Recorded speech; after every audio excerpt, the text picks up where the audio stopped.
The whetstone rasped, and the borrowed memories rose with it. For days ago I'd gone to sleep drunk and woken in a stranger's world, lodged in the body of a man who shared my name. The place is Desway, a dynasty out of no history I knew, ruled by a fool, run by grafters, the rich fat, while the people starve and the bodies stack in the paupers' pits. The body's former tenant had been a small-time wretch, chicken thief, woman pesterer, who'd taken a club to the skull pawing at someone's wife and never woken. I had. First order of business was not starving. At least the body was born at the foot of a game-thick mountain. Food's ready. A girl of 16 or 17, plain and decent-looking. The sister, Zhao Xiaoya, who'd nursed me through 4 days flat on my back.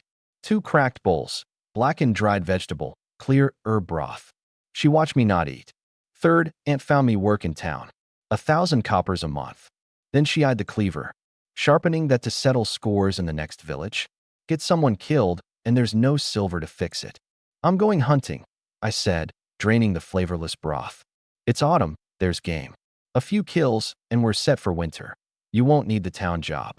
She laughed coldly. She'd heard it before, never once seen me make good. I didn't argue. Doing beats saying. I'd been a mercenary. I wasn't going to molder through this life on radish and clear water. She washed up and went out, indifferent, half hoping, maybe, that the troublesome brother would die on the mountain and stop dragging her down. I understood. The old Zhao Yin had earned her hate. I packed rations, cord, cleaver, and started up the muddy track. She came the other way, stopped, and pressed 2 paper packets into my hand. Snake's up there. Got these on credit. 1 for poison, 1 for blood. Then, flat.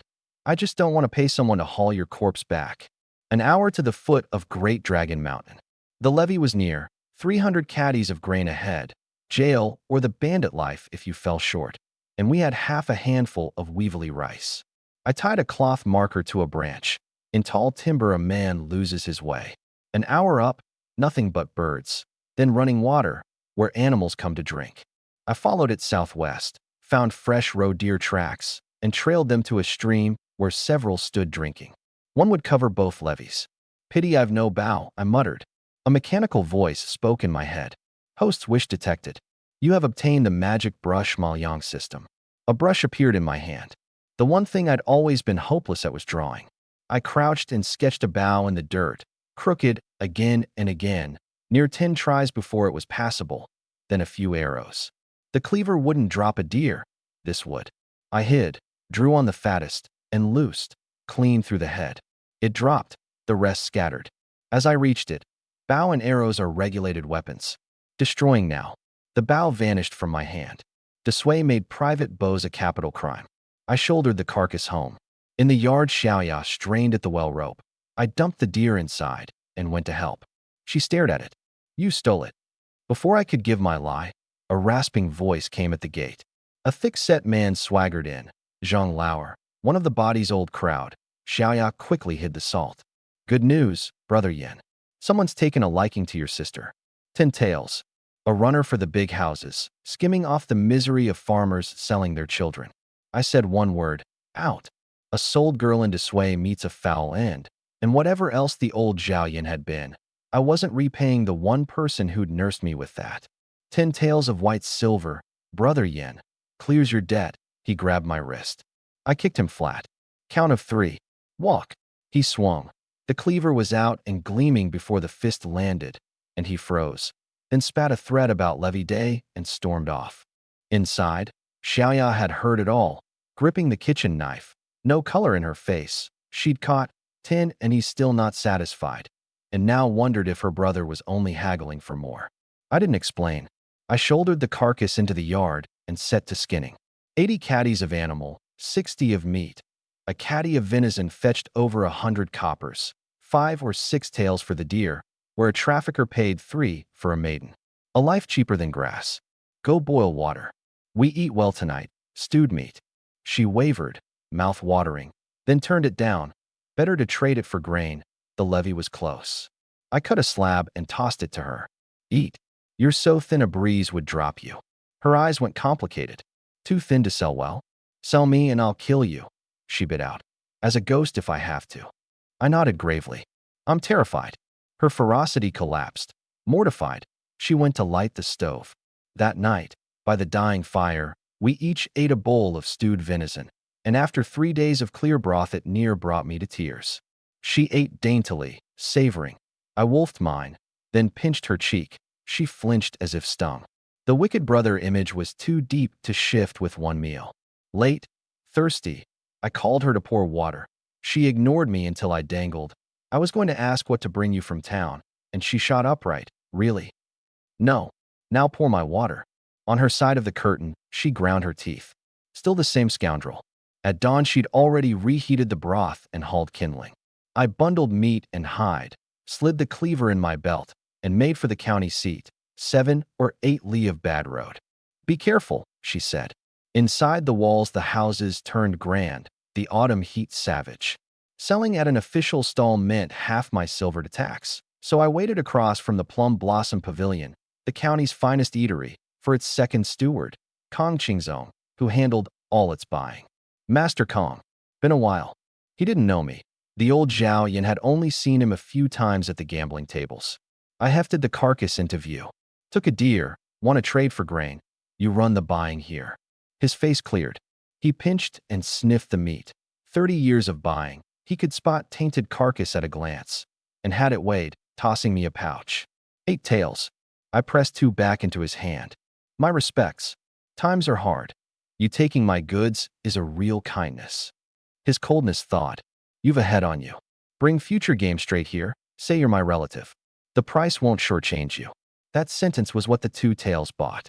Strictly it was smuggling, but my relative made our trades gifts between kin. From the cloth street, I bought blue cloth for Xiaoya, a plain, and rice at a ruinous 30 coppers a caddy, and shouldered it home. Near the village a crowd was knotted outside my house, shouting over screams. Zhao Yan, men from Shangshui came collecting a debt, dragging Xiaoya off to settle it. I bolted. Inside, big men were hauling her out trussed like a parcel. I planted myself in their way, picking on my sister while I'm out. From behind stepped a gaunt, milky-eyed man, Wang Matzi, a lone shark who ran an underground den. You owe 4 taels, over a month past due. We take your sister. The old debt of 1 and 2 had compounded to 4. I threw 3 silver ingots over. Count it. He gaped. The crowd murmured. Nobody expected a man like me to peel off that much. Then he grinned. I miscounted. 10, not 4. His men closed in, smirking. I tossed the whole pouch on the ground. Take it. A man lunged for it, and caught my boot full in the face. Bone cracked. He flew back and dropped, out cold. I drew the cleaver. I said take it. You reached. 5 men came swinging clubs. I slipped the first, drove a heel into one man's groin, down folded like a shrimp, flung dirt into a second's eyes, and put 2 fingers in, blood running. 3 down in a breath. The last 2 rushed me. A club caught my shoulder, this body too weak to slip it, and I put a fist in the man's flank and dropped him, then rolled clear of the last club, wrapped the shin, and wrenched. The ankle went with a crack. The final man held his club over my head, terror on his face, the cleaver already at his throat. Swing. Whose is quicker, your stick or my blade? He swallowed and looked to Wang Matzi. Then 4 hangers-on shoved through with forks and hoes, all noise and indignation. They'd watched from the back and only jumped in now that I had the upper hand. Had I been losing, they'd have stamped on me with the rest. I didn't bother exposing them. Debt's fair, I told Wang Matzi.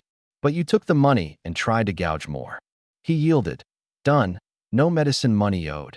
And turned to leave. I caught his collar, hauled him up like a chicken, slammed him down. You marched into my home, terrified my sister, and you'd stroll off? 10 taels. Pay and crawl. He shrieked that a girl sold for 3 and they'd not even touched her. I had the hangers on. Men he'd fleeced before. Fall on him with real enthusiasm until he scraped together 10 and shoved it over. Come again, and 10 won't settle it. He stumbled off through the village's laughter, leaving his injured men where they lay. I cut Xiaoya's bonds. It's over. She was still trembling. As I bent for my bundle, her hand locked on my arm. Then she caught herself, flushed crimson, and fled inside. The hangers-on wanted drinks. I sent them off without me. Since Wang Matzi, the village had turned civil, and her name for me had shifted from Zhao Yan to brother. Hard fists buy respect in this age. Inside, I told her to turn down the town job. The levy was handled, I'd earn. Then I unwrapped the bundle. Rice, cloth, and she froze at the hemp cord, tongue oil, and plain.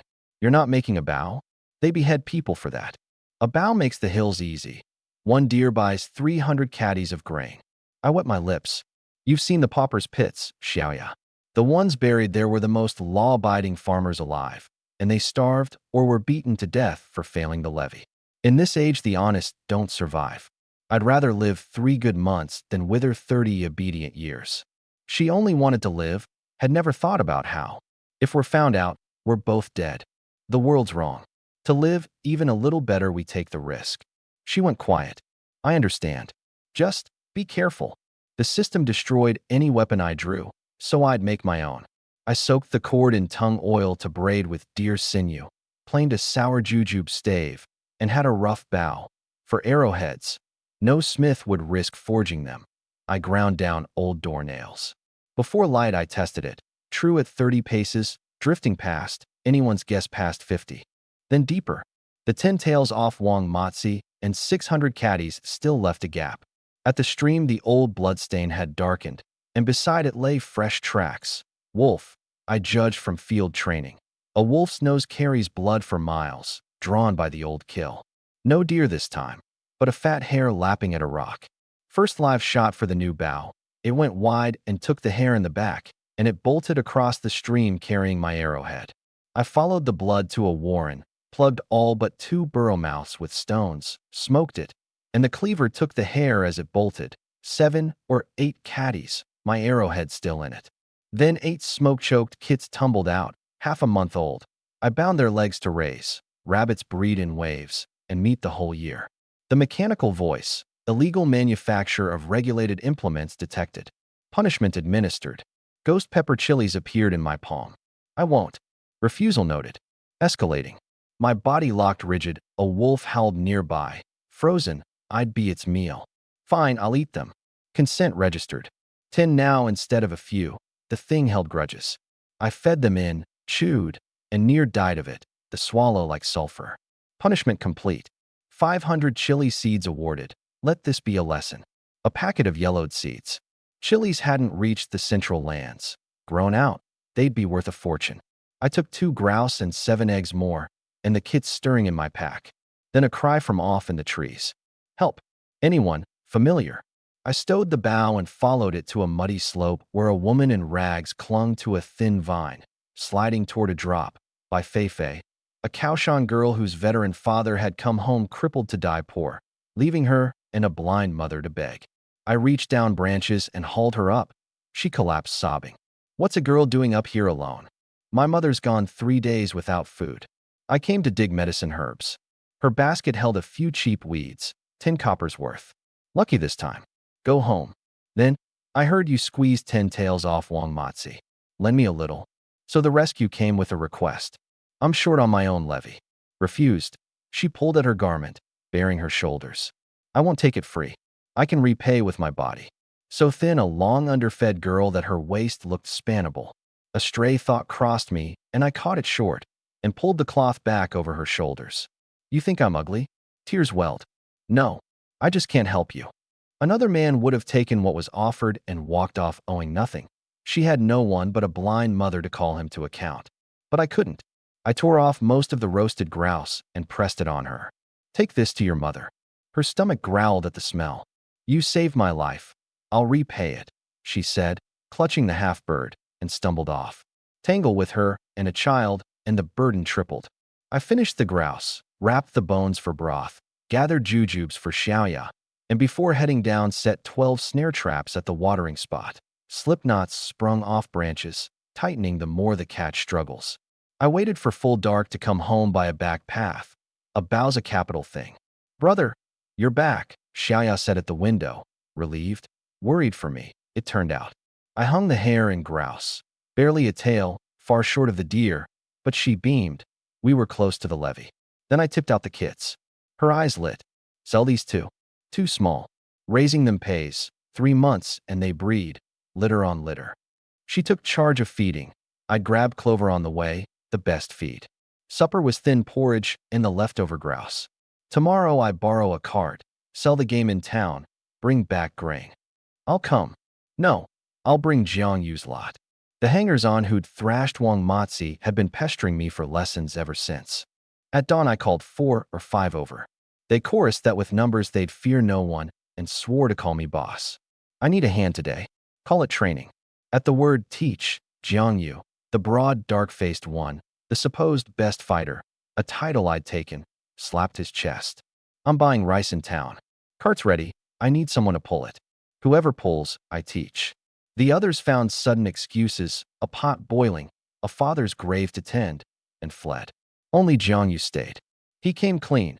On the gang's books, reward scaled with risk. 10 coppers to stand and shout, 80 to charge and be dropped, 300 to drop a man, 3 tails a month at Red Staff. He put himself in the traces. I need the money. I want to eat meat every meal. I respected that, greed that acts, unlike the daydreamers who'd run. Let's go. You're willing, I'll teach you. While we were out, Xiaoyao planted the chili seeds and built the rabbit hutch.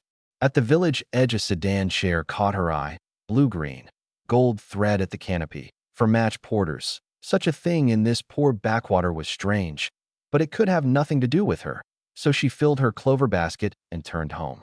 Behind her, the chair's curtain lifted a crack. That's the girl, said an old voice. Passable. A touch frail. A steward bent to the chair. They'd checked with the Kaoshan headman. The birth characters matched. She was the one. Who else is in the house? A brother. I hear Zhang Lauer and Wang Matzi both came away empty. The brother's a lowlife, turned protective of late. Guards her like a dog over its food. Holding out for more silver? Doesn't seem so. Zhang Lauer says he never raised the price. A long silence. I don't care how.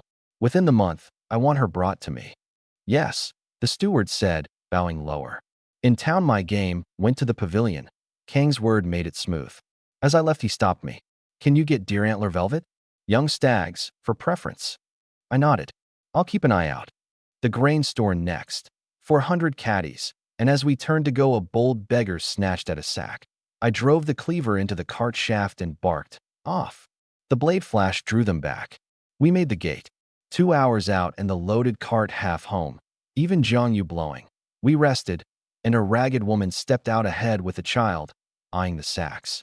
Mercy, my child's starving, just one bowl. Clear off, Jang Yu said, schooled by the gate. She dropped to her knees, dragging herself forward with a broken bowl, pleading on the child. Not yet 6, never a full meal. He's never eaten his fill? I said cold. She nodded eagerly. I kicked the bowl from her hand. These 2 aren't mine. Whether they live is nothing to me. The bowl shattered. Her face went flat, then dark. Come out. I told you this wouldn't fool him. From the brush rose 20-odd beggars, green-eyed, ringing us in. Jang Yu grabbed the 2 children and gripped their necks. Back off, or I throttle them. The woman only smiled. Go ahead. 2 fewer mouths. His grip slacked. The children made no sound, eyes empty as wooden dolls, and a gust opened their rags to show their arms twisted like wrung dough, deliberately maimed. Kaixingjiga, children crippled to drive them out begging, milking pity for coin. Half the rice and we're gone, she said, smiling. Otherwise it's your lives or ours. 23 or -4, clubs ready, and I'd left the bow behind. The silence stretched, her patience thinning. My father taught me a wise man doesn't take a beating he can avoid, I said. She bloomed and stepped forward. Sensible men, rice and silver next to a life. The cleaver took her across the throat before she finished. Forgot to mention, I never listened to my father. I kicked her down, and the 2 children shrieked, wetting themselves. Even the beggars buckled. Standing there? Move. Desway's runners would come over a murdered subject for the look of the thing. But these were beggars beneath even the wandering poor. Dead, they'd be missed by no one. Jang Yu yanked his gang club and swung hard. 7 or 8 went down howling, and the mob, no nerve, broke. A few fled, the rest knelt begging. Jang Yu came back with 700 or 800 coppers of broken silver, grinning. I decided to strike the moment she'd asked for half the grain. One more day of yielding only marks you as easy. Who leads you? A gaunt man rose. The child maiming, your idea?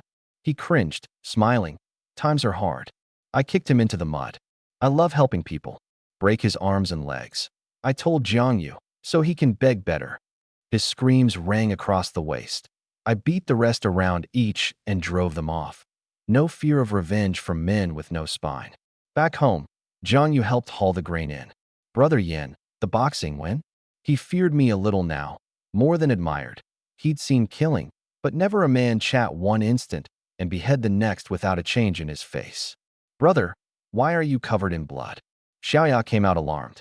Not mine. A stray dog came at the cart. I put it down. Right, Jang Yu. He nodded fast. After porridge, I set my stance in the yard. This is Sini Lioha. Heart with intent, intent with breath, breath with force. Quick to learn, brutal in effect.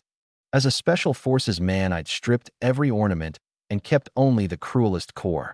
I moved, tiger over a ravine, swallow across the sky, then stood.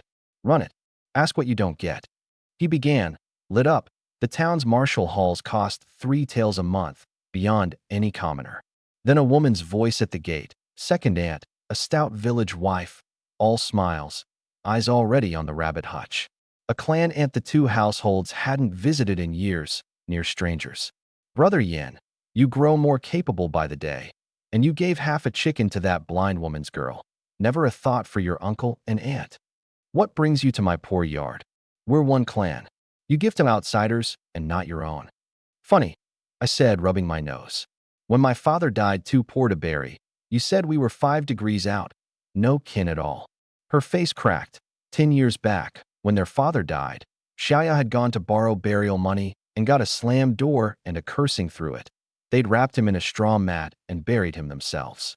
She recovered. I said that to spur you on. Then she lunged for the kits. 3, just 3. I pushed her off. Grab them, and I'll see you before the magistrate. She dropped and rolled, wailing about a nephew beating his aunt, until a crowd gathered. With an audience, she demanded 100 caddies of rice and the rabbits, or the yamen. De Sui's law punishes a junior who offends a senior regardless of right. Go and report me. Let's see what your mouth alone proves. She flung a hand at the onlookers. They all saw you hit me, and they went cold and scattered, none willing to testify, and then face me coming for them. She ground her teeth. This isn't over. Mind the step. Jang Yu offered to have her thrashed. No need. There'll be plenty of this. It's only the start. A poor man come into money draws envy. Beggars don't begrudge the millionaire. Only the beggar who earns a copper more. In a house across the village, her husband, Zhao Yuan, the lame clan uncle, nursed the embroidered tale and the grudge. The aunt wept at her husband. I'd looked down on them, said I'd feed the grain to dogs before giving them any, that we were enemies, not kin. She'd die with her eyes open if he didn't avenge her. Zhao Yuan looked troubled. The boy ran with loafers and had put down Wang Matzi single-handed. Coming at him head-on meant a real beating and no face regained. His eyes rolled, and he found another way. At supper, Xiaoya brought out sesame flat cakes fried in lard, traded from a neighbor. Whoever marries you is a lucky man.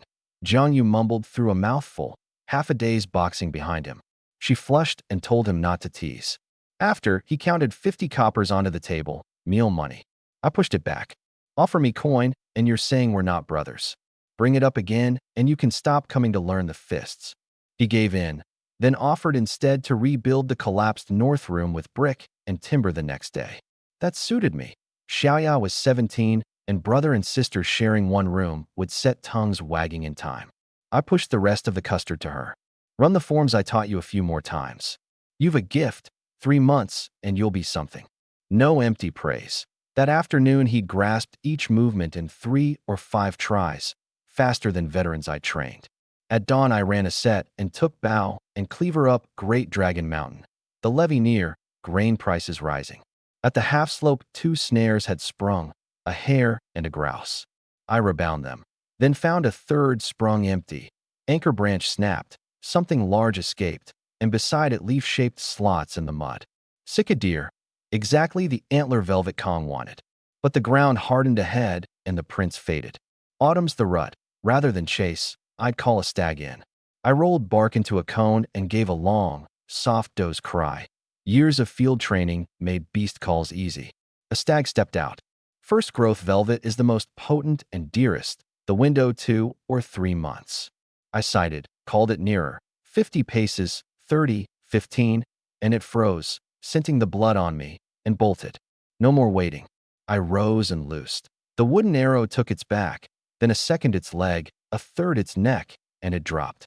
I wrenched the neck. It died. Congratulations, black iron chest obtained. A chest floated up from the carcass, invisible to anyone but me. Before opening it, I cut branches, drew the arrows, and plugged the wounds. A deer is all treasure, the blood a tonic, not to be wasted. As I reached for the chest, something came at my back, fast. Instinct rolled me forward 3 steps. An arrow stood quivering where I'd crouched. A graze had opened a shallow line below my left ribs. Quick on your feet. 3 hunters stepped from the trees a dozen yards off, one lean and dark with a longbow, the shooter. This is Zhao family village's ground. Leave the deer and what's on your belt, and we'll spare you. I scanned their spacing. I never heard the mountain was carved into anyone's grounds. Game goes to whoever takes it. A companion snapped to kill me. Wolves would strip the corpse in 2 days, no trace. From the first arrow it had been about my life. We both knew it. The bowman drew again.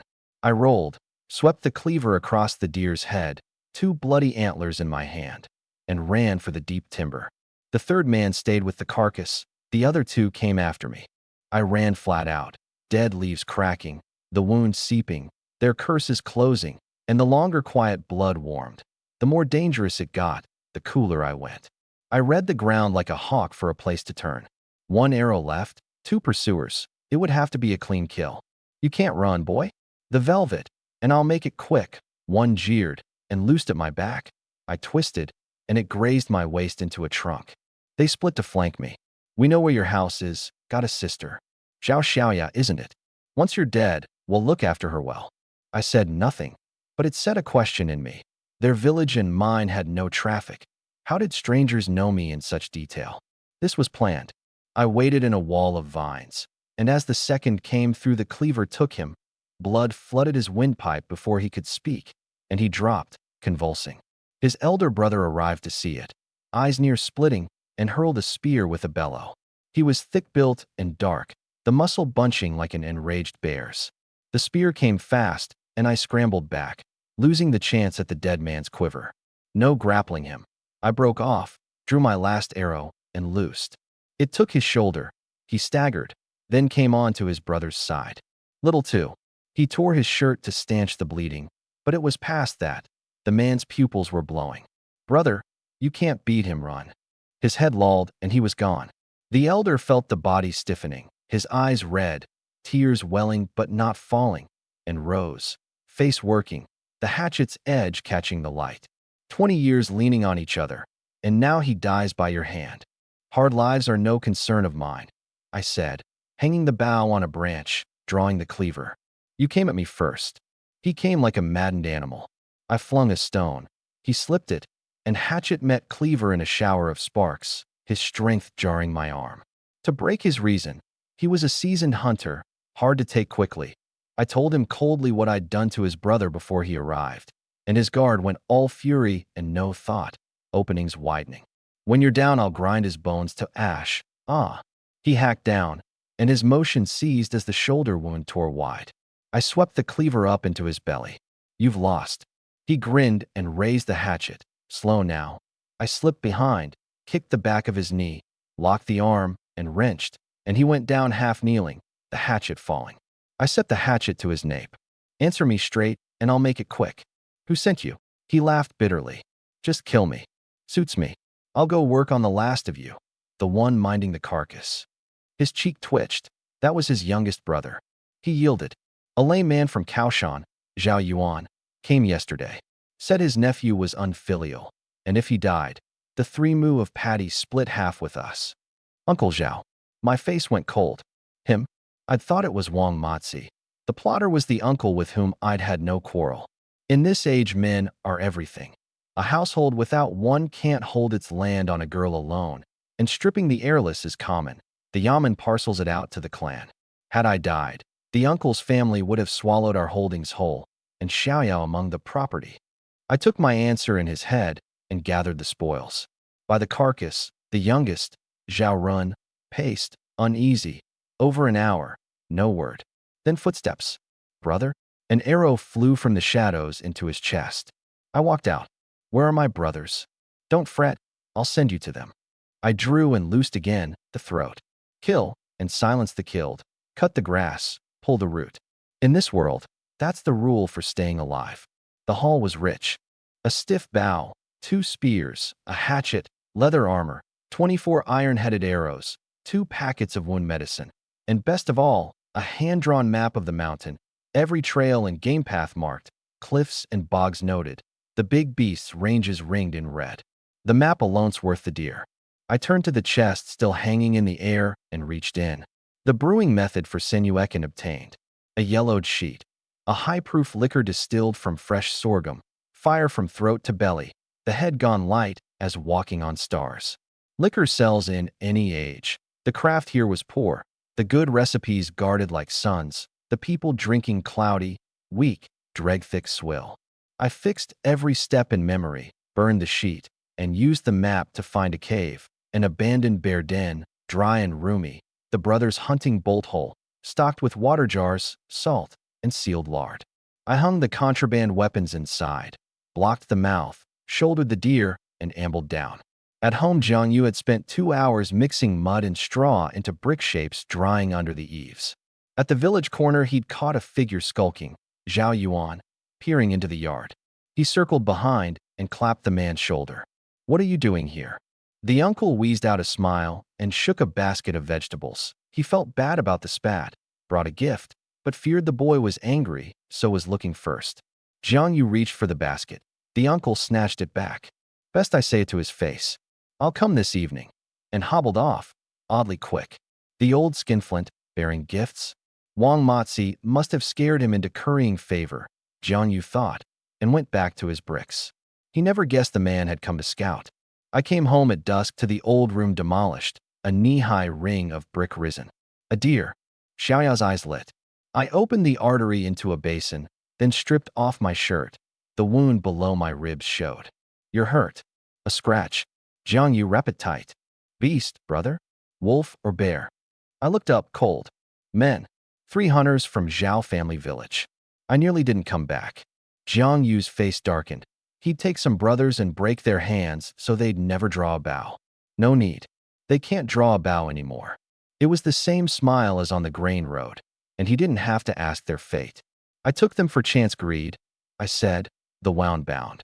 But I pressed one. "Somebody sent them." "Who?" "Wang Motzi," they said together. I held up a finger.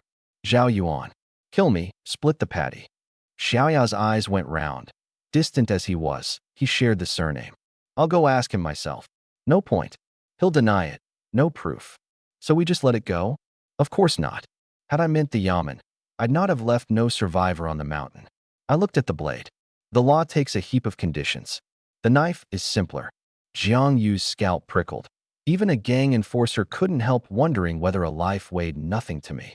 "This is my own feud," I told him. "Don't want a hand in it. You heard nothing. Walk now. I won't touch you." His legs wouldn't obey. Instinct screamed that standing now meant the cleaver, not a fresh start. "We're brothers by blood spilled," he said hard. "I'm in." My mouth curved, and the cleaver I'd quietly kept behind me went back on the table. In the low house, the uncle and aunt whispered over the lamp whether the 3 could handle me. "The mountain's not about fists," he said, mean-faced. "One green boy easy. One cut does it." The aunt laughed. "Kill me, and the patty was theirs. Sell Xiaoya besides. Good days coming." Then the urgent knocking. The uncle paled. "Who, this late?" But it was Xiaoya's voice, frantic, begging him to search for her brother gone all day. His eyes gleamed even as he put on a worried face, then shut the gate. My leg. A beast on the mountain. I couldn't run. The aunt came out shrilling that I'd thrown her out without a scrap, and now they wanted help. A crowd gathered, and Xiaoya knelt in the dirt begging anyone to come. Her only brother. Living, she must see his face, dead his body. But dark on the mountain meant death. Wolves came down to the villages, and no one moved. She rose at last with a wretched smile and walked off, hollow. Late. The uncle lay awake, too pleased to sleep. "Wait a few days, report the nephew missing, have the land redivided to the clan." Past the third watch, he kicked the wife up to slice cured meat and bring the cellar wine. 3 mu was 12 taels, half theirs at least, a little feast no waste. When the money's in, we'll fix the house, buy chickens, she said, slicing. Then the knocking came again. Soft, and far worse for it. They looked at each other, cold sweat starting. Old wolves, they say, learn to knock and walk like men. Who's there? Silence. A look through the gap showed the yard white and empty, and then the lattice cracked, and a shadow slid in with a blade at his throat. Shout, and you die. Hearing a human voice, he half relaxed. A man's more reasonable than a beast, and offered meat and wine, then the rice. The wife unbarred the door, and a second man slipped in and lit the lamp. The light fell on 2 faces. You, Jang Yu. Then the uncle's eyes blew wide, the blood draining, and he turned to meet, behind him, my stare. Uncle, I didn't manage to die. Disappointed. The blade pressed. A thread of blood ran down his neck. Yinner, you scared me. I thought it was real robbers, shoving at the cleaver. My arm was iron, and it only sank deeper. The Zhao brothers told me everything. Kill me, split the patty. Sharp accounting. His pupils shrank. We're kin. And where's your proof? No proof. The Yaman can't touch me. A hard grin. Who said anything about the Yaman? A trial needs proof. Revenge needs a knife. He understood, and what himself, Xiaoya begging the village to search at dusk, had been to build my alibi, the neighbors laughing at her, and the clown was himself. He dropped to his knees kowtowing, offering anything in the house. Once you're dead, it's all mine anyway. He snatched the kitchen knife and hacked at my neck, a cornered cur. He'd overvalued himself. Before the blade fell, I'd kicked him in the gut. He doubled, and I brought the cleaver down on the knob of his nape. The head fell. The wife collapsed, fouling herself. I dropped the cleaver on the table and lifted my chin at Jang Yu. The meaning was plain. He stared at the bloody blade, breathing hard. Pick it up, and there was no road back. He let out a long breath, gripped the haft, set his teeth, and did it. I've killed. His mind blanked, sick. Take the silver, make it a bandit robbery. From this moment, he was wholly on my boat. What binds men hardest is shared wrong. We turned the room over, took the money. I wiped the boot prints, took the blade and bloody clothes, and threw the lamp on the bed. Soon it roared, and our 2 shadows slipped into the dark. By morning, a heavy dread sat over Chunlu. Bandits, robbery, murder, both burned. Then a tall figure came down the track with a deer across his shoulders. Isn't that Zhao Yan? Some who'd been begged the night before stared. They'd thought me dead. Get home. There's trouble. I spun it out, set traps, chased it through the night. Near went off a cliff, until most had the picture. Out hunting, gone all night. Passing the uncle's burned house, I stopped, feigning shock, then cold. Their dying's nothing to me. Collect their bodies? Dream on. Showing grief now would only draw suspicion. Behind me, the neighbors muttered that not even the nephew would bury them, and recalled that when my own father died, too poor to bury, Zhao Yuan hadn't given a copper. Xiaoya met me at the gate, pale. Will it hold? Say what I told you. I never came home last night. Then I dressed the deer. The headman's voice came at the gate, Wang Huai, with 2 county constables, on the robbery. I tensed. Not a word could go wrong. You quarreled with Zhao Yuan's wife 2 days back? She came for meat. I refused. She made a scene. I pushed her, didn't strike her. She's your aunt. Why not give her a little? She's a known shrew. When my father died, too poor to bury, she wouldn't even let us in the door to borrow. You spent the night on the mountain. Who'll witness it? The headman jumped in. Xiaoya had begged half the village to search. Many could swear. The constable Jean smiled coldly. That proves the sister looked for him. Not that he was on the mountain. No witness. Then it's the Yaman with us. A manacle flashed. Beaten confessions are common. Even an innocent loses a layer of skin in that Yaman, and I was hardly innocent. A name surfaced. Kong Qingzong, second steward of the Plum Blossom Pavilion, is my distant uncle by marriage. The pair stopped. Kong had broad connections, on familiar terms with the Yaman's own clerks. I picked out the best venison, wrapped it, and slid a tail of silver from my sleeve. For the legwork. Their eyes lit. Since you're his kin, we'll show some face. Skip the Yaman today. Money taken, tone changed. They'd only wanted drinking silver. The Yaman wouldn't trouble itself over Zhao Yuan, a bottom-rung ant. A man hunts hard for his own child's killer, But who cares how the pig in the sty died? The headman returned. The case was filed. Mountain bandits, robbery, and murder. For words, and it was closed. Come to the land office. Zhao Yuan left no children. So the 3 mu and the 2 rooms fall to you. I pressed half a deer leg into his arms. What's this? The interest on the grave tax you once paid for my father. Through the questioning, he'd quietly steered things my way. He took it, then warned me. Don't nurse a grudge against the constables. The people don't fight the officials. He'd caught my cold smile during the squeeze. You read too much into it, I said, and thought, not yet. Endure a moment for calm water. And truly I'd not lost. A tail and a few caddies of meat had bought me the uncle's land and goods and my own freedom. The transfer went through. Counting it all, the levy covered with 160 over, the 3 mu, the silver split with Jang Yu. I'd done better than I'd hoped. 7 tails 2 left, 6 mu of land, a room and another going up, the bows and arrows and armor, the kits, the game. And dearest of all, the antlers, for which Kong had named 80 tails. Buy some Sichuan pepper, Xiaoya. Venison hot pot tonight. Hot pot? What's that? Meat and greens boiled in hot broth. Wait for brother Yu. No telling if he's back. Leave him some. In town, at the Fengbao gambling house, 2 crews stood off. Housemen in white short coats with staves, and bare-chested gang men with a broad-blade scar branded over the heart. The owner, Qian Yihong, slapped the table and stood, jabbing at the black-clad men.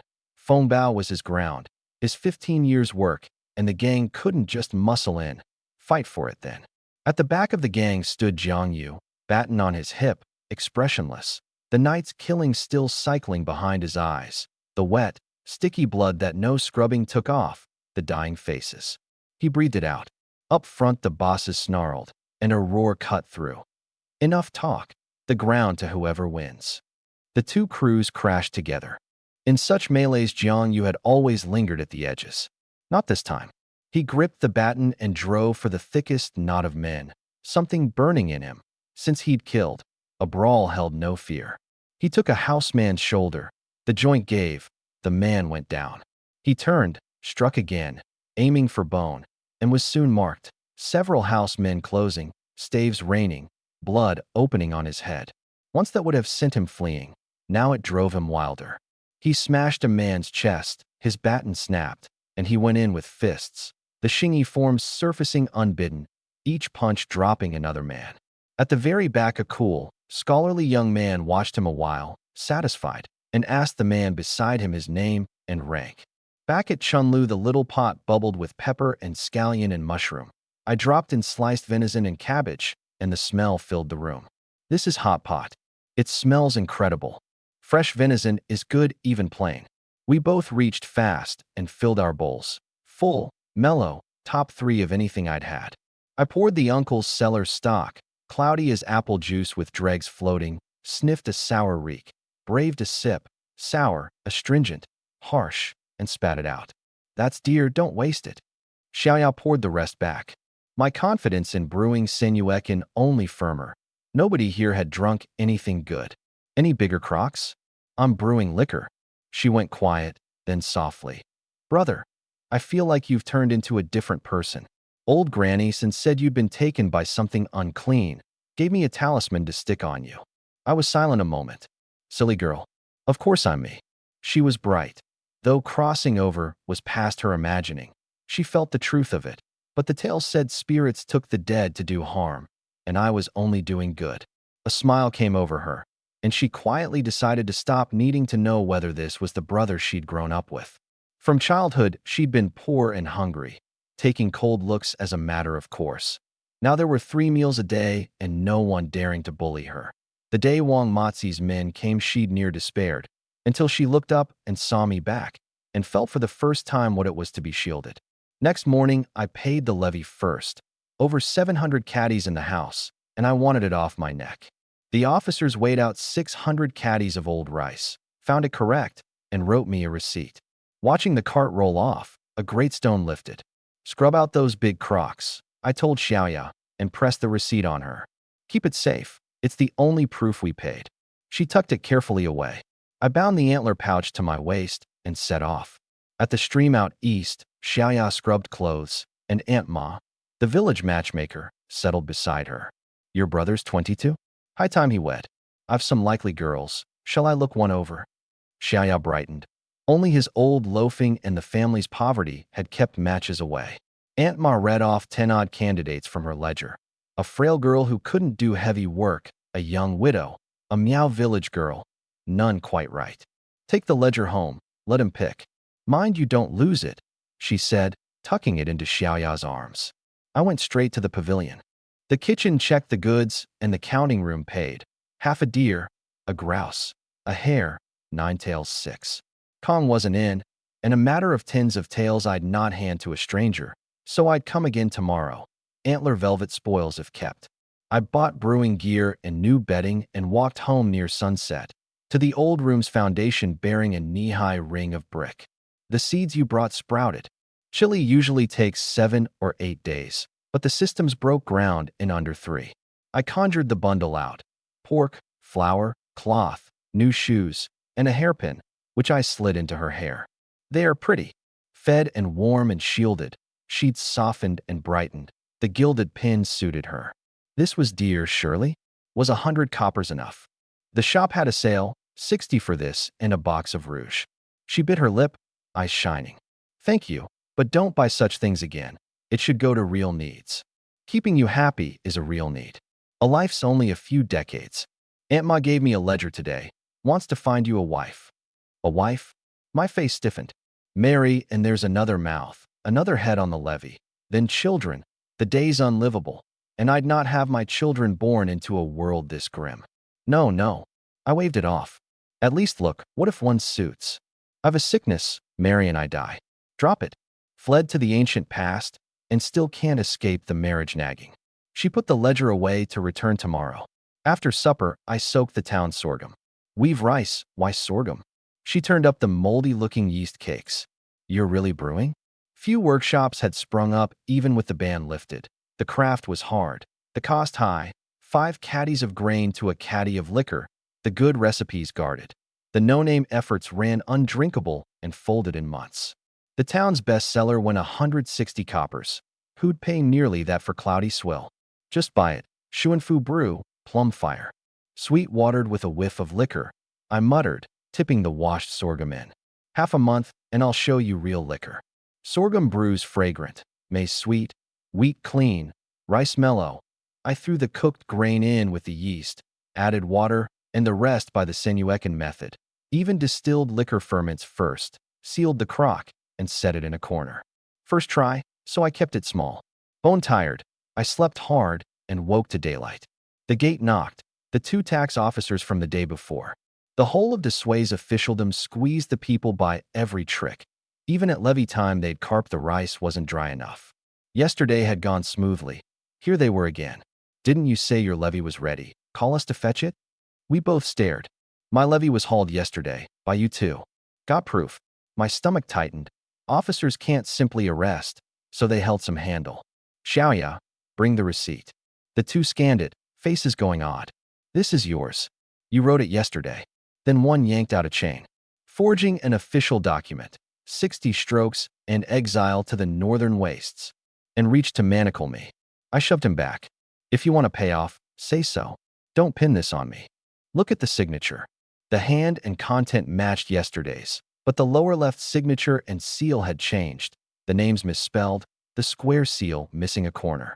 My head rang. I checked it carefully. The only possibility was that it had been swapped. Xiaoya, did anyone touch this? No. I kept it on me. Never took it out. Then her face drained. Wait. At the stream, Aunt Ma tucked the ledger into my arms. It came together. Under cover of the ledger, she'd switched the real receipt for the forgery. Both of you confess, or it doesn't end. The officers sneered. The magistrate would take an interest, and the punishment room boys would receive us well. 2 roads only. Take the cuffs and the waists, or cut these 2 down and flee to the bandits at Tiger Head. My gaze went to the cleaver, and a hand seized my arm. Xiaoya stepped in front, white as paper. I forged it. My brother had no part. They sneered. You'd shoulder it alone? Both of you. Or it doesn't end. She glared, eyes red. Don't push too far. A cornered hair bites. A common man's wrath spills blood 5 paces. The wastes were a death sentence. The officers' faces darkened. Then they met my killing stare and went cold to the bone. Even hardened bandits didn't look like that. Of one mind. Two of them. No long weapons. They'd take the girl, fetch more men, come back for me. The chain clicked shut on her. My hand drifted to the haft.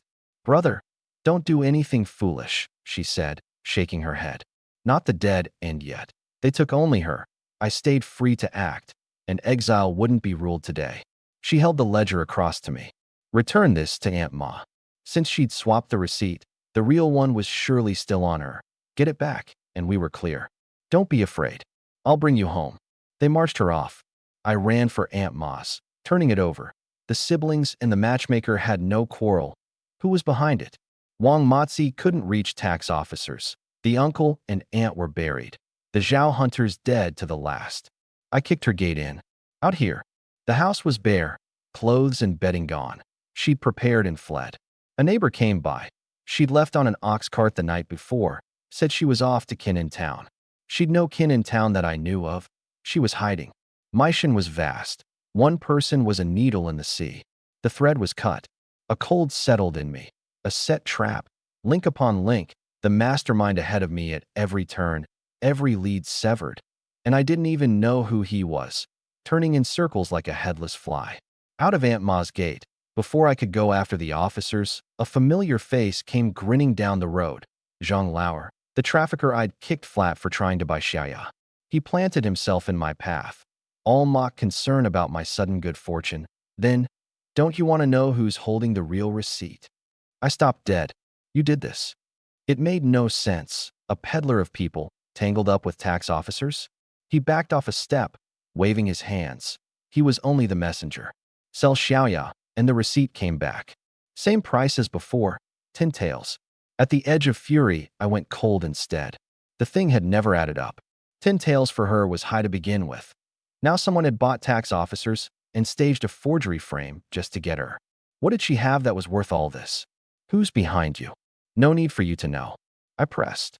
Refused to tell me, and I'd let her be exiled before I sold her. Everyone loses. I was gambling on how badly they wanted her. A man who'd built a trap this elaborate wouldn't dig in over a detail and risk blowing it open. Zhang Lauer smirked that knowing wouldn't help. The man behind him could summon tax officers, far above my reach. Revenge was a child's dream. I caught his collar, cleaver to his throat, out of patience. He folded fast. Wang Luan, the Wang Silk House. Know him? A fat, white-haired old man, near too feeble to walk. I'd seen him about town in my old loafing days. Wealthy enough, a dozen silk shops, 30-odd servants. But Wang had no shortage of maids. Why pay several times over for Xiaoya? Zhang Lauer spread his hands. Not for labor, to be a daughter-in-law. Wang had been childless until past 60. When a concubine bore him a son, he doted on past since. The boy had always been sickly, and now, just past 20, had taken consumption. No physician could touch it. Then a traveling fortune teller cast the boy's fate and said only a marriage to break the ill luck would cure him, and that only a girl matching a certain set of birth characters would do. They'd combed the nearby villages. Only Xiaoya's 8 characters and zodiac fit. Consumption, tuberculosis, near a death sentence even in my old world, let alone here, and wedding to break ill luck was charlatan's nonsense. And if she marries in and your young master dies anyway? I knew from the histories how a luck bride is regarded, no better than a dose of medicine. If the patient lives, she's barely above a maid, sometimes resold once she's served her purpose. If he dies, the superstition pins the blame on the bride. The kindest household beats her and works her to the bone. The cruelest buries her with him in a ghost marriage. Zhang Lauer sighed that once she married and she was Wang property, her life nothing to us. Good fortune if she was lucky, and if not, then dying to attend the young master was only proper. I kicked him flat, the boot print landing exactly where the last one had, and this time, cleaver in hand and my face the way it was, he didn't dare another threat. He scrambled up and spat it out. Take the money and make a marriage alliance and everyone's happy, or hold out and watch your house destroyed. My time was short. Xiaoya was already being marched to the county jail. Formal hearing in 3 days. Once the case was sealed, not even Wang could pull her out, and I'd lose both her and everything. He left it there and walked off. Watching him go, I turned it over. Wang was rich, but his reach stopped short of the yamen itself. He'd only bought 2 tax collectors. And if I conceded, Xiaoyao was dead. Consumption doesn't cure, and she'd be dragged into the grave to attend the boy. But Aunt Ma had vanished, and there was no time to chase Wang in the city. Then I laughed at myself. This needed nothing so elaborate.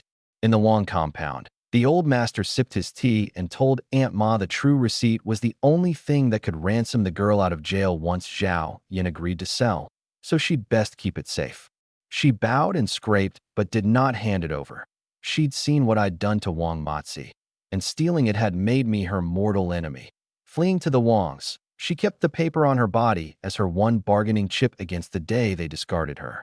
A racking, bellows-like cough tore out of the back room.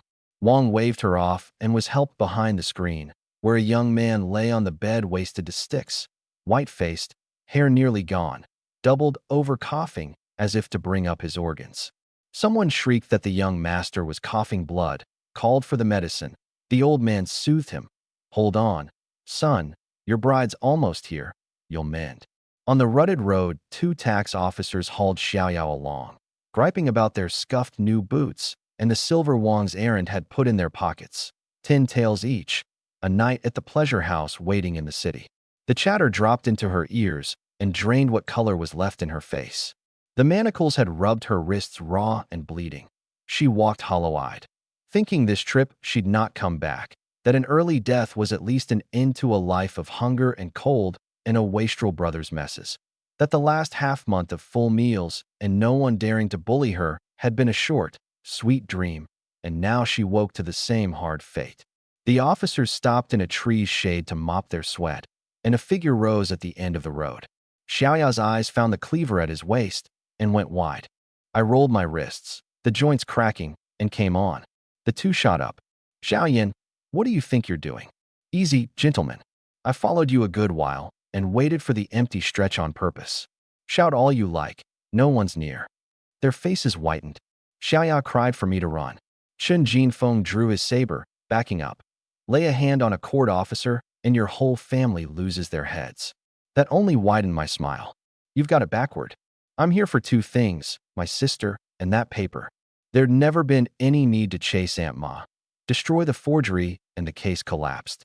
Tax men aren't constables. Without evidence, they couldn't make the charge stick even with her in the cell. Worst case, I'd pay the levy twice. Lu Chang's eyelid jumped. He hadn't thought I'd dare touch officers. Common folk bow their heads at the sight of a uniform. Chen swung first, saber flashing from my neck. I dropped low and brought the cleaver up under it. Steel rang, and his blade nearly tore from his hand. He was no fighter, soft from wine and brothels. Lu came in from the side, fast, his saber sweeping for my waist. I turned inside it and cracked the flat of the cleaver down on his wrist. He howled, the saber spinning away, and a sweep of my leg put him in the dirt. Chen knew he had no retreat and rushed again.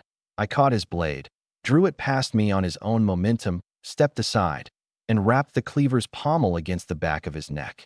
He went face first into the road, out. Lu was clambering up when the cleaver met his throat.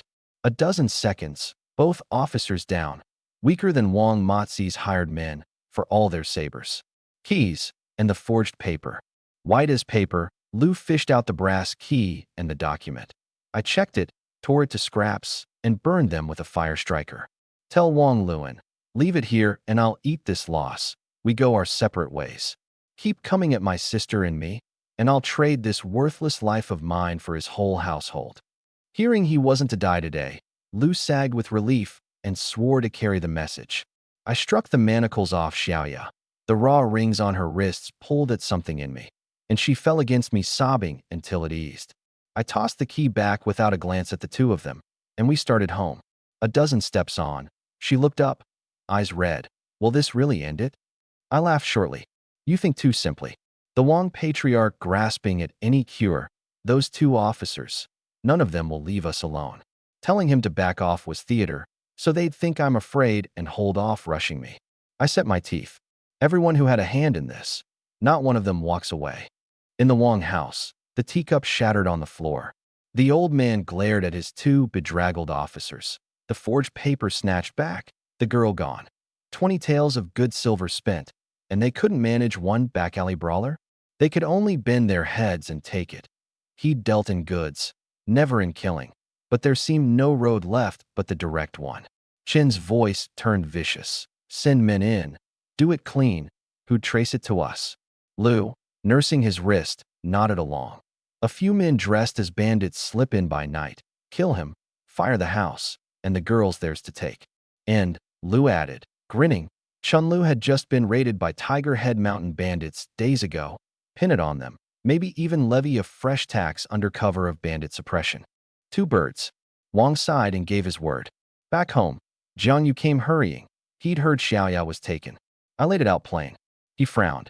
Wang could move officials. He wouldn't quit. He'd likely come hard. I nodded. When scheming fails, force becomes the shortest road. I leaned to his ear and told him what I needed. He listened, nodded, and went. Xiaoya caught my sleeve. Where are you going? Don't lie to me. To have him gather a few hands from the gang, in case Wang tries something. Strength in numbers. I smoothed her hair.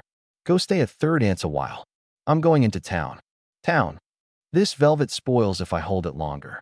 And hiring help costs. And there's the levy to pay again. Without selling it, where's the silver? She dropped her head, tears falling. It was her fault. If she'd guarded the receipt, none of this would have happened. I wiped them with a rough thumb, the gesture careful, unlike the blade-swinging fool she knew. We're brother and sister. Don't talk like that. I settled her at Third Ants, told her not to come out for anyone until I was back, and went to the Plum Blossom Pavilion. Kong turned the 2 intact first-growth velvets over with bright eyes and slid me a 30-tael banknote, clean settlement. I drew a breath and shook my head. There was something more, and without it I couldn't sell. His face cooled, a walnut cracking in his hand, suspecting I was holding the velvet hostage to gouge him. I leaned close, checked we were alone, and dropped my voice. Not a higher price. I was in trouble and needed his help passing a word, and for it I'd take 10 taels off the velvet. His look eased. He turned the walnuts a while. Then, he had a route, but if it went wrong it was no concern of his. I know the rules, I said. Night. At Third Ants. The stooped old woman set out thin congee from 2-year-old rice and pressed Xiaoya to eat. She had no children and was no true kin, but she'd looked after the girl since she was small, found her odd jobs to earn a little. Xiaoya barely touched it, fretting that I wasn't back. Then my step at the door. I set down a bundle, bedding, rice, cured meat, and asked the old woman to let Xiaoya stay a few days, pressing a purse on the table as board. She didn't brighten. Her lined face stayed still. Yin, what have you stirred up now? You don't dare let her go home. You haven't broken the law. I laughed it off. If I had, I'd be long gone with Xiaoya, not bringing trouble to her door. The truth was simpler. I'd crossed a rich house in the city. Those 2 officers were their dogs. The scheme had failed, and I wanted Xiaoya out of the wind a while. She relaxed. If it were really a crime, constables would have ringed Chunlu and searched house by house hours ago. She kept the bedding and food, but pushed the purse back. I help you because I wanna, not for this. If you'd ease your conscience, when I die one day, see I'm buried. Don't let the dogs drag me off. 3 li outside Maishan, under an old pagoda tree, 16 horses stamped, their muzzles bound so they couldn't cry out. The leader, face wrapped in black cloth, drove his hatchet into the trunk. From this moment, they were Tiger Head Mountain men, and anyone who let slip the Wang name was a dead man. They patted the knockout powder and rope at their chests. The real tools, the sabers and clubs on the saddles, were for show. The watch drums sounded from Chunlu, and Steward Lu, the second chief, pulled his hatchet free. Move. In my yard the lamp threw 2 shadows on the paper window. Jang Yu said he'd watched the Wang house all afternoon and seen men hire a dozen horses. They'd strike tonight. Horses are dear. No one rents that many for nothing. I'd expected it. The old man, frantic for his son, would turn to force the moment the officers failed. Then how do the 2 of us handle a dozen men on horseback? I looked at the cleaver on the table. However many come tonight, that's how many die. Hooves drummed close under a bright moon. The leader sent a man ahead to scout my house.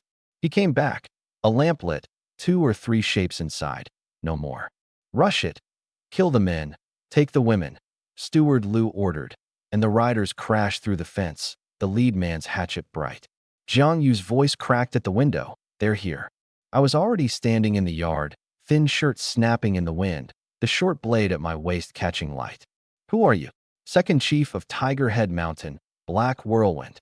Lu bellowed it loud on purpose, to sell the bandit story to any waking villager. Hand over your grain and silver, and I'll give you a clean death. I gave ground 2 steps. He took it for fear and spurred over the low fence, hatchet drawn, straight at the house, the others pouring after, blades up. Inside, Jang Yu went rigid, certain we were finished. I stood square in the doorway, no dodge, no flinch, and as the hatchet fell I threw my arms wide and shouted into the dark. The Tiger Head Bandits are here. Gentlemen, will you not act? Bowstrings sang from everywhere at once. 16 arrows tore out of the night, the heads a sheet of silver under the moon. Lu watched a barbed point swell huge before his eyes and burst against his chest. Ambush, he screamed as he fell, arrows hissing from behind the haystacks, the treetops, the wall tops. The proud little column dissolved into screaming men and maddened horses, mounts throwing their riders, a masked man scrambling up only to be run through by a spear out of the dark. From behind the trees and the slopes rose tall figures in blue-green, a great Bing, soldier, stitched on each chest, longbows and spears in hand. Garrison troops. Lu's voice broke. How does a street rat call out the garrison? Hours earlier, at the pavilion, Kong had asked what trouble could possibly need soldiers. Had I run off with some lord's daughter, bedded someone's concubine? Maishin's biggest official was the magistrate, but the city held a garrison answerable not to him, but to the prefectural commander at Hangzhou. De Sui kept military and civil apart. 180 men under a vice-general, paid and supplied straight from the commander's office, outside the magistrate's reach. I told Kong only that it was complicated. Wang had standing in the city, and if Kong were friendly with him, I'd be sold out the moment I opened up. Our dealings ran on mutual use, nothing deeper. He shrugged and took me east, to the garrison camp, his carriage waved through, soldiers saluting him along the way. The pavilion's second steward carried that much face. Vice General Lin Jian and I go back 6, 7 years, Kong warned me. But he's greedy. Feed him short, and my face alone won't move him. I said I'd come prepared. A big, stubble-jawed man in old leather armor pushed through the tent flap.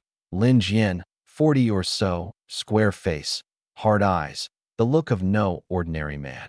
He grinned at Kong, then took in my coarse clothes and straw sandals, and his face fell. Was the camp a place to bring just anyone? Kong smoothed it. This cousin of his was sharp and wouldn't waste the general's time for free. Lin's interest stirred at reward. His help came dear. I met his measuring stare.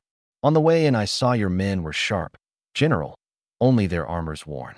Help me, and when it's done I'll put a new set of armor on every man you have. He slammed the table up. Did I know what iron armor cost? 180 sets ran past 1,000 taels. Could I produce that? I can't, I said. But someone can. The Wangs. His face changed at the name. I gave it to him plain. I was Zhao Yan. I'd crossed the Wang silk house. They'd twice tried to break my sister and me and would now come hard. Bandits had raided my village days back, my uncle and aunt killed, the place in a panic. Let the general lay in ambush, take the Wang men in the act. And whatever you say they are, they are. Say they're Wang's servants, they're servants. Say they're Tiger Head bandits, then bandits they are. And a charge of banditry meant the whole house seized and beheaded. Lin's saber was suddenly at my throat. The Wangs were no small power. Why should he gore that stone for one peasant? Why not kill me and claim a reward from them? Because you and Wang have old bad blood, I said, holding still. And because you're short of money, and I'm worth nothing. Wang's a fat hog. Eat him and your men eat their fill. I'm a grasshopper, not worth the chewing. He stared, then roared with laughter, sheathed the blade, and clapped my shoulder. Bold little bastard. I'll take it. Back to now. A couple dozen garrison soldiers stepping out of the shadows, and Lu's dozen men frozen. Lin strode out laughing, surveying the Wang's servants sprawled in the dirt, eyes bright with the loot to come. He muttered to me that he'd even brought bandit costumes to dress them in for the look of the thing, and they'd gone and dressed themselves. Saved him the trouble. Lu had ridden and shouting he was Tiger Head's second chief, and every woken neighbor was a living witness. "Congratulations, General," I said. "A dozen bandits taken, enough to seize the Wang estate behind them and report a merit to the commander's office." The commander's pleased. "Maybe you move up a rung." Lin couldn't hide his pleasure. "Tie these bandits. Not one gets away." The soldiers closed in. A Wang man shrieked to run and bolted. The rest scrambled after on foot, their horses dead or fled. Loose. These were Lin's own trusted men, in on the whole business, and they showed no mercy. For bandits, who wouldn't be taken quietly, there was only the one answer. Arrows flew, blades reddened, 5 or 6 down in moments. Wang's house thugs, fierce enough bullying poor villagers, broke like mice before cats. In the rout, Lu tried to slip away. A saber took him as he turned, and the last thing he understood, his head striking the ground, was whose headless body that was beside him. Soon the field went still. 12 bandits killed, 3 taken, the chief, Black Whirlwind, dead on the spot. 57 arrows spent, not a soldier scratched. The 3 captives, white and shaking among the corpses, were asked the only question that mattered: live or die. "Live," they cried. "Then talk." The leftmost stammered it was Wang Luin who'd sent them, dressed as bandits, to kill me and carry off my sister to wed his son and break the ill luck. Lin's face hardened. A soldier's blade opened the man's throat mid-sentence. To the other 2, white-lipped, "Remember it. Your tiger-head bandits hiding in the city behind Wang's livery. Wang Luin is the mountain's true master, the great chief. The silk house is cover for years of robbery, and tonight you came at his order to sack this village." Slow as they were, they understood. This was the lever to crack the Wangs. Master and servant loyalty weighed nothing against their own necks. They nodded like pestles. "Yes, we're bandits. Wang's the chief." At the Wang house, the old man knelt before his Buddha, uneasy, the steward at his side. Steward Lu's men weren't back. Then thunderous knocking at the front gate, and master and servant brightened. Lu's returned. The old gatekeeper shuffled to the bolt. The steward came rushing to hush him for waking the whole street, and drew it himself. The door swung, and the steward froze. Not Lu and the men, but a blade, its point already drawing a thread of blood at his throat, and rank on rank of garrison soldiers on the steps, torches snapping. "General Lin?" Lin walked him backward at sword's point into the hall. From the inner room, Wang, his eyes failing, called for the guests to be shown in. Then Lin's voice rolled out like thunder. The Wang house kept bandits, conspired with Tigerhead Mountain. The merchant, a brigand chief in truth, his men caught red-handed sacking a village tonight. He waved, and bloodied corpses were flung into the courtyard. 2 gore-streaked servants dumped on the flagstones. By imperial law, consorting with bandits. The blade pressed in, the steward stumbling back against the spirit wall. Is death to the 9 kindred. The soldiers poured in, blades out, the quiet night blown apart. Sabers split carved doors, women dragged from their beds. Some, not knowing what had come, struggled and cursed that the Wangs had connections, that the garrison would answer for breaking into a home. But the trap was sealed, the witnesses already made. The household was herded into the yard. They forced the old man to his knees. He cursed Lin for framing him over the old grudge. Years back, newly posted and short of funds, Lin had pressed the city's rich houses to take him on as silent partner and protector for their goods on the road. Wang had not only refused, but mocked him publicly for trying to get something from nothing, and led others to spurn him, killing the scheme. The feud dated from then. But the Wangs had traded cleanly since, and Lin had never found his opening, until now. All Maishan knew the story. My body's former crowd, useless at everything but gossip, had carried it to me. And so the moment I learned Wang was behind the frame, Lin was the first name I reached for. The enemy of my enemy. Wang, gasping, finally ground out that he'd give half the family fortune to spare his household. Lin laughed, bribing an official. That's a charge on top of a charge. The old man's eyes near split, howling that he'd not let Lin rest even as a ghost. Take him down, Lin said, his gaze running over the grand house, the corners of his mouth lifting. At dawn, a rider came to my door. The Wangs were jailed for collusion with bandits. Only the commander's order wanted before the headsman's block. Searching the house, they'd found an old woman, and on her this. He tossed me the levy receipt Aunt Ma had stolen. My mouth curved. I'd meant only to break the wongs and had got the paper back besides, a dozen taels saved. The general says you've a share in this, the soldier said, and offered me a favor, within reason. I made myself cool through the leap of excitement. The offer had limits, and I mustn't seem greedy. Not silver. The times had taught me that only the man with strength and standing holds his own fate. Money alone is just meat on someone's table. I'd like a few permits to bear bows, I said. Bows are regulated into sway. Only officials and permit holders may carry them openly. The soldier nodded. Hunting bows should be no trouble. How many? 10. The rains flooded the fields. Many can't make the levy and must risk the mountain to hunt. I want to raise a hunting band. More hands, more safety. He didn't press, only said, if I was trusted, fine, and rode off. This had cost the Wongs everything and netted me, on the surface, little, but the reckoning ran in my favor. Aligned to Lin Jian, the levy receipt recovered, and best of all the permits, which meant more than open hunting. They meant I could raise an armed band of my own. By noon the soldier returned. Not 10 permits but 8, each signed in Lin's own hand, valid across the sway, hunting bows only, forge an iron cord bow or a repeating crossbow, and the permits void and my head with it. Each bore my name, so a thief couldn't use one, though I could lend them out under my own authority. I counted my holdings with some satisfaction. 36 taels 7, 6 mu of land, the rabbit litter, 2 hunting bows, a hand axe, 2 spears, 24 arrows, a cleaver, a room and a half, and the 8 bow permits. Several times what I did stepping into this world. Dozens of Wong lives would end for what I'd set in motion, and I felt nothing for it. That kind of feud is your life or theirs. I fetched Xiaoyao from Third Ants. Jang Yu came by on the rumor. The Wongs, wiped out, he panted. Garrison men came at dawn. No mistaking it. Xiaoyao's mouth fell open. She'd hidden at Third Ants all night, and only now learned the house that had loomed over us was simply gone. How did you do it? Both of them wanted to ask. I only smiled it aside. Some things lose their weight in the telling. Let people fail to read you, and they keep a healthy fear. I meant to build my own band. A little mystery did no harm. Jang Yu shook his head. He'd feared me for my readiness to kill. Now he plainly admired the colder cunning of it, and thought that in a world this broken, only a man like me lived well. I've thought it through, I told them. I'll gather the able young men from the villages around and form a hunting band, cover for each other in the hills, and no one dares push us at home. Borrowing the garrison's hand this once was well enough, but Lin wouldn't always be there. Better to stand on my own feet. I put it to Jiang Yu straight. Leave the gang, come hunt with me, earn more than the gang paid. He looked torn, then admitted it.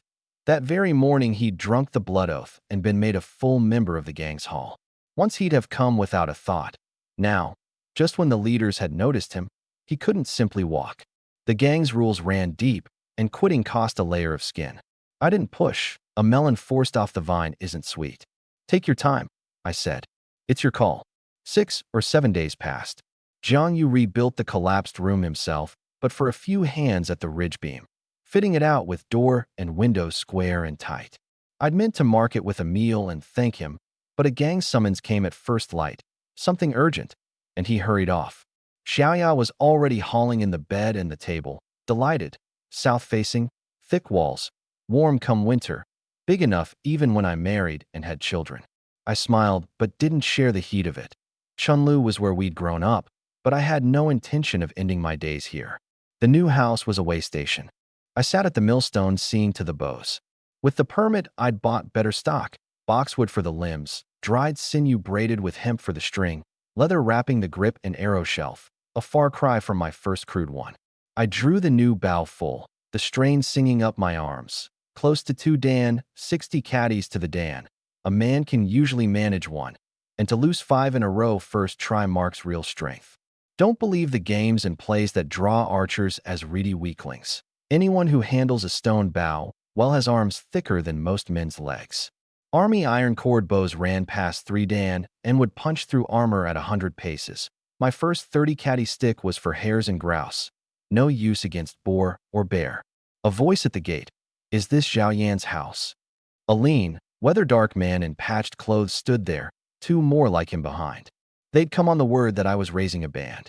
I'd had callers daily since, mostly idlers after a free meal, no one worth taking, so the band was still empty. What did you do before?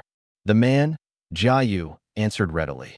A garrison conscript in the 24th year of Chongyuan, fought the tribes on the frontier, jailed some years when his commander fell foul of the law, then back to farming. The other two his comrades from those days, soldier and prisoner both. Conscripts. That caught my interest. The three carried themselves straight-backed, not bent like ordinary farmhands. Used a bow. Long ago. Don't know if my aim's held.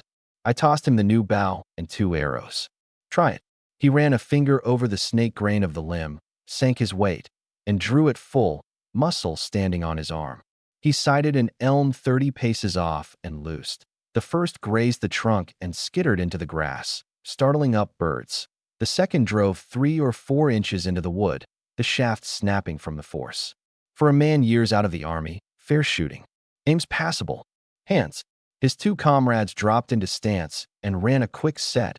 Fast, hard, plainly drilled for real fighting, leaves spinning up off the ground. That settled it. I let them in and named my terms plainly. Into the mountain, everything taken, game, herbs, split 6 to me, for among the 3 of you. The one called Liuzi flushed and opened his mouth. Jang Yu pressed his shoulder and managed a rueful smile. Brother Zhao, 4's a little thin. The mountain is a life-on-the-line trade. I counted it off on my fingers. The bow and mount permits are mine. The beast trails and where the worthwhile herbs grow only I know, and the sail route is mine. Which of the 3 could they bring to bargain with? It silenced them. They put their heads together and took it, for it was. Dawang village was 7 or 8 li off, and with little pressing in the fields I told them to lodge for now in the burnt half-room next door. Also mine since the fire. Easier to muster for the mountain. Jang Yu handed over a black iron tablet stamped with the character sway, the government's identity token. Without it a man's a vagrant. He offered it to prove himself, and rightly. Take strangers on without checking, and you might be harboring fugitives. The Wang's fate was fresh enough. I'd have asked if he hadn't. I walked them to the headman, registered the names, and they settled into Chunlu. That evening Jang Yu came by, and I pressed him again to join. He looked pained. He'd taken the blood oath that morning. He was in the hall now. Once a nominal hanger-on. He'd have come at once. Now he couldn't. I was disappointed, but didn't lean on him. Different men, different roads, however close. Meanwhile, under the crook-necked willow at the village mouth, a dozen short-coated men were working themselves up. Zhao Yin raises a hunting band, passes over 100 strong backs in his own village, and takes on 3 outsiders, turning his back on his own people, keeping the good thing from the village and handing it to strangers. They rolled up their sleeves and came for an answer. We 3 were at the pot when the shouting started outside. Zhao Yin, get out here. I set down my chopsticks and opened the door on 30 or 40 villagers, hoes and sickles in some hands, the ringleader's neck veins standing out. I shouted them quiet and let them speak one at a time. The leader, Zhao Si, a farmer I'd already turned away days back, demanded why no village men. What had the 3 outsiders paid me, while half the village went hungry and I ate well. I'd wanted a band that could fight. Only the capable, not mouths to feed. Chunlu had strong backs aplenty, but they knew only the plow. Bring them into the hills against beasts and they'd be a danger, not a help. Zhao Si, I said, patting my sleeve. I told you days ago, the mountain's full of tigers and wolves. Go in without skill and you're dead. He folded his arms. What's the danger? We'll go in a mob. Even a tiger runs from numbers. A mob doesn't fear beasts, true, but it scares off every animal for miles. This is hunting, not a brawl. That stopped him. Then old third granduncle hobbled out on his stick, rapping it on the ground. Hard times, fellow villagers should help each other. Couldn't I spare a little time to teach them? The crowd took up his words, and a few half-grown boys shoved at the fence. I let a cold smile show. Hunting's no craft learned in a few days. And I've capable men in hand. Why make trouble for myself teaching you? That lit them. The smell of stewing meat drifting out only sharpened their resentment. What kind of man eats his fill and watches neighbors starve? So selfish. Where's the village feeling after all these years? I kept my flat face, but let the edge into my voice. When my father died and we'd no money to bury him, my sister and I begged half this village, whose hand reached out. The ground frozen iron hard, the two of us clawing it half raw. Who helped? Hungry, ragged. After, not one bowl of rice from any of you, not one garment. Now I've a little skill, and you come for a cut, for my help, my sweat. I spread my hands. The smile turned to mockery. Do you take me for a fool? Heads dropped, more flushed with anger they couldn't answer. They all remembered. A destitute boy, a dead father, even his own uncle barring the door, the village looking on. Zhao Si stamped, dredging up old accounts. Just answer. Banned, yes or no? No, and we don't leave. Those three outsiders won't stay in Chunlu either. We'll drive them out, and you'll get no peace. Refused. They turned ugly, leaning on their numbers. 30, 40 strong, and if it came to hands, even I would lose. Some started shoving in at the gate. Then Jang Yu came out with the hatchet, an iron tower planted in the yard, his roar scattering the sparrows. Tired of living? Let's see who moves. The front rank fell back 2 steps, until someone at the back called there's only 3 of them, and the crowd stirred again. Third granduncle cracked his stick on the fence. He'd not believed 2 juniors would dare raise a hand to him. An arrow grazed past the old man's ear and stood quivering in the dirt at his feet. He sat down hard with a yell, the wet stain spreading at his crotch. I stood in the doorway, bow still up, a second arrow already knocked.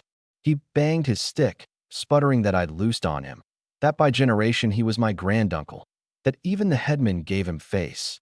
Did I want to be driven out of Chunlu? Third granduncle, I said, the string easing back to full. Keep talking, and I can't promise where the next one lands. The yard went silent, my voice level as ordinary speech, my eyes cold enough to chill. I'd like to see who drives me out of Chunlu today. The arrowhead glinted. The crowd surged backward as one. 30, 40 of them, and not a man would be first to move. Get out, I said, flat, the string creaking. Zhao Si forced a sweating smile, tugging at the men beside him, backing away. No need for bows. Brother Yen, we're going. One broke and the rest deflated. The whole press drained away down the road, the last few quickening their steps when my eyes found them. Only when the last shadow was gone did I ease off. The wind told me my back was soaked through. Beside me, Jang Yu's hand still shook, bold as he was. Too close. If we hadn't cowed that hungry pack, we might have left our lives here. This wasn't the beggars on the grain road. Chunlio's people held identity tablets, and to kill one of them was a certain beheading. While if the mob had beaten the 2 of us to death, they'd have covered for each other with false witness, and the guilt, divided among so many, would have come to little. People gone bad will do anything. The ones who can't bear to see another do well find their satisfaction in ruin. I gripped the bow. Stand watch here. I'll warn Jang Yu. They found no joy with me. They may go looking for trouble at his door. At the village mouth, under the lopsided willow, Zhao Si's crowd cursed me for a turncoat who treated Great Dragon Mountain as his own. Fine, we'll form our own band. Are we to believe Zhao Yin can take game and we can't? A gaunt woman murmured that the hills were full of wolves and jackals, that without an experienced guide there'd be trouble. Hunting wasn't so easy, and drew glares for it. Her own husband telling her to keep quiet. Men are talking. Zhao Si slapped the air. Third cockcrow tomorrow. Gather at the village mouth. We'll bring back something big and let Zhao Yin see. At first light, I drew the new door open and breathed the dew-cooled air. The new house meant a room each at last.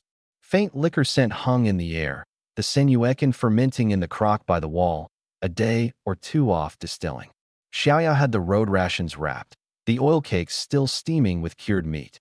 The rabbit litter had fattened, the chili chute stood 3 or 4 inches in the yard, and she'd been molding fresh mud brick to patch the burnt half-room next door, now ours. A tenderness in me at how this slight girl had kept the whole house in order without my lifting a hand to it.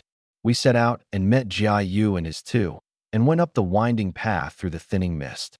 Brother Yen, look. 100-odd paces off at the mountain's foot clustered a crowd, Zhao Si at the head, the very men from the day before. His eyes found mine the same instant. The air tightened. 30-odd of them, jostling, their hunting gear a sorry joke. Rusted hoes, sharpened pitchforks, sickles, men hefting whittled branches, the look of a field crew, not hunters. A pock-faced man muttered, "Should I throw in with the outsiders who'd followed?" Zhao Si spat. He'd starved before he ate Zhao Yan's leavings. Today they'd get ahead of me and sweep the hills bare, send me home empty-handed, teach me what crossing them cost.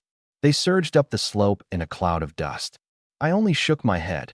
After yesterday, I wanted nothing to do with them, and their bolting off saved me the breath. The leaves broke the light to scraps as the two parties entered the mountain one behind the other. At the fork, I took the path away from Zhao Si's, leading my three to the hidden bear cave, clearing the brush from the mouth to reveal the cached weapons. "Take them." I handed out the boxwood bows, 6 arrows each, and the spears and hand axe taken off the Zhao brothers, so each man had reach both near and far. "In the mountain, you go by my rules." Something in me changed at the tree lean. My jaw set, and I drew the string slow, the arrow tip drifting across the three of them. This bow drops beasts. It drops fools who don't keep the rules just as well. A merciful man can't command troops. A sentimental one can't hold the purse. Jang Yu swallowed, the old frontier soldier straightening despite himself. "We won't drag you down." I led on, talking through the craft of it, and saved the last rule for last, my tone shifting. "Whenever there's the chance, the final arrow is mine." The three traded looks. Did the headman have some taste for finishing the kill himself? I didn't explain, and they didn't dare ask. The stream sound grew.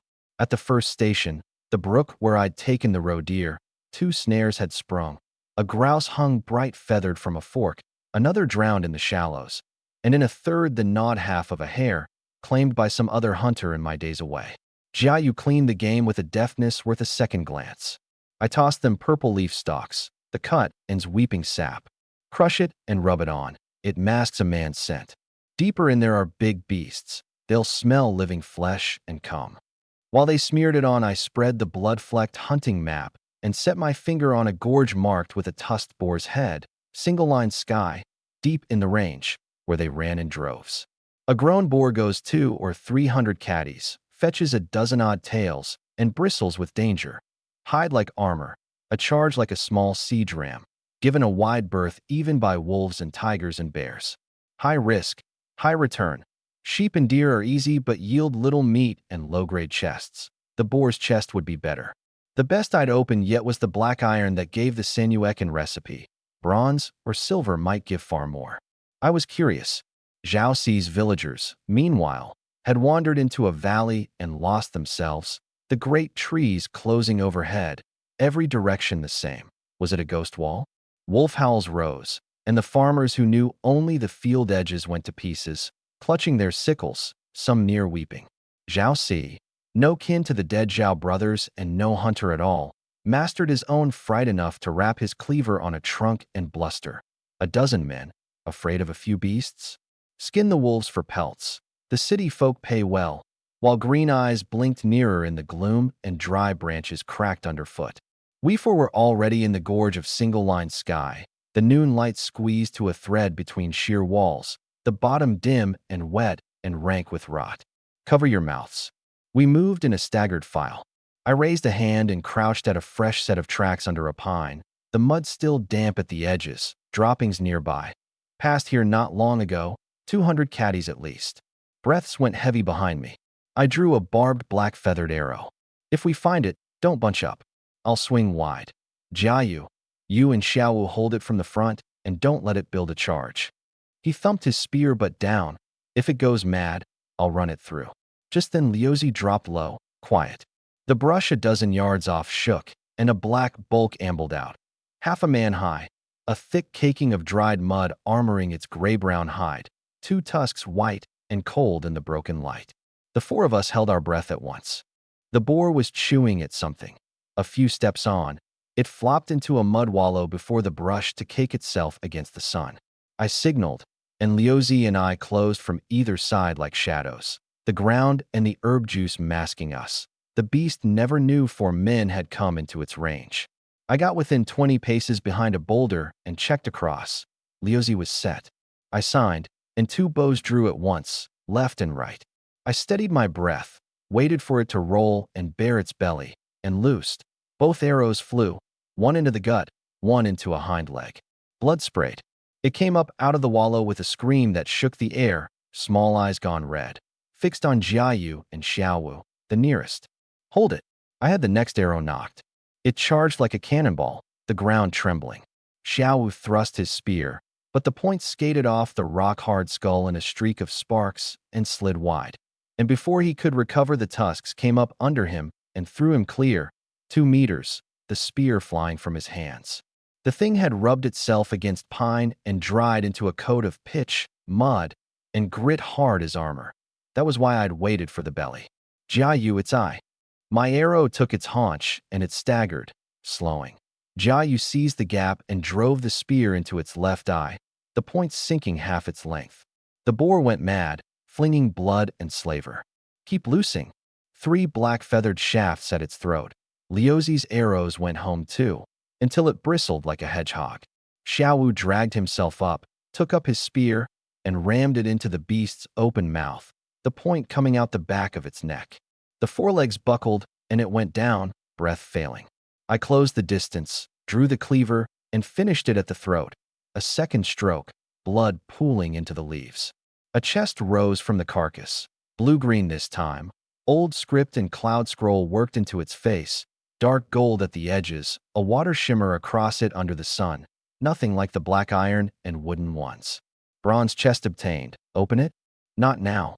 I told it silently, swallowing the thrill, glancing at Jang Yu and the others already setting to the carcass. With no storage of my own, opening it before witnesses was a risk. I'd never told even Xiaoya about the chests. Then the system added that a bronze or higher chest, left unopened, holds 3 days and can be kept in the system space meanwhile. The beautiful box dissolved into blue light and sank into my palm. A warmth ran up my arm and settled low in my belly. The box there, somewhere inside me, stirring when I thought of it. The storing solved a real problem. No more racing to open a kill on the spot. The chest safe even if someone hauled the carcass off. I went to Xiaowu, thrown clear by the boar. Bad. He got up fast, gripping his shirt hem. Bones are fine, just some gashes on my back. He straightened and winced anyway. I sat him down. He hung his head, sick with himself. If his spear hadn't slipped, the thing would have been down already. Don't cut him from the band. Give him another chance. The other 3 had worked seamlessly. Only his thrust had missed, and it had nearly gutted him. But for Jang Yu's quick spear to the eye, the maddened boar would have killed him. A good chance to bind a man. I clapped his shoulder. Don't take it to heart. First time out, everyone's green. You did fine. Thrown and bruised, he hadn't panicked or run. He'd come straight back in. That alone said he could be trusted, a man who'd been on a battlefield steadier under pressure than most. Tonight you get an extra 1/10 of the meat. You're hurt. You need building up. His voice shook with thanks. He hadn't expected to botch his first hunt and be rewarded for it. I've not many friends, I said, eyeing the cuts on his back. Jang Yu's one. With luck you'll be the kind of brother I can turn my back to. His eyes reddened. The man who hadn't made a sound flying off a boar's tusks. I cut him off with a tilt of the chin toward Jang Yu's work. Go help. We split the meat before dark. I plucked and gutted 2 fat grouse, rinsed them in the spring, wrapped them in lemongrass leaves and a coat of wet mud, and buried them in the fire. When the clay cracked open, the smell rolled out, the skin gold and crisp, the flesh tender and bright with grass scent.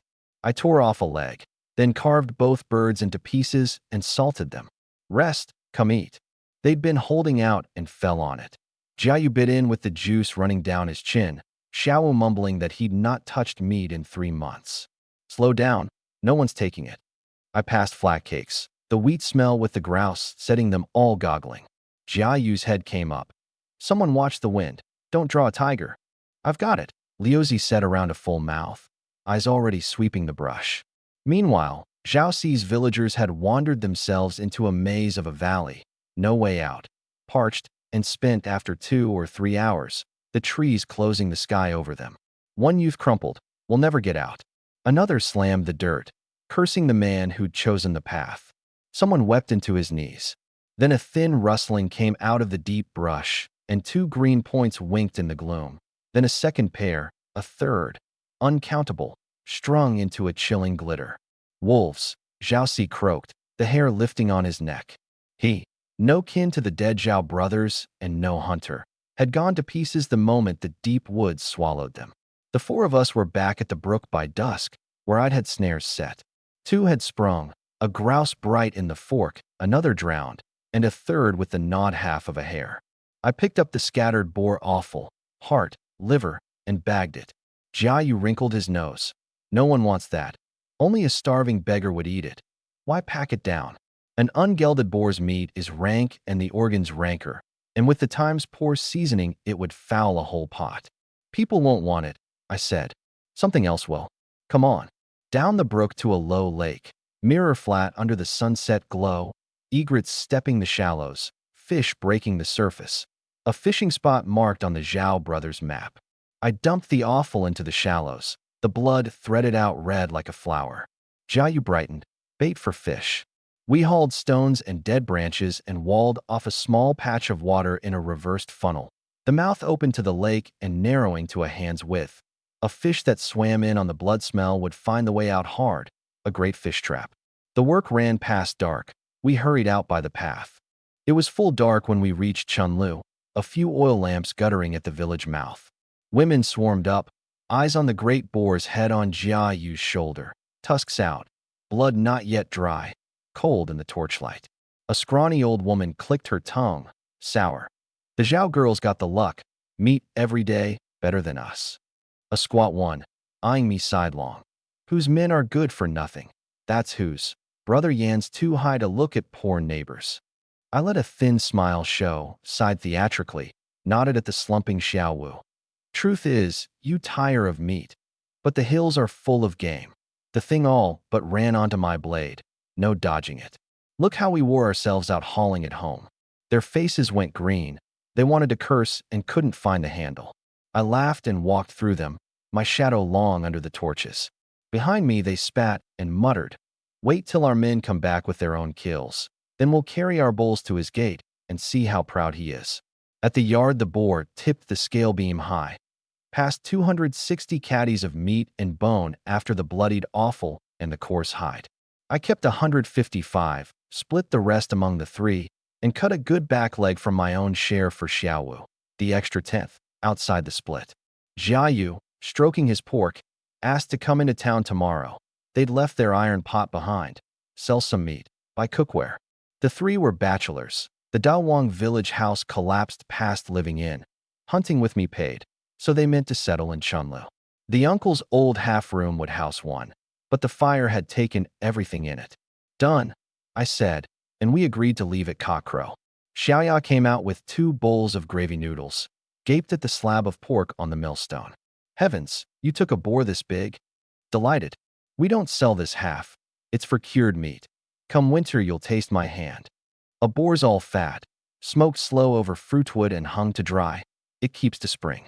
We ate in the evening wind, and while she washed up I lifted the cloth off the crock in the corner. A drunk, sweet fragrance rolled out. The sorghum had broken down, the wine clear, done already, and right. I built a quick mud stove, set the fir bucket and the great iron pot. A still. The lower pot boils the mash. The upper holds cold water. The vapor meets the cold and runs down a reed pipe drop by drop, the purest distilled liquor. Method from short videos in my old life. Simple to say, exacting on seal and heat. The first bright drop ran into the bowl, clear as spring water. Xiaoya leaned in, doubtful, like plain water. Has it any kick? Distilled liquor, fierce. I dipped a spoon and threw it back, clean and burning at once, a line of fire down to the gut, every pore opening. Senuekin, not the equal of a great modern distillery's best, but in this age it would trounce the field. Tomorrow it sold. That night the village would not settle. Under the willow at the mouth a few women sat around a lamp, waiting for the men who'd gone up the mountain with Zhao Si. A torchlight came swaying down the dark road. They're back. And then the old woman's claw locked on the window frame, her face gone white in the guttering lamp. It was no triumphant column. 30-odd men staggering in, terror still on them, clothes torn and black with blood, one dragging a broken arm, another with claw furrows raw to the bone, the lead torch dipping and flaring so they looked like dead men climbed up out of the ground. A tea bowl shattered. A round-faced woman ran out and saw her husband's empty sleeve and dropped wailing. Zhao Si finally choked it out. lost in the valley, run into wolves, lucky to come back alive. Then sixth aunt seized his collar. Where's my son? Where's Juicy? He set his teeth and looked away. Her eyes raked the men. Every one of them flinched from her. She understood, and a scream tore out across Chunlu. Late, the rain holding off, Xiaoya already asleep behind her thin door. I shut my own room, sealed the cracks, and called the green glinting bronze chest out of the system space. Its face rusted, glowing faintly. Open. It shook hard, lid clattering, a blade of light bursting from the seam, and when it cleared, a shaggy black shape crouched on the earth floor. Bronze chest opened. Mountain Patrol Wolfhound ×1. Name it. A magnificent black hound, near my thigh height, even sitting, coat oiled to a shine, eyes a still blue that turned fierce the moment it moved. It dropped its head and licked my palm, tame as if it had always known me. For a hunter, a good dog is a thing dreamed of, a nose and ears far past a man's. Danger smelled out early, game run down easy. The good bloodlines were rich men's toys, fabulously dear. The Xiangyang prince's daughter's foxhound bought off Western traders for near 3,000 taels, the price of a whole eatery. Village curs only watch a gate. This one was solid muscle, fangs that would shear a throat, a tuft of silver white at each ear tip. You'll be Xiongpi, I said, the bear spirit out of the old tale that stole a monk's robe. It thumped its tail, ran, sit, lie, shake, roll without a fault, and caught a strip of cured meat from the rafters in the air. A dog rolls belly up only for a man it wholly trusts. At first cockcrow, I had the Senuekan jar packed in straw at the bottom of the basket. Xiaoya chased me out with hot meat cakes, and the black shape shot from the house, and she shrieked into my arms. What is that? A dog. Wandered in last night. You were asleep, so I let it stay. Trouble's about. It'll mind the house and come hunting. She eyed the paws near as big as her hand, then warmed when it rolled at my word. It must have an owner, a beast this fine. If someone comes, we give it back, I said. Easy, since it came from a bronze chest and had no owner. I crouched and pointed at her. Guard her. Understand. Xiongpi went and nosed her hem, and her face lit. In town, after the boar meat was sold to the pavilion's kitchen, I set out the Senuekan jar for the cook, a fat man named Fan. The lid came off and the clean fragrance drifted. His ladle stopped mid-stir, eyes bright. Fine liquor, he could tell by the smell alone. He reached for a white spoon, and a cold voice cut in from the doorway. House Rule 3, no drinking on shift. Was his fat hide owing for a beating? A silk-robed young dandy sauntered in behind a gold-threaded kerchief held to his nose against the kitchen smoke.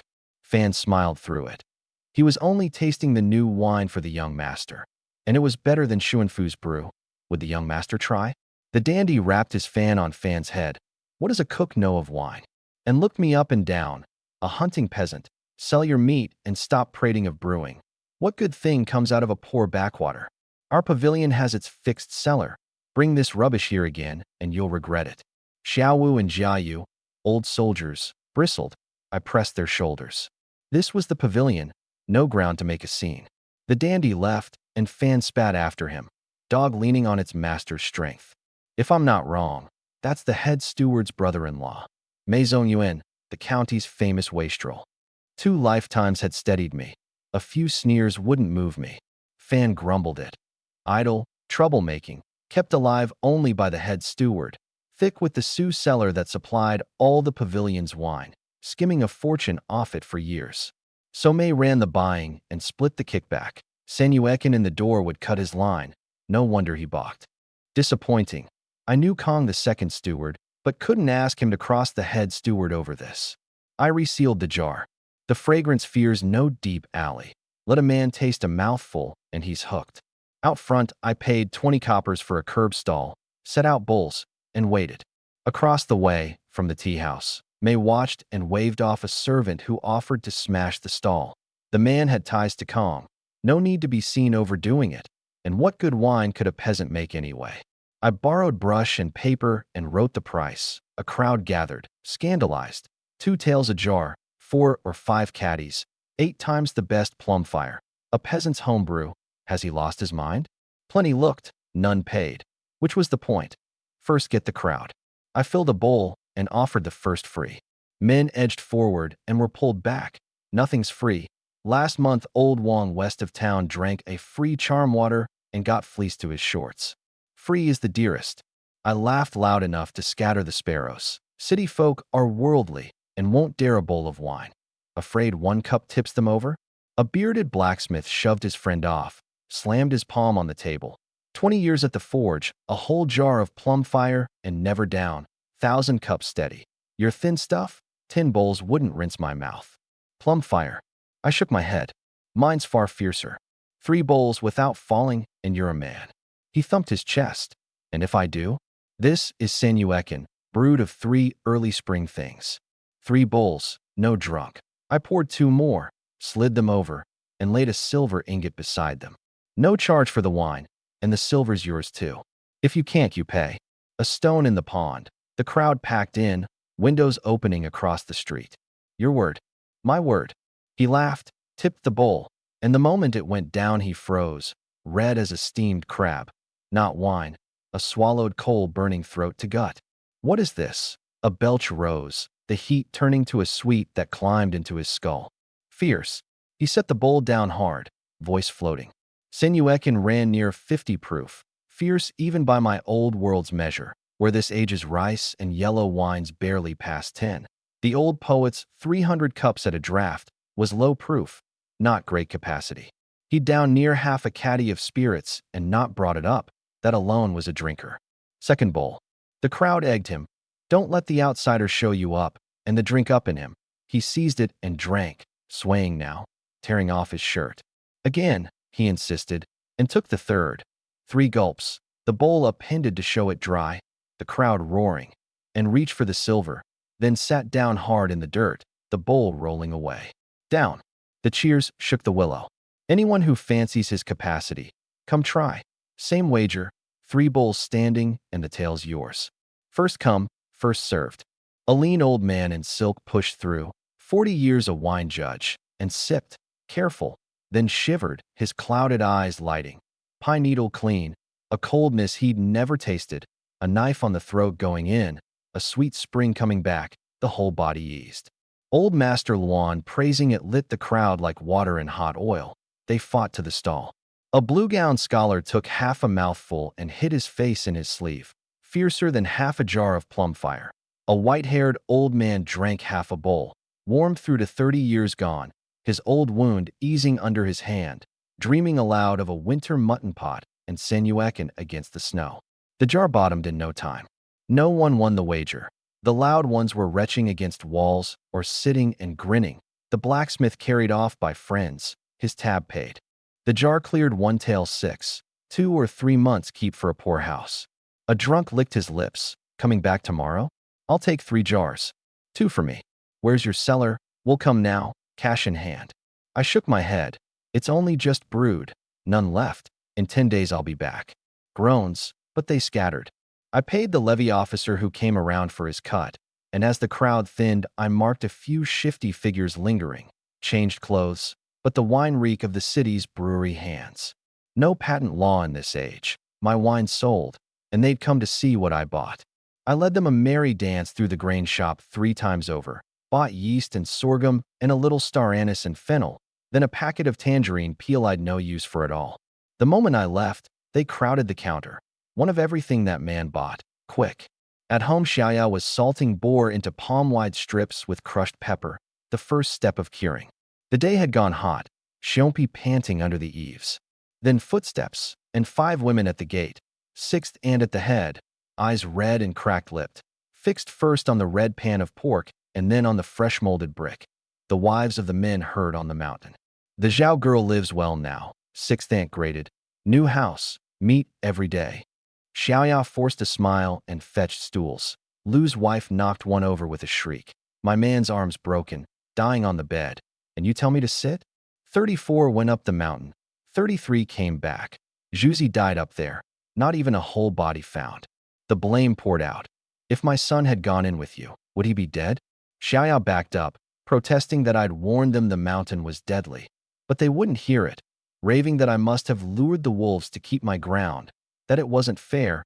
Why did her household always come home laden, and theirs go to death and ruin? They surged in. A hand wrenched Xiaoya's hair back and she went down, head cracking the brick, the world swimming, shapes lunging. Then Xiongpi's roar split the yard. The black hound a streak, teeth into Lu's wife's ankle, cloth tearing, blood. She smashed the salt crock on his head, grit and shards into his eye. The dog whined but held, growling low. Xiaoya tried to rise and was seized from behind. The women raining blows, fists in her belly, nails down her neck, her collar torn, hair loose, blood at her mouth, and still she gasped that it was nothing to do with her brother or her. They had no reason left in them. A house in ruin, they only wanted someone to bleed for it, and she was the one to hand. My son's gone. I've nothing left to fear, Sixth Aunt said, cold, and drew a bright pair of shears. Today you go down to keep him company. The shears came down. Xiongpi flung Lu's wife off and leapt, and was rammed flat by a heavy woman who looped a rope on his neck and hauled.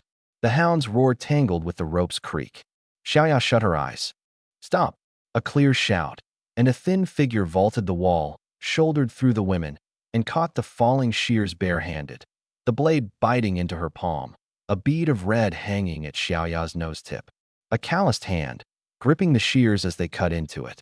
Bai Feifei, the soft, put-upon Kaoshan girl, no kin at all, had thrown herself in. On one knee, left arm shielding Xiaoya, right hand running blood, she faced Sixth Aunt. A debt has its proper owner. Your son was killed by wolves, not by Xiaoya or Brother Zhao. Stop this. The women wavered at the blood, telling her to keep out of it, go tend her blind mother. Sixth Aunt only wrenched the shears, grinding the blade on the hand bones. Get out, or I'll do you too. Do me too. Bai Feifei forced the shears back. Your house lost a man, so you don't go to the wolves, you come bully a girl. If you want revenge, go up the mountain and spend it on the beasts. Do you dare? A pack that only squeezes the soft ones. The yard went silent. Slight as she was, her eyes drove them back a step. I've sent for the headman. The constables are coming. Keep at it, and I'll see it through. A little of my blood is nothing. But if you go to jail, your hurt go untended and your dead unburied, and you'll not close your eyes in the ground. Lu's wife paled. The others let their sticks and bricks drop. Only Sixth Aunt still stared at the bloodied shears, tears falling, then folded boneless to the ground, wailing for her son. Xiaoya, eyes red, tore a strip from her own hem and bound by Feifei's hand. Thunder muttered at the horizon. I was on the road back as the long-held rain broke, talking prices with Jang Yu and the others. We made the village just ahead of it. Xiongpi shot to me, knows what against my hand, urgent. I shrugged him off, busy with the yeast and sorghum, and he barked, stalked to Xiaoya's door, and wagged. Her door was shut tight in the daylight. Supper was already on the stove, pork fried with soybeans, 2 oil cakes. I knocked. I brought osmanthus cake, still warm. A muffled answer. She wasn't well, she'd sleep, eat it tomorrow. Sick. She'd always been frail. I smelled herb medicine through the crack. Caught a chill? I'll fetch second crutch. No need. Too quick. Just didn't sleep. A headache, I'll sweat it off. Ginger water? Drank it. I rapped twice hard. Opened the door. A reluctant sound, the hinge creaking. In the dim she'd wrapped an old scarf and dropped her fringe to hide half her face. But I saw the bruise at her mouth, purpling. What is this? My voice shook. I reached for the scarf. She shrank. I caught her wrist. Who did it? Nobody, she mumbled. I pulled the cloth away, the welts and nail scratches down her white throat, plain. Who? She tried to laugh it off. A squabble at the stream with the simple widow, a little pulling. Why bother over a half-wit? I turned for the gate. She clutched my sleeve. Brother, it really was the widow. Tell me, or I asked the neighbors. She knew her, too soft to start a fight. The thing was wrong. Then the tears came. It was Sixth Aunt and the others, the wives of the men heard on the mountain, come to quarrel and then to blows, and Bai Feifei had thrown herself in to stop it. My fist creaked. The supper still steaming, the brick all stacked square, beaten, and she'd thought to finish the work. No wonder Xiongpi wouldn't stop barking at me. Someone came at her in her own home. Leave it, brother. Their houses are in mourning, and we've just got some peace. I didn't want you in trouble again. She knew me.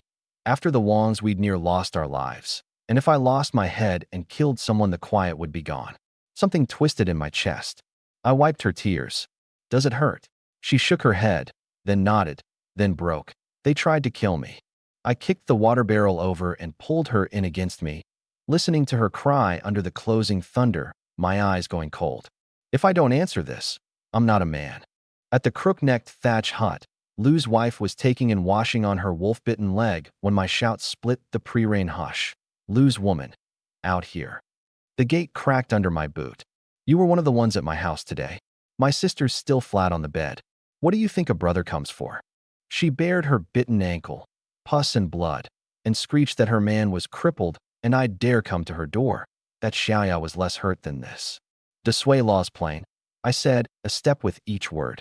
A would-be killer who's killed in return has it coming. That wound you brought on yourself, it doesn't count. She dropped and wailed for the village. Murder, he's come to my house. And the neighbors gathered, the old ones pleading her case. Her man's bedridden. She's half mad with grief. Enough now. Third granduncle pushed in late. Playing the elder, told me to be the bigger man. It was settled. Go home. And reached to shove me from the yard. I caught his wrist, the dry arm bending like deadwood. He yelped. Her house is bad luck, so she gets to run wild. And I should take it? What law is that? Her misery isn't my doing. Don't tie me with it. Especially you, third granduncle. What right have you to settle anything for me? I flung the arm, and he sat down hard in the mud. He'd been the village's last word for years. Humiliated again, he shook with rage. I looked round at the neighbors who'd come to plead. Kind hearts. All of you. Racing to stand between me and this woman. And when this pack of them stormed my house and beat my sister, who stepped in? Are you pitying Lou's wife, or just glad of a stick to beat me with? Heads dropped.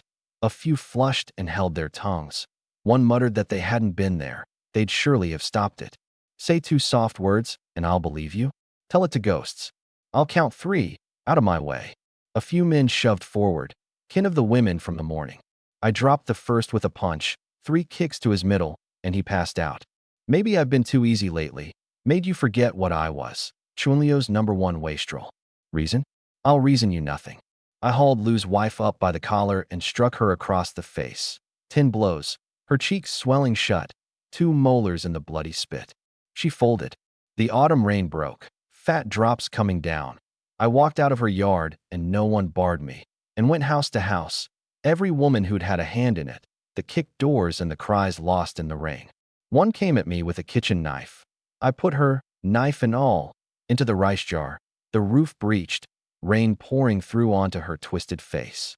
At 6th Aunt's gate I stopped, heard the weeping inside through the rain. She'd been the worst of them, the one with the shears at Xiaoya's throat, and after a moment turned and walked away. The villagers trailing at a distance murmured that even I had a scrap of human feeling left, sparing a lone old woman whose son had just died. At by Feifei's, the dark mud hut wet through. She was spooning medicine to her blind mother, the cut on her bound hand pulling so she pressed her lip white. Bought on credit again from second crutch. The good barefoot doctor who'd broken his own leg gathering herbs in the hills and charged the poor next to nothing. The mother pushed the spoon away. Don't waste it. My sickness I know. The medicine's no use. And another levy coming. 600 caddies of rice for the 2 of us. All of it on you. Child, too heavy. A broken basket hung from a beam, half a coarse cake in it. 3 days' food for the 2 of them. Bai Feifei shook her head, eyes wet. I'm not afraid of the work. The mother forced a smile, as if she'd decided something. I'd best just die. The girl's bowl smashed on the floor. She gripped her mother's wrist. No, I can feed you. I'll dig herbs, cook and wash for people. You're all the kin I have. I won't let you die. And the old woman turned her face away and would not answer. Only her labored breath and her daughter's despair in the dark. In this world, living is hard and dying easy. Frail as she was, 3 days of refusing food and water, and she'd be gone. The hinge creaked and a cold draft came in. Bai Feifei looked up. Brother Zhao. I took in the place. Roof thatch rotted black and leaking, rain threading down into a small pool on the floor, the patched quilt's black wadding showing, the mother a stick of dry wood on it, poorer than the Zhao house when I'd first woken into it. My eyes ended on the blood-soaked cloth round her hand. Is that Brother Yin? The mother said, struggling up, hands groping the air. Come in, it's cold. They still remembered the half-grouse I'd given days back. I stepped in. "Brother, you need something?" the old woman asked.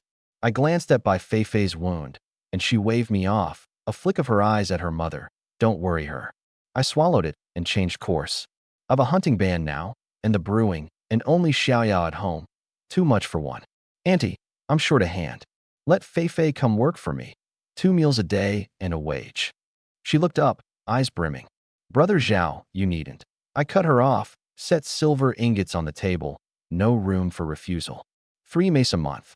Your levy's not paid yet, is it? Take this as wages in advance. The room went dead silent. The old woman broke into sobs. Bai Feifei bit her lip till it bled.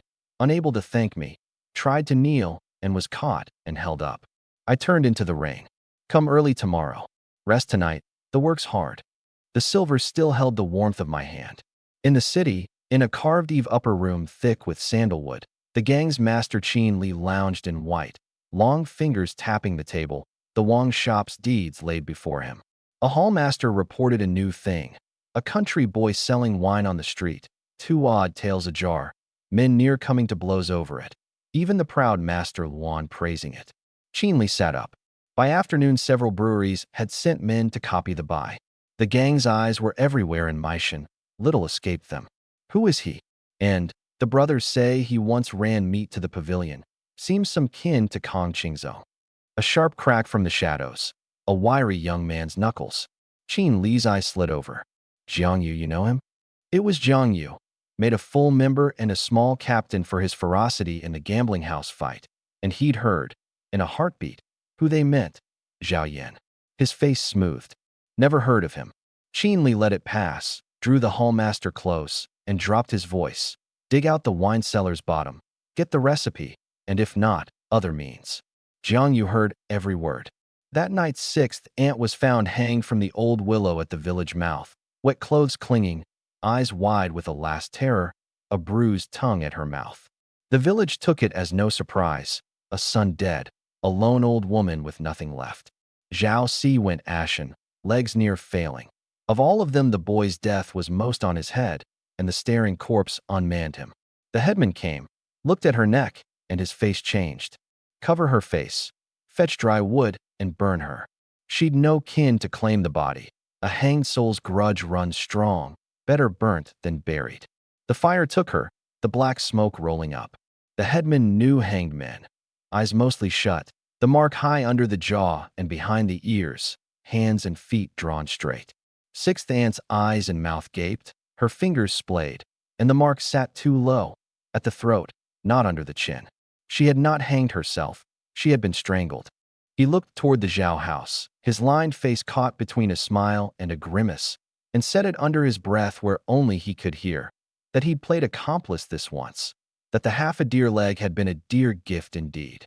The smoke thinned and scattered on the wind, and nothing of her was left.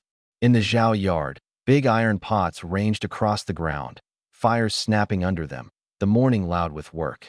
I rinsed plump sorghum while Xiaoya fed the flames. Town went well yesterday. Our wines made a name. I meant to build 3 more stoves along the east wall, and I'd asked Bai Feifei and 3rd aunt to help, do any moment. With me on the mountain so often, the brewing would fall mainly to Xiaoya.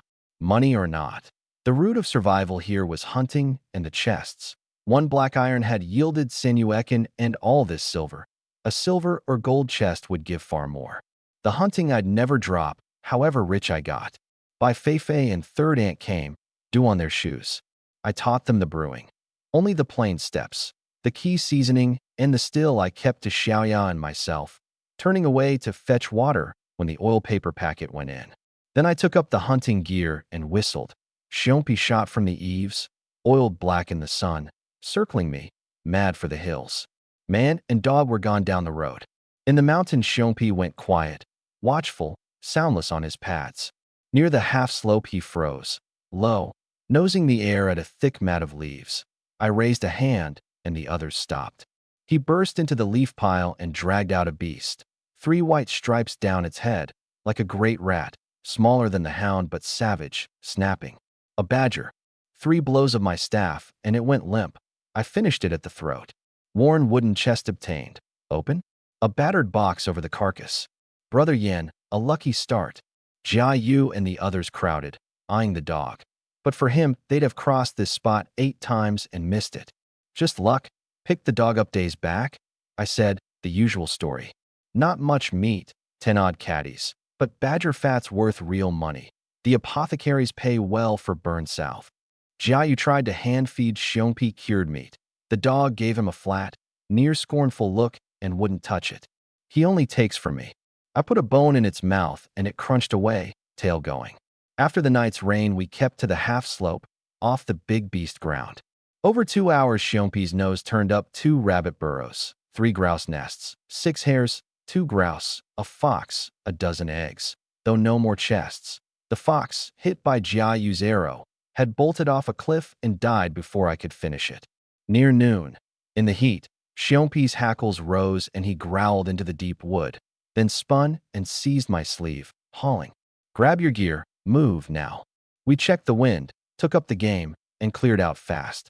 Behind us, a great striped shape came out of the brush, a grown male tiger. It circled where we'd stood, working the air for blood, marked a tree, and ambled off.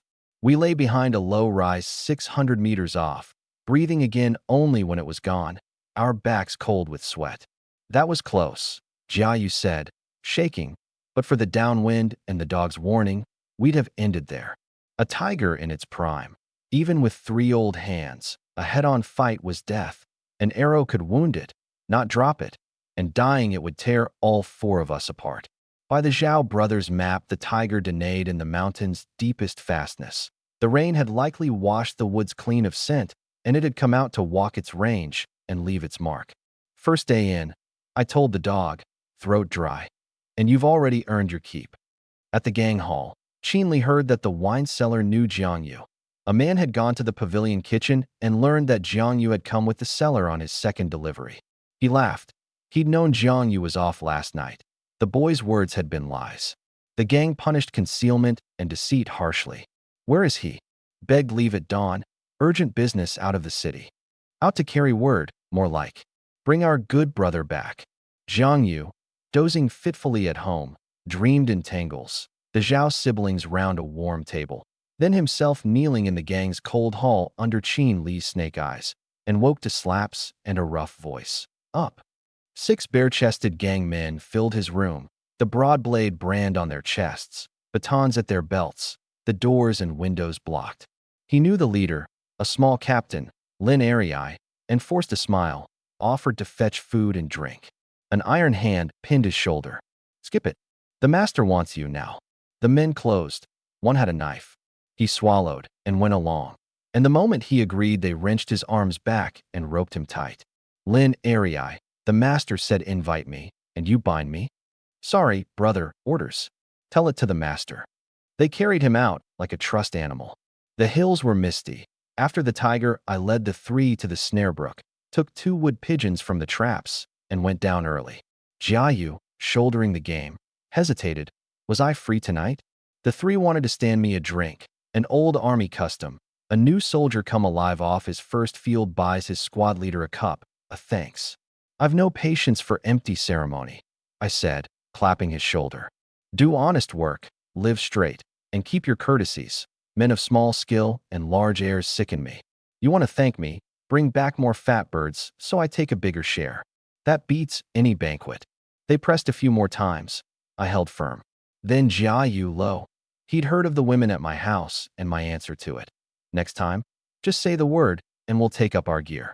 Not just hunting. Cutting men's a trade of ours too. I turned, half a smile. Good at cutting men. And killing? If I wanted a man dead, would you hand me the knife? They froze. I waved it off, a joke, and walked on.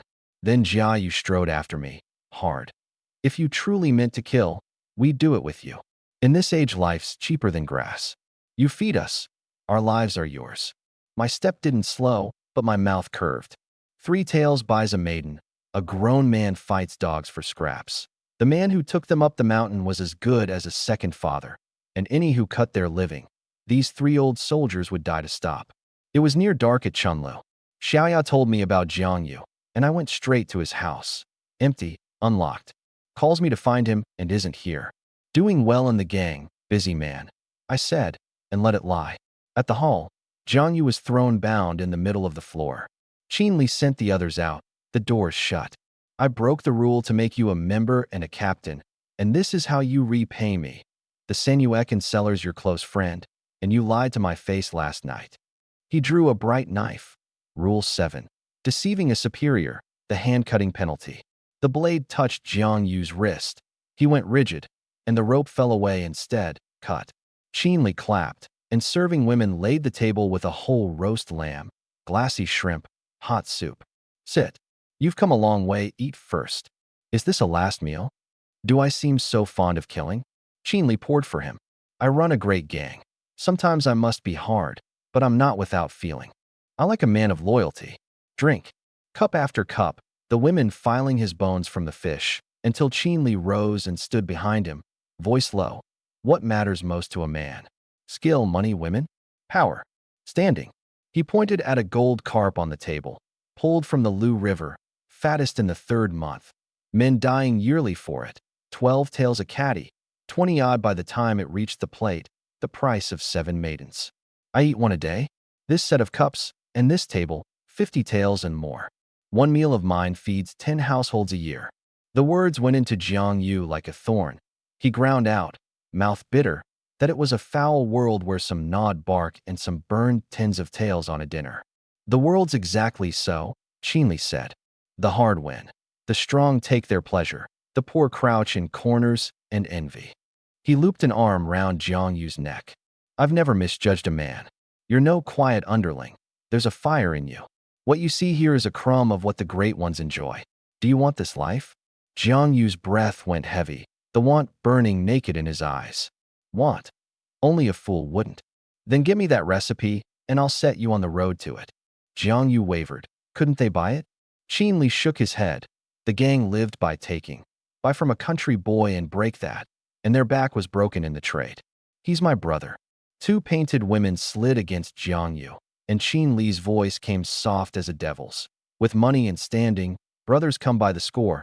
A man gets few chances to rise. I trust you to choose right. Jiang Yu's eyes went from greed to a flicker of refusal and back. 2 men fighting in him. At the Zhao house, Xiaoya chattered about the day's brewing. 10 crocks packed full, while I worked the fox skin loose, glossy in the evening sun, and rinsed it. How much silver have we now? Less by Fei Fei's advance. 39 taels 6. Bring it out. I've a use. The fox meat's rank and won't sell, but a good pelt's a rich man's prize. A fine fox fur collar 6 or 7 taels, double for pure white or fire red. Xiaoya's eyes went round. Nearly 40 taels, a small courtyard in the city, the levy already paid. What could need so much? I looked round the cramped 2-room house, 10 wine crocks leaving barely room to stand, the yard filling with stove and still and millstone and rabbit hutch and the chili plot.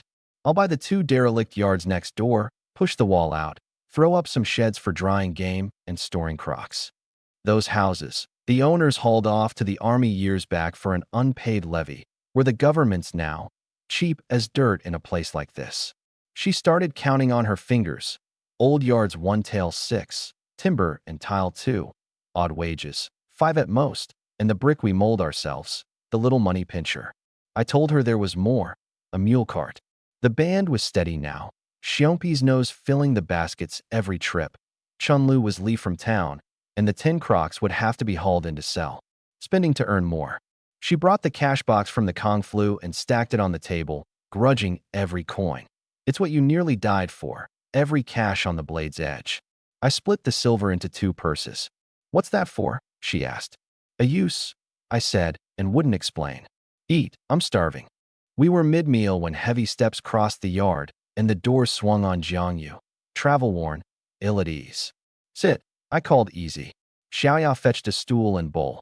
He waved it off, ate in town, and sat slowly. Xiaoya says you wanted me, urgent? He licked his cracked lips, rubbed his big hands, started and stopped. A child caught at something. You're stalling, a grown man, not like you. We've done hard things together, out with it. Brother Yin, I don't know how to start, in the gang. I tossed a purse onto the table, smiling. After what Xiaoya told me, I guessed. Short of money? Just into the gang, Dues and tributes to pay. Take this. Ask if you need more. The lamp threw his long shadow crooked on the wall. He stared at the bulging purse, his face burning, a shame too big for the little room. Brother Yen, his hand shook. I went on eating. The heavy silver meant less to me than a fragrant fried bean. Xiaoya ate with her eyes on him, sick over the loaned money but holding her tongue before an outsider, leaving me my face. Why are you sitting there like a post? Take it. Then Jang Yu shouted it, veins standing on his forehead, as if it took the last of him. I'm not here to borrow. The master sent me to take your brewing recipe. Dead silence. Xiaoya's bowl shattered on the floor. The smile froze on my face. I set down my chopsticks. Say that again. You went to sell wine, the gang marked you. They found I knew you and forced me to come for the recipe. His voice dwindled to nothing. I laughed, cold and self-mocking. So this is why you tore over at dawn. And I thought you were in trouble. Went straight to your house off the mountain. I stood over him. He must have offered you something grand. A fire in my chest. The one man here I'd thought worth keeping. Ready to back him with real silver up the gang's ranks. And this was the end of it. Brother Yen, you've got it wrong. But the words died. With it come to this, no one would believe he'd come at dawn to warn me. Wrong? You're not here for the recipe? Here to plan how we fight the gang. He couldn't answer. He drew a breath. He'd swear on his life he never meant to harm us. But the gang was vast, Qin Li's hand brutal, and the two of us against them was an egg on a stone. A man holding a treasure he can't defend is a man marked for death, and clutching that recipe could cost my life. My brow jumped. He wasn't wrong, but I couldn't swallow it. So whenever someone stronger comes to rob and bully me, I should kneel and hand it over with both hands. My face went still, the anger banked like the dead air before a storm. I didn't come to quarrel, he said. I came to lay it plain. If I go back without it, the next to come may carry a knife. The lampwick spat. Xiaoya, white, gripped her hem in the corner. What did he promise you? What's it matter? It matters to me. Through his teeth, Hallmaster. Hallmaster, better than running with a poor brother.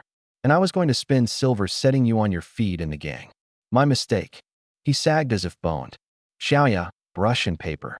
I wrote it out fast, the ink wet, and slapped it to his chest. Take it. Climb on your brother's shoulders to your bright future, my good brother. The last words bitten off like poison. His face went bloodless. He gripped the page white-knuckled, never looked up, and walked out into the dark. I stood breathing hard, then forced it down. Xiaoya, I'm going out. Brother. She shot up, voice shaking. Sure, I meant to kill him. Don't be foolish. If I wanted him dead, would I need all this? He wouldn't last 3 moves. Then I crunched out over the dead leaves, to talk to Jang Yu and the others about the gang. She caught up 2 steps, baffled. But you gave them the recipe. They'll let it lie? The wind seemed to stop. I turned, my eyes catching a hard light, and said it one word at a time. That recipe is fake. The Sanuekan recipe is worth a fortune. High-proof liquor in this age is a fortune maker. And I wasn't about to hand the real thing over because a gang growled at me. The world rewards the man who won't flinch. Show fear once, and every envious eye in the county comes for you. I'd sooner die on my feet than kneel and wag a tail. A fake would buy time. 10 days at least before they brewed it and found it dead, and by then I'd not be the unready man I was now. What became of Jang Yu after that was no concern of mine. I went through the dark to the burnt half-house the uncle had left, where Jang Yu and the others ate by a gap-toothed table. Xiaowu wiped a bench clear for me. The gang, I said. You know it. They did. The hardest, biggest of the county's black work outfits. No one who'd spent a day in Maishan didn't know the name. They want my brewing recipe, and I mean to meet them head-on. Stand with me, and you get 1/10 of the wine money. Won't. And you pack for Daowang village tomorrow before I drag you down with me. The lively table went still. The gang had 200 or 300 sworn men and near 1,000 with hangers on. Even the yamen gave them face. One hunter against that was an arm against a cart. Then Jia Yu shoved his bowl down and tore open his shirt to show a centipede of scar across his heart. I meant what I said on the mountain. You feed me, I spend my life for you. Tribe of mules or gangs. The tribesmen's arrows couldn't take my life. I'll not fear a pack of street toughs. Xiaowu's bared muscle stood out. Liuzi's eyes were as hard. We rolled in corpse heaps, 6 of us chasing 90 tribesmen across the snow till it ran red. I drew the cleaver and drove it into the table, where it stood quivering. Then it settled. Liuzi takes the game to the pavilion. We 3 walk the villages and find men with nerve in a hand for a bow. Fill the 8 permits. The gang's going to learn I'm no soft persimmon. Jang Yu, meanwhile, lay sleepless, the fake recipe a hot iron at his chest, my offered silver circling in his head. He drove his fist into the water jar till it hummed. Zhao Yin, why didn't you knife me? Curse me to my face. Then I could take the gang's reward with a clear conscience. Now how do I choose? At first light, we worked the nearby villages, aboard reading hiring hunters lashed to Xiaowu's torch. Hunting's a coveted trade in a meat-starved age, but the mountain's deadly and the baoban makes most men only watch. My government permits changed that. The threshing ground filled with lean men, and I picked 8 of the strongest. I had Jia Yu hand out cured pork, 2 or 3 caddies a man, a tael's worth, won by a generous boss, and their eyes warmed. They'd handle the bow only as conscript watchmen, no soldier's aim. The leader's first shot skittered into the grass, but aim can be drilled. I'll teach you bow and blade. One question, have you got the stomach? Because in the hills it's not only beasts. Black-hearted men have marked us, and there'll be a fight, broken bones, maybe deaths. Will you stand? They went quiet at that. They'd come for a meal, not a knife fight. What's the pay? 2 taels a month, plus 3 caddies of meat for every successful hunt or every fight finished. Hurt or crippled, there's a settlement on top. 2 taels was a fortune. The crowd erupted. These were wagemen, not partners like Jia Yu's 3. The leader still wavered, weighing his life against the silver. I let the cold show. A man only lives once. Wolves run 1,000 li for meat, curs for dung. You want your parents and wife and children to live well, flinching at every shadow, knife's edge and silver home, or crouch in the dirt with your plow. They set their teeth and swore in. Eat my rice, you take my orders. I drove the cleaver into a dead tree.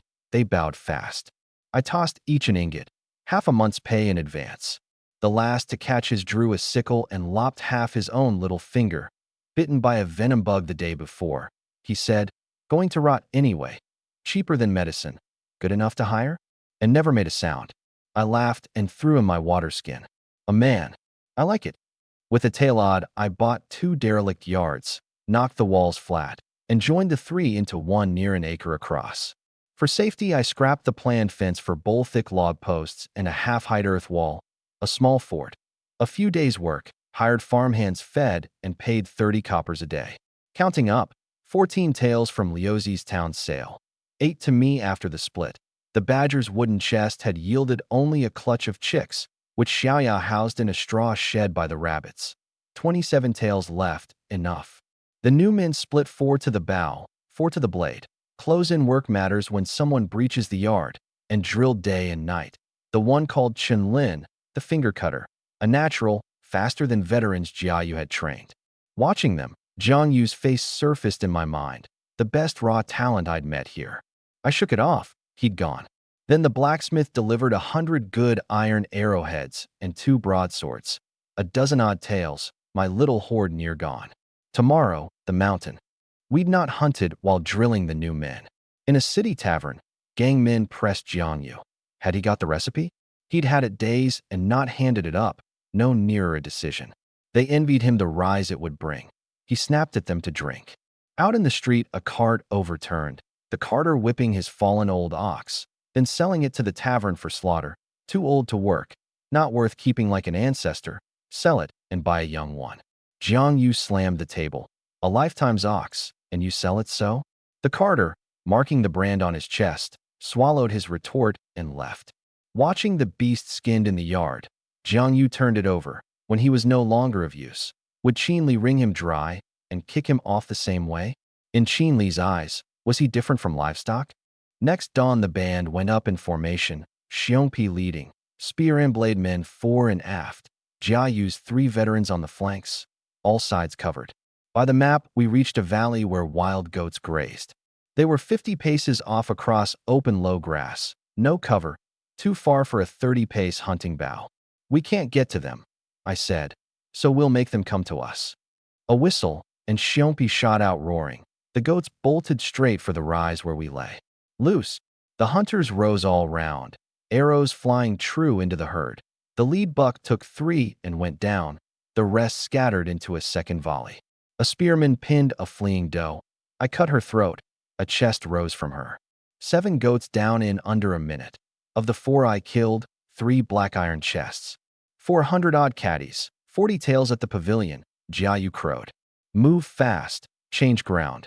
The smell will draw something big. Goats nose shy. The blood would clear the valley for days. We went down the brook to the lake trap. Fish dimpled the walled patch, dozens, too shallow to hide. I took Xiao Wu's wooden gig, waded in, and speared a 3 or 4 caddy carp. Under the stones were shrimp and palm-sized crabs and a snapping turtle. A tonic, the city rich pay for it. We filled a basket, restored the trap's mouth, baited it with the goat's offal, and left. At the gang hall, Jang Yu walked in reeking of wine. Done what I asked, Qin Li lounged. Jang Yu reached into his coat and drew not the recipe but a knife and drove it through his own shoulder, the point out his back, blood running down the blood groove onto the flagstones. Gang Rule 32. A member who leaves takes 3 blades, 6 holes. His face went gray, eyes red, the old ox in his mind, and my silver. I'm a useless man. Can't stomach your 12-tail carp. Not worth your favor. I'll go back to the country and eat flatcakes with my poor brothers. 1 down, 2 to go. Watch. Qin Li's face iced over. Coming off the mountain, I weighed the game, pleased, and then the 3 goats' wooden chests pulsed, their patterns flowing alive. 3 chests of matching grade detected. Synthesize? Grade increases on synthesis. 3 black iron for 1 bronze. A gamble, like turning a bicycle into a motorcycle. Synthesize.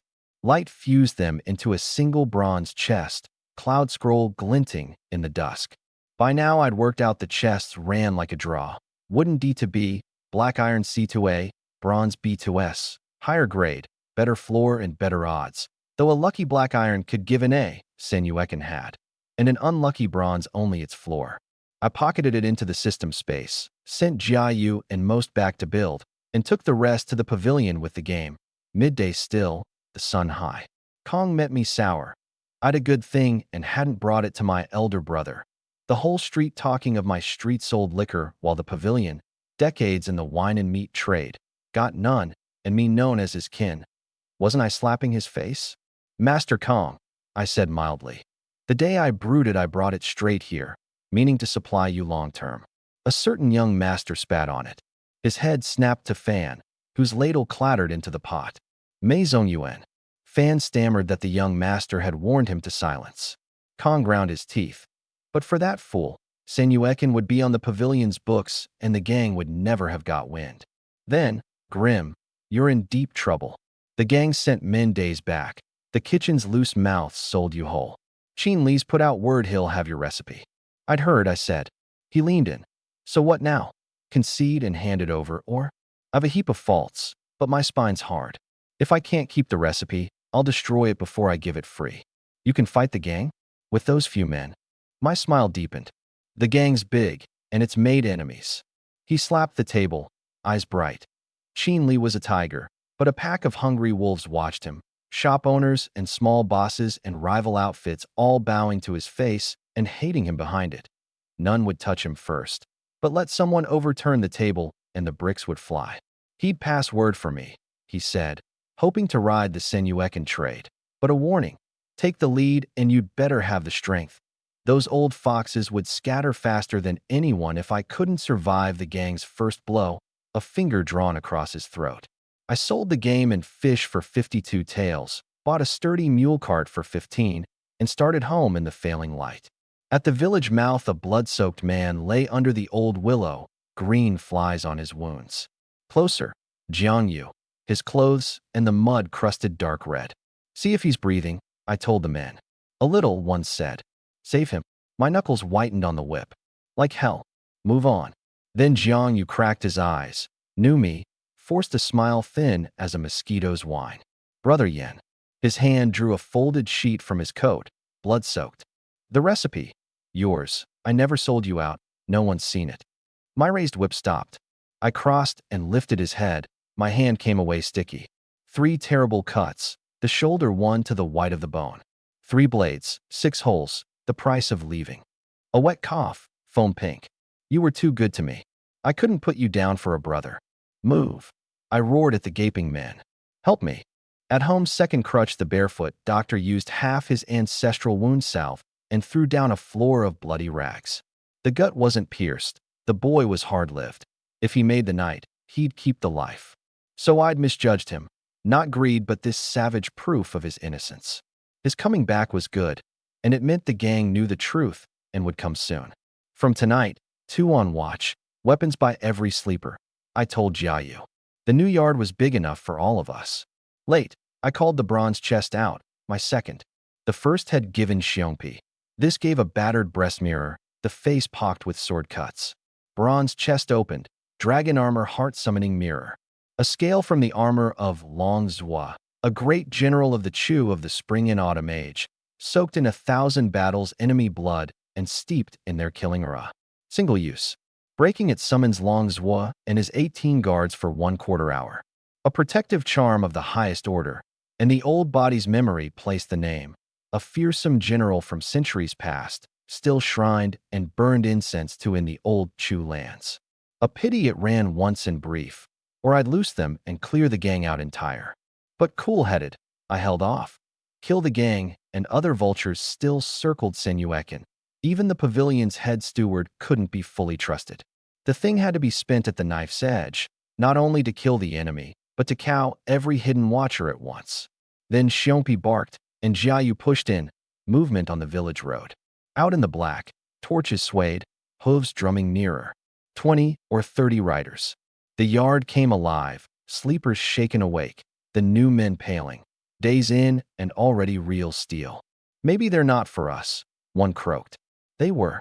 The column halted 20 meters off the wall, a bare-chested, bearded captain at its head with a broad-backed saber, the gang's brand on his chest, 6 or 7 mounted men behind, a score of torch-bearing thugs on foot, iron in every hand. He flicked a whistle. A rider hurled a crock that burst stinking against the posts. Dead snakes and rats, harmless foul. Inside, I'm a hallmaster of the gang, mountain down leopard. Hand over the traitor Jang Yu and the recipe, or I level this place. Break the men's legs, and the women you don't want to know. Lewd laughter from the thugs. From the shadow, I loosed without a word. The arrow grazed his left eye. He screamed and pitched from the saddle, blood between his fingers. You dare loose a bow on me? So the gang hadn't known I held permits. They'd looked into me carelessly, never reckoning a hunting peasant worth the trouble. Mountain down leopard? Try blind leopard. Maddened with pain and shame, he howled the order. Push the wall. Kill any who resist. No need for the city's restraint out here. Dig a pit and bury them. Out beyond the city, the night belonged to no law. Drawl, Jang Yu roared, his 3 quickest, bows already up. The new men hesitated until Chun Lin kicked one. Even if heaven itself meant to kill me, I'd take 2 of its teeth, and they steadied. The volley tore into the press. The lead thug took it in the chest and dropped. Men reached the wall and were met by spear and broadsword out of the dark, 2 dead in moments, the rest dragging their wounded back. Blind leopard, I streaming, hacked a sapling clean through in fury and bellowed his threat. 300 brothers could come and grind the whole village to powder, surrender, and keep a whole corpse. Another arrow drove him rolling in the dirt. It took his horse in the leg, and the maddened beast bolted through the press, scattering them. Fall back. He clawed onto a man's mount and fled, his torches dwindling. The yard erupted, we'd won. But I quieted them. The gang would brood in the city now, stay out of town these few days. Jang Yu woke, weak, and warned me from his bed. Don't fight the gang in the city. Their eyes are on every street. Out beyond the walls. That's where you take them. We talked low and long. Next morning, a cart of wine crocks rolled to the pavilion's kitchen, and gang men sprang it, kicked it over, and found only water. Kong came out. He'd had spring water hauled from outside the city, and they'd smashed it. What had the pavilion done to deserve this? The leader, Ergu, released the carter, paid for the water, and warned Kong off. Blind Leopard had stumbled at Kaoshan last night. Qinli was furious and moving men. Anyone who helped the country boy now was courting death. Don't throw away decades of standing for a distant relation. Kong saw them off, then cold smiled. So the gangs that bowled in the city, a flunky threatening Kong to his face. I heard the water carter out and smiled. If the gang's an emperor inside the walls, let's show them who rules outside them. A gang caravan, 10 mule carts, a score of men, only 4 or 5 true gang. The rest hired carters, the blue-black twin-blade banner over it, crawled through the dust. The gang lived by more than gambling dens and protection. Harvest time, they bought grain and charcoal and herbs cheap from the villages to hoard. We dug ruts to snap an axle. The lead cart toppled and blocked the narrow road. As they cleared it, we stepped from the trees, 6 bows, faces cold. The gang? It's the gang's goods I'm here to take. An arrow split the banner pole. The blue flag dropped in the dust. A scarred man took an arrow in the thigh and screamed the order to charge. I dropped the front man and named myself, Zhao Yan. My quarrels with the gang alone. Carters who want to go, go. The hired men hesitated, afraid the gang would punish them for running, until Jang Yu roared. You'd die for a porter's wage? They threw down their whips and bolted. The scarred man spat that I'd not last, every road black and white closed to me. How long I last, you'll never know, but how long you last, I know to the day, and the arrow took his throat. The rest, finished glancingly, went down. I had the men cut them clear. Ragged villagers had drawn near, eyeing the spilled goods with hunger and fear. Take half, I called. The price. When you see the gang move out here, come tell me first. A man nodded eagerly. He knew their banner. We hauled 5 carts away, and behind us the villagers fell on the rest like wolves. We hit fast and hard. In one afternoon, 3 caravans, 16 men dead or maimed, 100-odd tales of goods gone. The word ran the city. The county's biggest outfit, tripped again and again by a country boy. 100 tales was nothing to the gang. The face was everything. Shop owners and small bosses and rival captains murmured and began, quietly, to scheme. Chinli slammed his table. Useless, all of you. And a hallmaster fool enough to suggest going to the yamen got a teacup in the face. The gang lived by the very work it had just been beaten at. Run to officials now and admit it couldn't handle its own, and every watching wolf would spring. He put out the call. 30 couldn't take him, send 300. Not all 1,000. The dens and docks and wharves needed watching, and stripping the home base bare would only invite a rival to gut it. Over 3 days, splitting into 2 bands and living off the villagers' eyes, my 50-50 promise had made every poor soul outside the walls my scout, so the gang's caravans hit an invisible wall every time. We raided a dozen-odd more, the loot piling in the yard. Charcoal and black hills, grain stacked high, white cotton and silk gleaming, herbs perfuming the air, near 800 tales. But I knew it was meat by a wolf's mouth. Lose to the gang and the goods and our lives went together. The gang tried a dirty turn. Men posing as mine, stopping an honest grain train, killing a carter and looting it to blacken my name and break my scout net. We were near enough to hear. Arrows out of the trees dropped them, and Jang Yu tore a shirt to show the twin blade brand beneath. See it, all of you. The gang dares not come openly, so it wears my face. I, Zhao Yan, quarrel with the gang alone, never with the innocent. The grain men thanked me and fled. The more they stoop, the more hollow they are, I said. The caravans stopped running. Outside the walls became forbidden ground to them, their country trade dead. Then a rider, breathless. Chinli had massed 360 men, armed, to fall on Kaoshan at nightfall. The whole city knew. Idlers already streaming out to watch. The gambling houses laying odds on whether we'd see morning, the lines steep against us. The gang wanted all Maishan to see who ruled. Good, good. I grinned and tossed Jang Yu a purse. Get to the gambling house and bet it all on us.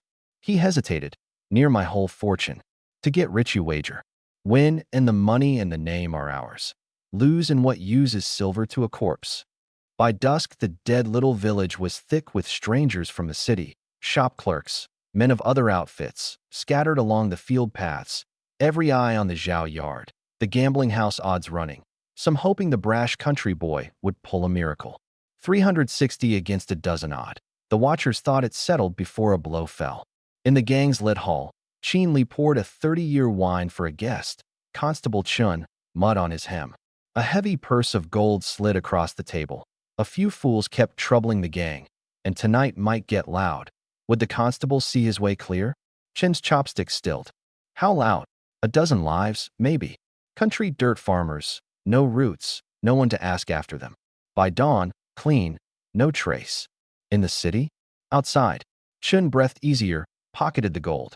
Tonight, beyond the walls, do as you please. If you tore the sky open, the yamen wouldn't lift an eyelid. Night fell hard, the cold wind guttering the torches. Hoofbeats, a column out of the dark, dozens mounted and torch lit at the front, the line trailing out of sight, blades cold. 300 or 400 broad-shouldered men with the twin-blade brand, the ground shaking under them. The watchers killed their torches and crouched to see. A horn split the night, the signal. They're here, I said, and threw back the bowl of wine on the millstone. Dragon or worm, it's decided tonight. Take up your gear. The gang's vanguard was Iron Door God, a mountain of a man with a 9-ring saber. Maishin's first blade, who'd once gutted the Black Tiger outfit single-handed. My first arrow flew for his throat, 7 or 8 behind it weaving a net over the riders. He didn't shift in the saddle. The 9-ring saber swept and chopped 3 wooden shafts into 6, the rest only grazing the small men behind. Against 400, our thin volley was a kitten bearing claws at a tiger. Zhao Yan, open your dog's eyes. With that conjurer's skill you dare face the gang? Throw down your iron and open the gate, and I might leave you whole corpses. The watchers groaned. Even untrained, a charge of dozens of horse would flatten the little yard in one pass. A 12-rider wedge could break 100-foot men. The tribesmen had taught Dissuade's border armies that for decades. I hear the gang's full of able men. I called from the millstone, cloak snapping. All I see is paper tigers that bray. Fight or crawl back to the city. Hundreds of you dithering, you've shamed the gang to its bones. Iron Door God's veins stood. Charge. The column wheeled back and came on like a flood, the road shaking, dust boiling. Fire it, open the gate. A blaze leapt up inside, and a burning mule cart came roaring out of the yard straight into the riders. Then a second, a third, onto a 7th, 7 fire serpents trailing black smoke into the horse. Kaoshan's road runs gut narrow, 4 or 5 horse abreast at most. There was no dodging. Iron Door God's mount slammed the first cart. The charge couldn't be reined, the rear pushing the front into the flames. Bones cracked, horses screamed, riders flew and were trampled. The untrained mounts, blooded never, panicked utterly.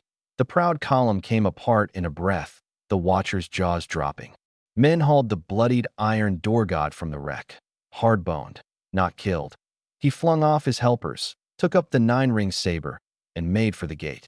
Their face was gone. The cavalry broke into laughter across the underworld. Cut Zhao Yan to paste or face the gang's punishment. In the yard, Jia Yu's hand shook on his blade. The new men, 8 of them green, paler than paper. Can we win? Can we even live? All eyes went to me. My face stayed flat. I reached into my coat for the cracked old mirror. Tonight it falls to you. I told Long Zhua, who wasn't yet there, and to the men, get inside. Brother Yan. Now.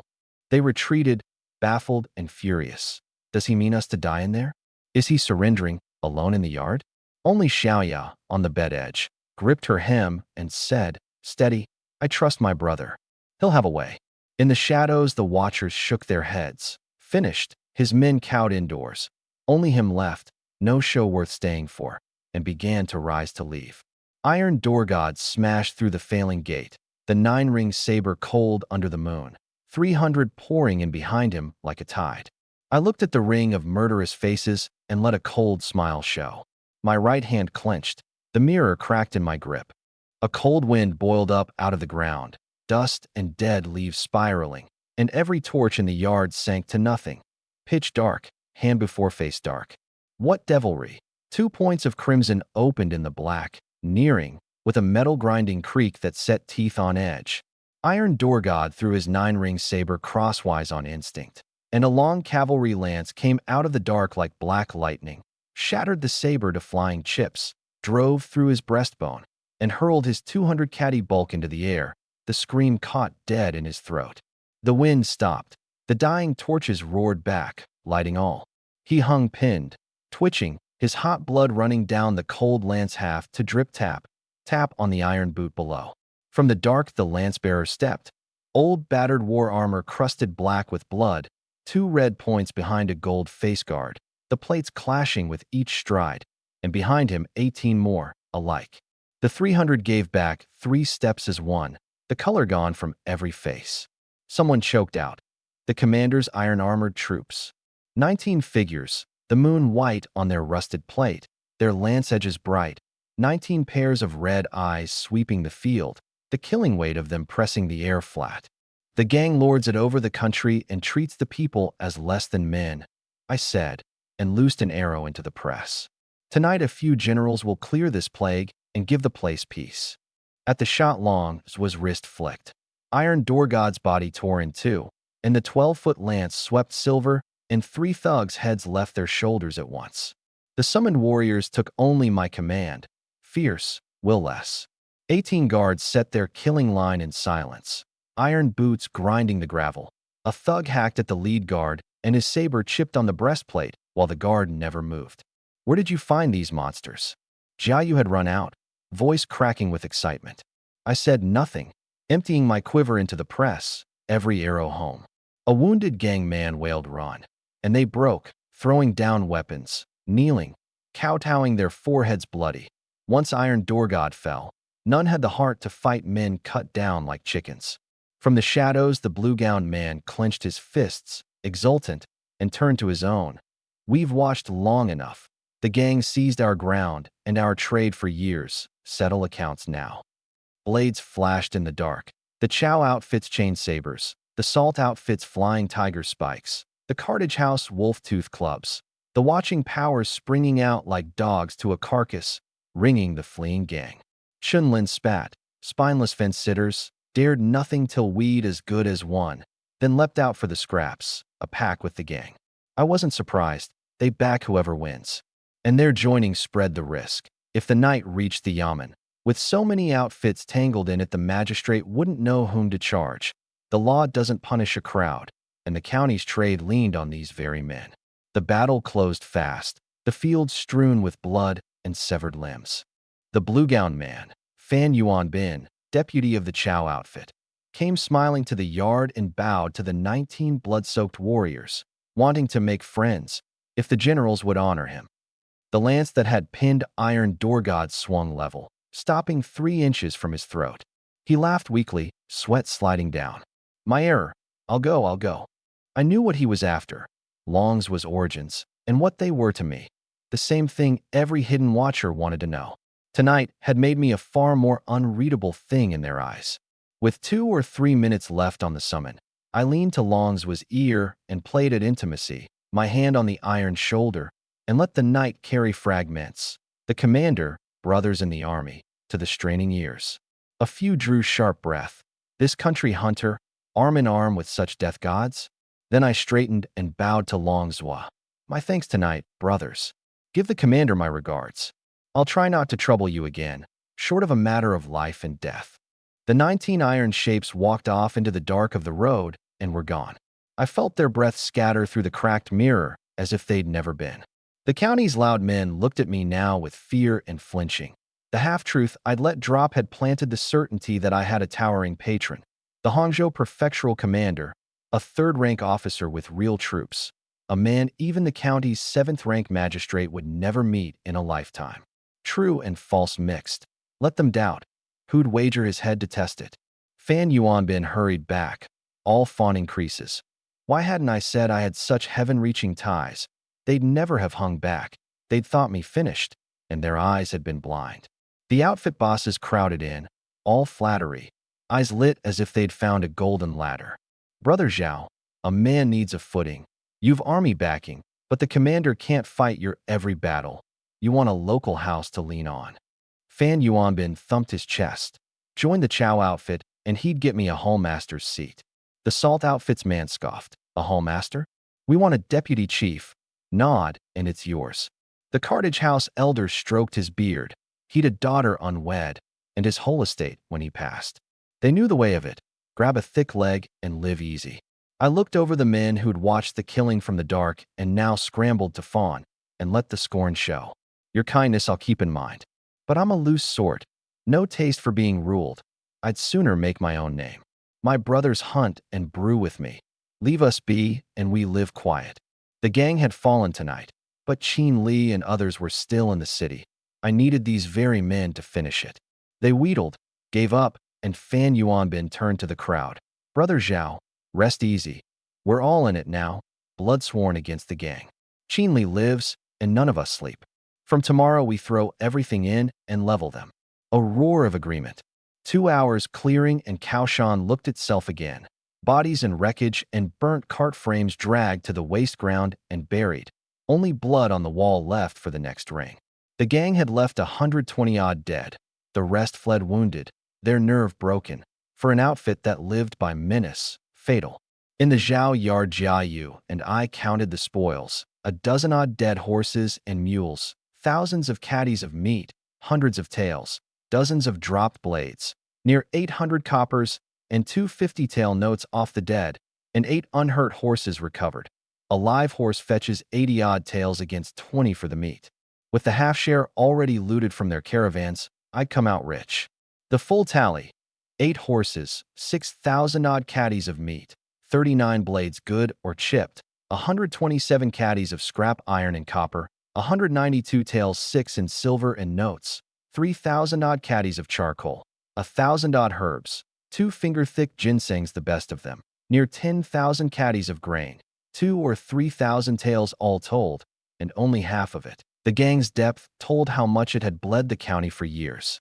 A centipede dies but does not stiffen. Without the fence-sitting outfits joining in, even the heart mirror wouldn't have finished the gang cleanly. Will we eat meat every meal now, boss? Chun Lin grinned. I looked at the men. Not one had flinched against the gang. You've staked your lives, harder still these days. I won't shortchange you. 12 of us, me included. Each man takes 100 caddies of meat, 500 of grain, 50 taels, and 10 more in lieu of charcoal and herbs if you don't want them. The yard erupted. Farmers who'd scraped a year for a levy now held more than 5 years' earnings. Chun Lin's eyes reddened. From now my life's yours. You point east, we never go west. 3 taels buys a maiden. A city lord settles a beaten-to-death man for 4 or 5. 50 taels was 10 lives. By the bargain, they were wage men do nothing of the spoils, but I split with new and old alike, and they understood that under this boss they and their families would live, and if they fell there was a settlement to keep their kin. One murmured that if the boss sat the throne the people of Desway wouldn't suffer so, and the others hissed him quiet, "You want your head?" But the words rippled in every chest. At dawn 2 men borrowed a cart and went home laden to see their families. In Xiangya town an old woman, Granny Meow, was dunned at her gate for a tael and 2 by a thick-armed creditor who kicked over her wash basin and sneered that her son was surely beast food or driven home by now. And she stood, owing the debt, unable to answer back, only murmuring that her boy had said he'd earn and give her a good life. He wasn't the coward this man called him. Then the cart bells, Dao, Chao Ju, leading the mule cart in, bright with pride, meat and rice enough for the levy and more, dozens of taels earned in days. He saw his mother's red eyes, the spilled water, the uncle standing over her, and his face hardened. The uncle barked the old line, "Debt's debt, kin or no," and Daju, who'd nearly died against the gang, found the man a small thing now.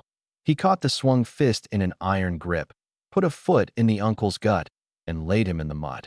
"You cheated my illiterate father at the family split, took the good land and hung the debt on us, and we've paid 7 or 8 taels of it. Today I pay nothing, you cough up what you swallowed."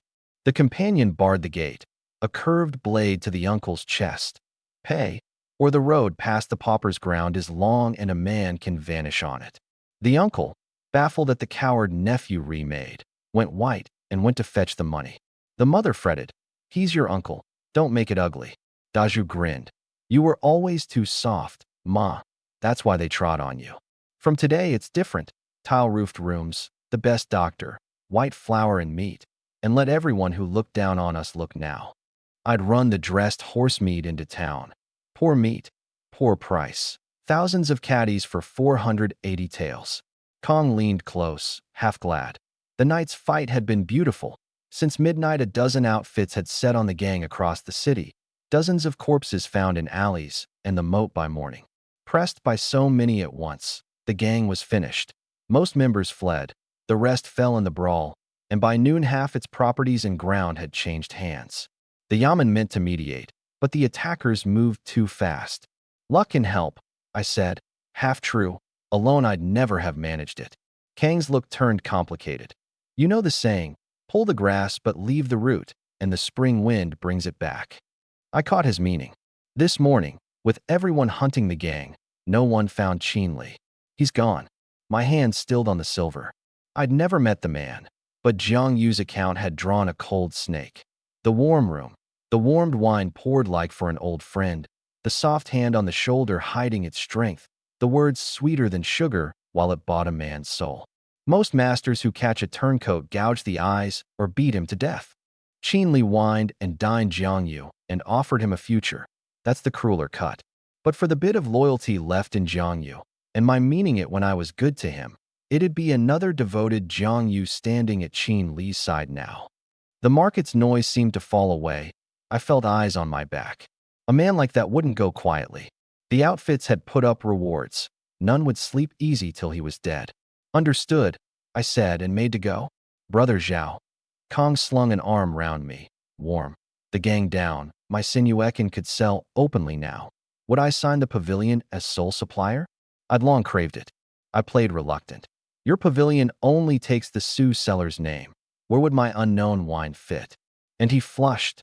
The head steward, on hearing of it, had slapped that fool Mei Ziyu's teeth out. 3 of them. Surely my grievance was eased. I tipped my head. Wouldn't Mei, beaten on my account, hate me the more, and trip a commoner like me? Kong near pleaded. The head steward had sworn to send him home if he didn't land the exclusive. I couldn't leave till I agreed. He'd cling to me. I almost laughed. Where was the lofty second steward of before? Then I caught it. From small hunter to the man who'd toppled the gang, my weight had changed. There's no equal friendship without equal weight. Since the pavilion's willing, of course I'll work with an old friend. In the mist, prison carts creaked along a narrow road. Inside, a bent, gray-haired convict in bloody prison clothes. Past a bend, 2 officers pried the lock and helped the man out into the trees, low-voiced. Master Qin, this is as far as we take you. The convict wiped the grime from a fine, slightly twisted face. Qin Li vanished from under every outfit's eyes. He thanked them, pressed silver on them. Constable Chen's doing, he said. The gang had looked after them all these years. The Yamen had meant to shield the gang, but the outfits moved too fast, and they wished him a comeback and left. He still couldn't fathom how the gang had fallen, how a country hunter had broken 300 picked men. He shut his eyes, then laughed a thin owl laugh into the trees. Hate burning. 10 years' work, 300 men, gone. Heaven let him live, and he'd repay his suffering 100-fold. Sorry, Master Qin, you may not get the chance. A cold voice behind him. He turned to find men with hunting bows stepping from the mist, and a dog black as ink, and me toying with a bow. Master Qin's a clever one, borrowing the prison cart to slip out under every outfit's nose. Nerve and wits both. I'm impressed. His muscles bunched. Zhao Yin. The same. I underestimated you. How did you find me? Easy enough. The night's fight had begun with him sure of victory, no escape prepared, and the outfits had struck the city the instant the 300 broke at Kaoshan. He'd had no chance to leave. Yet they'd turned the city over and not found him. The night before, by the lamp, the answer had come. A thing you can't find isn't gone. It's in front of you, unseen. 2 places the outfits couldn't reach, the garrison camp and the Yamen jail. The garrison answered to grasping Lin Jian, who'd have swallowed the county whole if Qin Li were his. So it was the Yamen hiding him, and the Yamen, wanting no trouble, would send him out, and I'd followed the cart from the prison gate. He backed away, right hand sliding into his sleeve. Kill him, and it wasn't over. The gang's years of graft had filled the Yamen lord's pockets. Cut their take, and I'd never know peace. Every constable he'd paid would settle me. Ever hear that when a man's gone the tea goes cold? I said. He froze. The gang's down. Another rises tomorrow and pays the same tribute. You think those lords trouble themselves over a spent pawn? Your clean escape plan was airtight, and I cracked it. Am I that clever, or did the officers decide you were finished and sell you out? His eyelid jumped. I'd hit the nerve, his proud face twisting. Die, I said and loosed. He rolled clear, and 3 poisoned willow leaf darts flew from his sleeve. Few knew the scholarly gangmaster was an able hand with hidden weapons. I'd guarded for it. The cleaver knocked 2 down, the third grazing my coat into a trunk that bruised blue. He bolted, monkey quick, but Xiompi tore after him and I behind. At a cliff edge he turned, ringed by bows. He drew a black fire thunder from his coat. The gang had even these, and, taking arrows, smashed it down. The blast threw leaves and stone. When the smoke cleared he was gone, only bloodied rags on the branches. The drop below was Blackwater Gorge, riptides, fanged rocks, a place old hunters feared. We searched the gorge bed 2 hours. Only blackened blood and water-torn cloth. Nothing more, downstream too. Live, I'd see him. Dead, his body. But the gorge had swallowed him, and even iron wouldn't have lived through the arrows and the blast and the fall. I let it go. 3 days on, the second batch of Senuekan done, I delivered 10 crocs to the pavilion. Kong tore the Su family seller's sign off the wall and hung Zhao family Senuekan. Outside, tax officers stopped me. Liquor's a dear good. For parts in 10, show your account. I only brew for the steward as a hired hand. That's wages, not my trade. The officer sneered. The pavilion has no cellar of its own, so it's tax dodging. Shall I go ask them? Bloodsuckers. By 10 taels worth of wine, they wanted 8 in tax. With the city already full of my name from the gang fight, there was no bluffing it. Jang Yu paid the 8 with a forced smile. The officer hauled my collar, wine on his breath. This is the city. Keep your tail down, 1 copper short, and I'll ruin you with 1 hand. Xiao Wu's fist creaked. I waved him off. You're right, officer. I'll remember. Then, low, in his ear, I don't go looking for trouble. Cross paths and leave it, and we both live well. But press me, and go ask first how your 2 colleagues at the tax office lost their hats. He paled.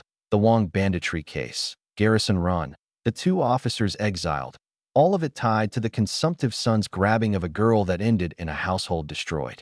Connected to Zhao Yan? He shivered and softened, made his excuse, and left, his back wet with sweat. I'd had the brothers who beat Mei Ziyu, staged as a case of mistaken identity for Qin Li, the white-faced wastrel and the off-duty tax officer drinking together, having just plotted a tax frame against me. Paid off with scattered silver, they'd thrashed the 2, found no twin-blade brand, apologized, and vanished, and when Jia Yu and I arrived to help them to a doctor, the dazed officer cowered, certain we'd come to beat him too. The merchant Su, meanwhile, head of the Su cellar, ruined by Senuekan taking the pavilion, drank in a pleasure house and brutalized a serving girl over a dropped cup, paid the madam 10 taels, and plotted with the other brewers to combine against me, loosing his bitterness on the powerless because he hadn't the nerve to touch me. The gang's fate had taught every shop owner that lesson. Cut a man's living and you kill his parents, he muttered drunk, then caught himself in a room full of ears. At the city gate, I watched a notice posted. Yellow Turban sect bandits had crossed into the territory. Harboring them counted as conspiracy. On the last cloth a lean Taoist was inked, Lu Xiulin, 100,000 taels on his head, enough to buy half a county. Jia Yu knew the name. A little celestial master, son of a Taoist abbot, born to wealth and welcomed by great officials, who'd thrown off his inherited gold crown to bind on a yellow turban and rebel, robbing the rich, killing officials and magistrates, his sect 1,000 strong, a thing the government itself couldn't easily handle. A reward you might live to claim, but not to spend. Lower on the wall, Tiger Head Mountain's chief, Iron Bear, was worth 3,000 taels a head. I shook my head. With my own band and the brewing earning daily, why court men who didn't fear death? I drove the cart out the gate. Late that night, Xiompi's urgent bark. I took bow and cleaver to the door crack. 3 men in black had come over the wall, but didn't rush the house. They stood with hands clasped, asking the master to step out. A friend gravely ill, fresh bear gall needed for the medicine. The city apothecary's out of stock. My marksmanship known. Would I hunt a bear? Name my price. A hoof of horse gold slid from a sleeve. 10 taels worth. Only the deposit. A single gall ran 20 taels. The sick man was no commoner. I'll need to see your tokens first, I said. The left one stiffened, a rasping laugh from behind the mask. A hunter demanding our badges? Does an arsenic seller check your ancestry? Killing aura rose off the three. Jang Yu and a dozen men burst out with bows drawn. Jang Yu, his 3 knife wounds near healed. The man was hard as iron, stamping a jujube cudgel down. The 3 didn't retreat. The leader pressed his men's shoulders, swept a grim look across us, and bowed. Since you're uneasy, take it we were never here. They vaulted the 3-meter post wall like flat ground, soundless. Brother Yin, could they be off the gate notice? Report them. Leave it. Whoever they are, they're nothing to us. If it were truly the man on that wanted cloth, my little skill wouldn't fill his teeth. Reward money is sometimes the king of hell's summons.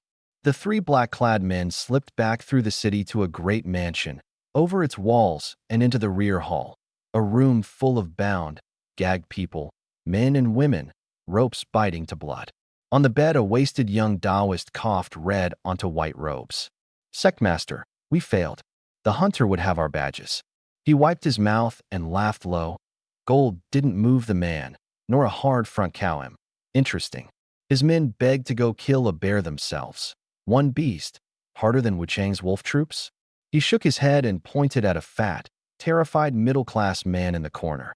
Killing wants a knife, hunting wants a bow. Amang hauled the man to the bed by the scruff. Sectmaster, spare me. It was Chao Yangyi, magistrate of Meishan. This his own residence. The yellow turban master the whole city hunted had hidden in the one place no one would look, the magistrate's own house, the family bound. Chao, you've done little real harm. A not too filthy official in this rotten court. I won't kill you. A small favor. Lend me your seal, and issue an order that all Meishan's hunters go take bears for their gall. The magistrate wept. A beheading crime, his whole family's ruin. The Taoist's cold finger ran down his greasy face like a snake. If I die here, 10,000 believers mark you their enemy. Do you think the court keeps your family safe then? At first light, Chenlin burst in waving a notice. The official seal read and plain, a reward for bear gall. My temple jumped, so the order had come. Were last night's 3 really not bandits? Chenlin pointed at the figure. 30 taels of gold and a 1-year tax exemption writ. The gold was 450 taels of silver. The writ was worth more. Like the bow permits, a privilege granted only for great service, a year free of all tax on trade, on heads, on the levy itself, sellable to a gambling house or eatery for 1,000 taels a year. With Sanuekin growing and the wine tax skinning half my profit, it would be a godsend. 1 year was enough. Whoever wanted the gall would pack Great Dragon Mountain with hunters. Come late, and there'd be no soup left. Muster, gear up, into the hills now. Third ant, scrubbing the still, fretted, a bear's hard, thick-hided, vengeful. A man at shinnying lost half his face to one. I didn't fear the gang's blades. I'll not fear a beast. I'd had the smith make bone-splitting arrows, 3-edged heads to punch the hide. At the mountain's foot, 3 or 4 hunting parties were already massed, every eye on our hard bows in good gear. A dark, lean hunter, Wang Yin, sidled up, slung an arm round Jang Yu, pawed his bow, fire-cured boxwood, fine grain, and got shoved off. Just luck got them a few permits, he spat at our backs. We'll see how long you swagger. Up the slope, Xiongpi suddenly barked. Jang Yu found nothing and rubbed the dog quiet. Brother Yin, now I know what a man fears fame as a pig fears fat means. Every hunter for miles wants to befriend us. I caught his shoulder. Lose the bow. Get rid of it. The yard stared. It was only touched. I held it to Xiongpi's nose. The dog bared its teeth, hackles up as at a great enemy. There's a foul trick some hunters use. Kill a pregnant she-wolf. Take the cubs from the belly, steep them in a drug, dry them to powder. Smear it on a man or his gear, and the maddened wolf packs come from tens of li off. Killing with no blood on your hands. Xiongpi's bark had been a warning, not a find. Jang Yu turned to go settle with the dark hunter. I stopped him. A tall tree draws wind. We're too prominent in the trade. Envy's natural. I didn't expose him so I could see how many of these parties want us dead. In the hills, if they jump out, We deal with it all at once. We walked on, and a dozen odd men shrank in the brush behind us. Wang Yan's crew, easing back so the wolves wouldn't take them too. One trembled that the Kaoshan band had army backing and had broken the gang. Backing or no? Wang Yan sneered. We're not crossing him openly. Let him die in the hills feeding wolves. What's it to us? 30 taels of gold and a tax writ buys a new life. Zhaoyan lives, none of us eats. And you really think we're the only crew in these hills that wants him dead? By noon the hills were close and stifling. Jang Yu surfaced from behind a rock and slid into the column. At least 3 groups trailing us, 15 plus men, 6 homemade bows, a few knives. I scraped at my boot mud and stole a look. Iron glint under 3 crook-necked pines southeast, shapes ducking into shade. More than I'd reckoned, and bowmen, old hunters, their hillcraft no worse than mine. Go to the bear den now, and they'd ambush us on the way out and rob the kill. Change route. A backhanded swift stern sign. Chen Lin at the tail pretended to trip on a root, and the whole band swung west. The wolf powder hadn't worked. I disposed of the tainted bough, so the packs never came, and Wang Yin, trailing, wondered why. I drew them in to a brush-ringed mound and called loudly for camp. Fire, water, clearing it, and the watchers crouched to wait, certain we'd dropped our guard. As men fanned out for wood and water, the count quietly dropped. 2 of us slipped into the trees. A few hundred meters off, Wang Yin crept closer with his men. Light feet, not too near, don't get caught when the wolves come. Brother Yin, these Kaoshan people are no joke, the gang lost to them. And they've army backing. Backing means nothing. We never cross him openly. Even the commander couldn't pin it on us. He dies in the hills to the wolves. What's it to us? He never wronged us. This is cruel. Wang Yin hauled the man up by the collar. Dirt eaters don't play Buddha. 30 taels of gold and a tax writ. Take the money and change your life. Zhao Yin lives and no one eats. We'll burn incense for them later, have a monk chant. And you think we're the only crew that wants him dead? By midday Wang Yin and a handful crept after us. From a rock, Jia Yu reported them. I had the band camp on a brush-ringed mound, called for fire and water loud enough to carry. And while the watchers thought us careless, 2 of us slipped behind them. Xiompi's low growl. I pinned the dog and turned. Leaves stirred unnaturally 10 yards off. I raised a hand and the band froze. Wang Yan's crew nearly overran their own stop. Then I came out of the trees behind them, cleaver swinging. A glancing line opened across Wang Yan's chest before he could drop, blood bright on his dark skin. Xiao Wu and Jang Yu stepped out. Bows leveled on the men sprawled in the leaves. The blow had been meant to kill. Self-defense, mistaken for a boar. Who in these hills could say otherwise? Wang Yin clutched the wound, backing away, accusing me of black-handed murder for the reward. Jang Yu kicked him. Spare us. If the boss hadn't caught the bow you doctored and dumped it, we'd be wolf fodder by now. The men ringed on the mound sprang up and charged the trees. The other 2 trailing groups were taken. Jia Yu and the others marched 6 bloodied men over. Neat. Fast binding. Soldiers' work. Only flesh wounds. Some little fish ran. Chase them. No. The hills are wide and we've a bear to hunt. Chasing troublemakers and missing the real work. That'd be the loss. We bound them and dropped them in a pit. From Wang Yin, Jia Yu drew a sealed bamboo tube, the lid limed shut. The wolf lure. Uncapped. It set a distant bear roaring. I tipped a little onto the captives, and the pit screamed. Help me with one thing, and I won't kill you. I told Wang Yan, and he nodded frantic. Stanches bleeding. We move. And we left them, smeared, for whatever the powder drew. By afternoon, by the map, I reached a cliff face thick with caves, fresh bear sign nearby, droppings under 2 days old. I had Wang Yin stripped to the waist and bound to a tree, his wound torn wider, and the band hidden in the brush. The blood smell carried. After a time a great black bear ambled from the rock, a moving hill, paws thick as bowls. It nosed the bound bait.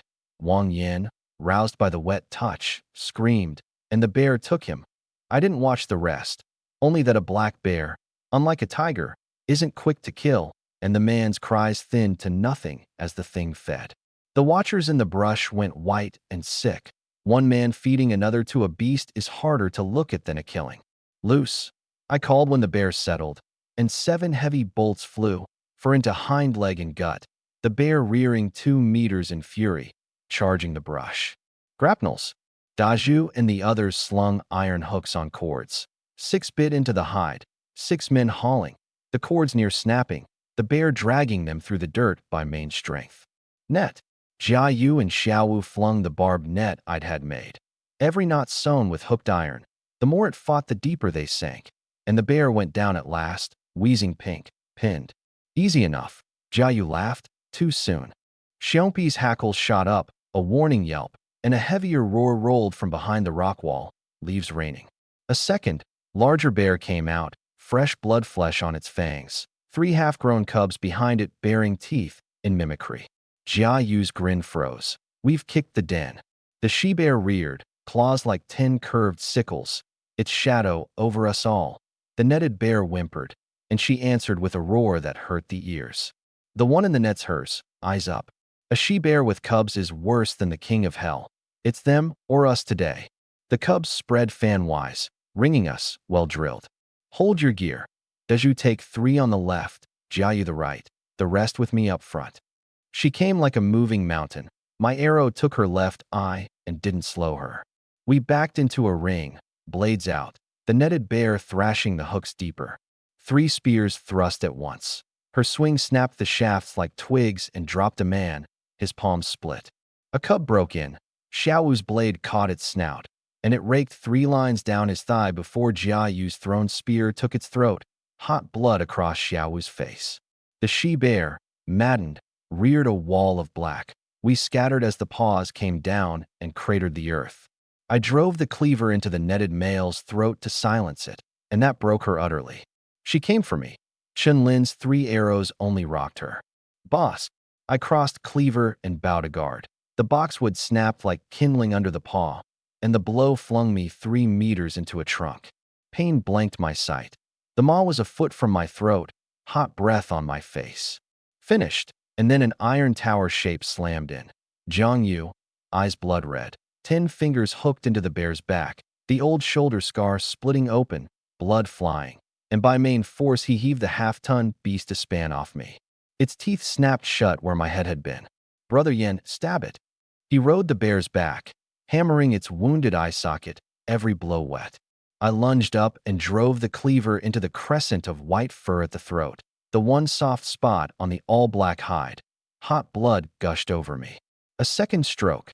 Daju's broadsword came down on the skull, black-red blood fountained, and the she-bear convulsed and went down in a cloud of dust. The 2 cubs fled into the trees. Don't chase. It's near dark, too dangerous. See to Jang Yu. The man slumped on the carcass, shoulder a mess of torn flesh, swearing, "What are you gawking at? Bring the salve." And the band breathed again to hear him curse normally. Xiaowu's thigh cuts had stopped bleeding. Meant to take 1 bear and hit a whole family. But for numbers and gear we'd have stayed here. By the she-bear floated a silver glinting chest, its pattern alive in the bloodlight. Silver chest. It sank into me. 1 bear, 1 she-bear, 3 cubs down, 2 by my own hand. Only 1 chest, a pity, but the reward set my eyes alight. Dusk was falling fast. Dressing the kill would take time. The night rode bad with snakes and beasts.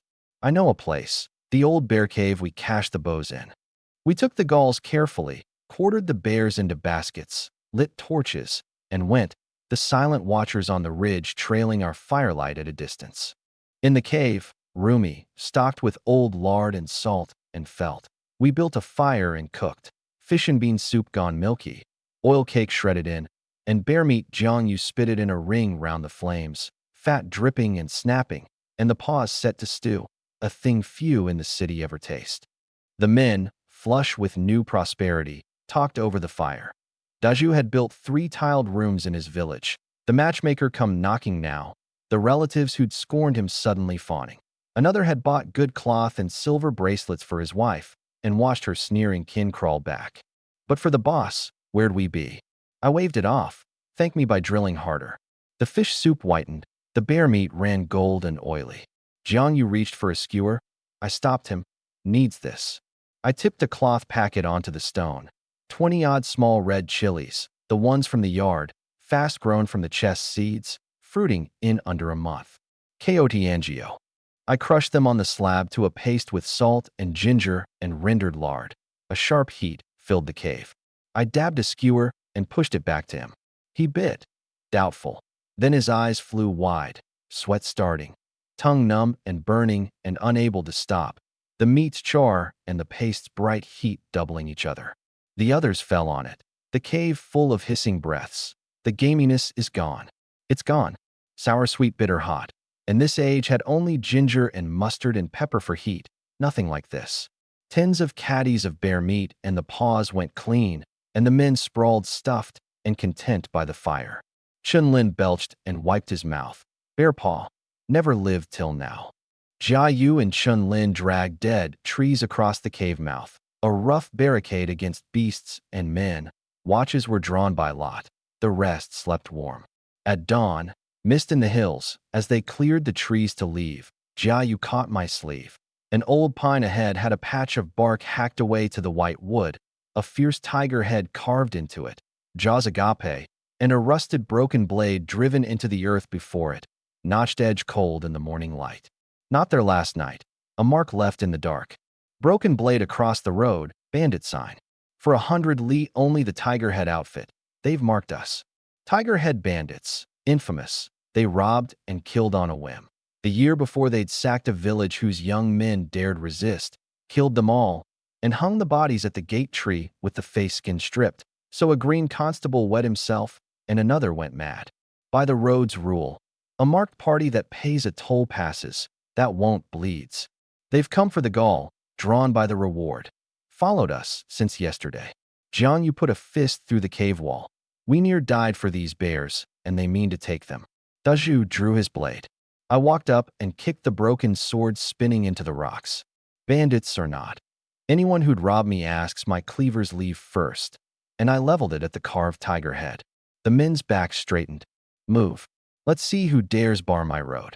Near the mouth of the hills, Xiongpi's hackles rose, a thunderbark. The band froze. An arrow thudded into the dirt at my feet. Coarse laughter, and 20-odd bandits fanned out of the brush, ringing us, a scarred chief, Black Fong, with a 9-ring saber clashing as he walked. Second chief of Tiger Head. Hunter Zhao didn't see our broken blade order or didn't think much of it. Saw it. Kicked it away. His grin froze. Don't know the road's rules, eh? De Sui's emperor keeps 100,000 soldiers, so he sets the law. You're 100 bandits and fancy yourselves emperors? Stick a blade in the dirt and I'm to hand over my kill? Then here's my rule. I spit on the ground. Do you cut your own throats? The band laughed. They'd faced the gang and didn't cow like farmers. 7 bows, a few broadswords, ready. Black Fong drew the 9-ring saber. Kill them all. Cut the leader's tongue out for my wine. The melee broke. 7 loosed at once. 3 bandits dropped, 1 pinned to a trunk. Jang Yu, arms swollen, caught 2 thrust spears under his arms and flung the spearman into the rock wall, bone cracking. Chun-Lin's reverse shot took a bandit through the eye. Black Fong's saber came down hard at Dazhu's skull. His spear shaft snapped, and I yanked him back by the collar. The blade grazed my chest, opening the hide coat, and bit the ground, splitting a stone. Ring up. 7 back-to-back, bows working, 2 more bandits throat shot. 1 rushed my back with a spear. Jang Yu caught the shaft and slammed man and weapon to the ground. Take the leader. Black Fong's saber swept at my head. I ducked it by a hair, swept his knee with my heel, and as he dropped, clamped his sword wrist in an iron grip. He flung lime in my face. I shut my eyes, turned claw to fist, and dropped a hook into the side of his neck. The collarbone went. I unhinged both his arms and set the cleaver to his heart. Stop, or your second chief dies. The bandits froze. The man who tore people apart lay broken under a foot. Drop your gear. Black Fong, spitting blood, choked the order, and they fled into the deep wood. Jang Yu trusted him like a parcel. He still grinned through his ruin, threatening the village, the families, the usual. I struck his little finger off, fed it to him, and kicked out his front teeth. Take him back. Let the village see what a tiger head hero is worth. He raved on. I let him rave. On the road, Jang Yu fretted. The escaped bandits might follow us home. I shook my head. The county's small, the hunting bands few. Black Fong had named me Hunter Zhao. Our cover was long gone. Hiding was useless. I didn't much fear bandits at the door. After the gang, I'd silver enough to move the household into the city if it came to that. Tiger Head dared the countryside only because the constables and garrison wouldn't or couldn't be bothered. Inside the walls, where the rich and the magistrate lived, they'd never make a scene. If they won't quit, I buy a manor in the city and we all move. Or, Jang Yu offered, we've army backing. Asked them again, wipe Tiger Head out. I gave a private, rueful smile. With a heart mirror left, I'd do it without a word, but I'd only the name of a patron now, not the substance. The garrison's lords helped once. You can't go to the well forever, and I swore I'd not trouble them short of life or death. They nodded. Favors are the hardest debts. At the village mouth, the band split. Jang Yu took Black Fong to the yard. I rode for the city with Jang Yu and a few on the looted horses, the gate tower in sight and half a stick of incense. At the yamen, a constable came out, his face going odd. You're Zhao Yan from Kaoshan? Jang Yu murmured. Did I know him? A self-mocking smile. Know him. This was Jean, one of the two who'd come the morning after I killed the uncle and squeezed me for a tail and venison. Master Jean, we meet again. His face soured, then forced a fawning grin. He'd heard the gang fallen to me. A commander behind me slung an arm round my shoulder and slipped me an ingot, 3 odd taels. He'd not recognized me before, no hard feelings. I waited, smiled. Master Jin's too kind. My borrowed tiger skin worked. Not only the city's black road, but the Yamen's own constables now handled me gently, even coughing up what they'd squeezed. He took a gall, handed me 30 taels of gold and the sealed tax writ, and I dropped my voice. One favor. Leave the gate notice up a while longer. He blinked, then narrowed his eyes. You've more than one gall? I said, shaking the pouch. He grasped it. I meant to sell the rest before word spread that the reward was claimed. Not cheating, just earning on the lag, my men to feed and patrons to pay. He chewed it over. An hour, no more. His regards to the commander, he added. Constables dream of transferring to the garrison. Done, I said. Empty promises cost nothing. Meanwhile, in the city, the merchant Su, ruined by Senyuekin, heard from his shop boy that a hunter was openly selling fine bear gall at the southern temple. Whoever turned it in took 30 taels of gold and a year's tax exemption. With the Su seller crushed, that writ could undercut everyone and claw the trade back. He raced over. At the temple, Deju had laid out bear meat with a great gall set plainly atop it, the cut still beaded with blood. Su, trained wary, probed. Bought the pelt, asked after the rest, and Daju, playing the honest illiterate, said the gall was for his mother's eyes and couldn't read Su's list at all. Su's hopes leapt. The bumpkin didn't know the reward. He haggled up from 30 to 120. Then, when his boy whispered the gate notice still hung, slapped down 400 taels in silver and notes to beat the field, and bore the gall off in triumph to the yamen. He pressed it on the constables like a life-saving charm, and met silence, a glance heavy with mockery and a thread of pity, as at a fool. Master Su, said the left one at last, flat, you're late. An hour ago someone already turned in a gall and took the reward. The word struck like a hammer. He staggered. But the notice still hangs. The constable shrugged. The brothers were busy, hadn't got round to tearing it down. Their oversight, his apologies. A flawless answer. Su's breath came short, the gall hot as a coal in his hand. The Su seller had been losing money for days. He'd meant the tax writ to turn it around, and instead had bought a 20 or 30 tael gall for 400, 300 down the drain. He grabbed the constable's collar. Your oversight cost me 300 taels. You did it on purpose. Settle this, or it isn't over. Bottled up fury, making him reckless. 2 blades came to his neck. Striking an officer? They knocked him down and worked him over, deaf to his pleading, then hauled him out and dumped him at the street's edge like refuse. The merchant who'd brutalized a serving girl days before now no better off than she'd been. The constable shook his fist over him. This coat and this blade are all the reason I need. At the gate, Deju and another handed me 3 and 400 tael notes, full of admiration. Besides the 1 gall to the yamen, the other 2 had fetched near 800. City folk aren't so sharp. I took the notes. When greed gets the better of a man, his wits can't keep up. He knows the risk and tells himself he's getting a bargain anyway. No pity owed. My estate had near doubled. 30 taels of gold, 800 silver, and the tax writ most precious of all. I counted as a rich man in Maishan now. Time to buy a place in the city. I'd had Kong watch for a yard or manor for sale, to bring the men's families into. The countryside was unsafe. Tiger Head alone was trouble enough, and though I'd beaten the gang, I knew luck had carried much of it. No one wants to gamble his life on cornered desperados daily. Chun Lin balked. Daju grieved his new tiled rooms. Jia Yu, bachelor that he was, waved it off. Stick with brother Yin a while and buy your own in the city, better than the sticks. The hills had grown lawless and dry. The city would end all that. I'll do as the boss says, Daju ground out at last. Pack up, bring your wives and children to Kaoshan first. We move when the city place is bought. Black Fong, trust and bloody, only cursed. Jia Yu, who tried even army interrogation methods, couldn't crack him. I wanted Tiger Head's numbers, gear, and terrain. I sat, laid out a packet of sewing needles, and praised him mildly. The man who'd questioned him was a Desway veteran. To withstand that took something. Then I set a needle into the joint gap of his arm and pressed it slow. One needle convulsed him harder than all Jia Yu's blows. I'd learned where a body's pain lives, how to wring the most from the least wound. My record's 12 before a man broke. Care to beat it? Another into the wrist. He frothed, sweat sheeting, but ground out that he didn't understand a word. 17 needles went into his joints over a quarter hour. He fainted and woke and fainted and held. I clapped. You're the hardest man I've met. I'll grant I can't break you with this. Send me to the yamen, or finish me. Let me loose, and I repay this 100-fold. 3,000 on Iron Bear's head, 600 on his. Bring them in. 7 or 8 people shuffled in.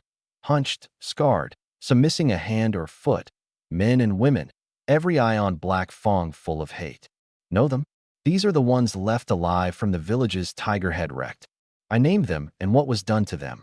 A man whose family was killed and his arm taken. A father who watched his pregnant daughter cut open. A woman driven mad on her wedding night. Black Fong couldn't place the faces. Tiger Head had ruined so many. They live like the dead, and the one thought that keeps them is revenge on you. I hauled his head up. He's Tiger Head's second chief. He's yours now. The door shut on a low, terrible laughing. Outside, Jia Yu fretted the man was too hard. The worst torture isn't pain in the body, I said. It's fear in the heart. Soon a shriek tore through the door. Zhao Yan, I'll talk.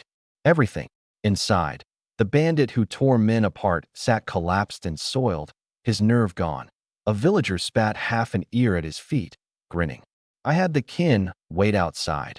Only by his talking could we take the mountain and serve the larger revenge. Now I ask, you answer. Hold back or lie, and I let them eat you alive.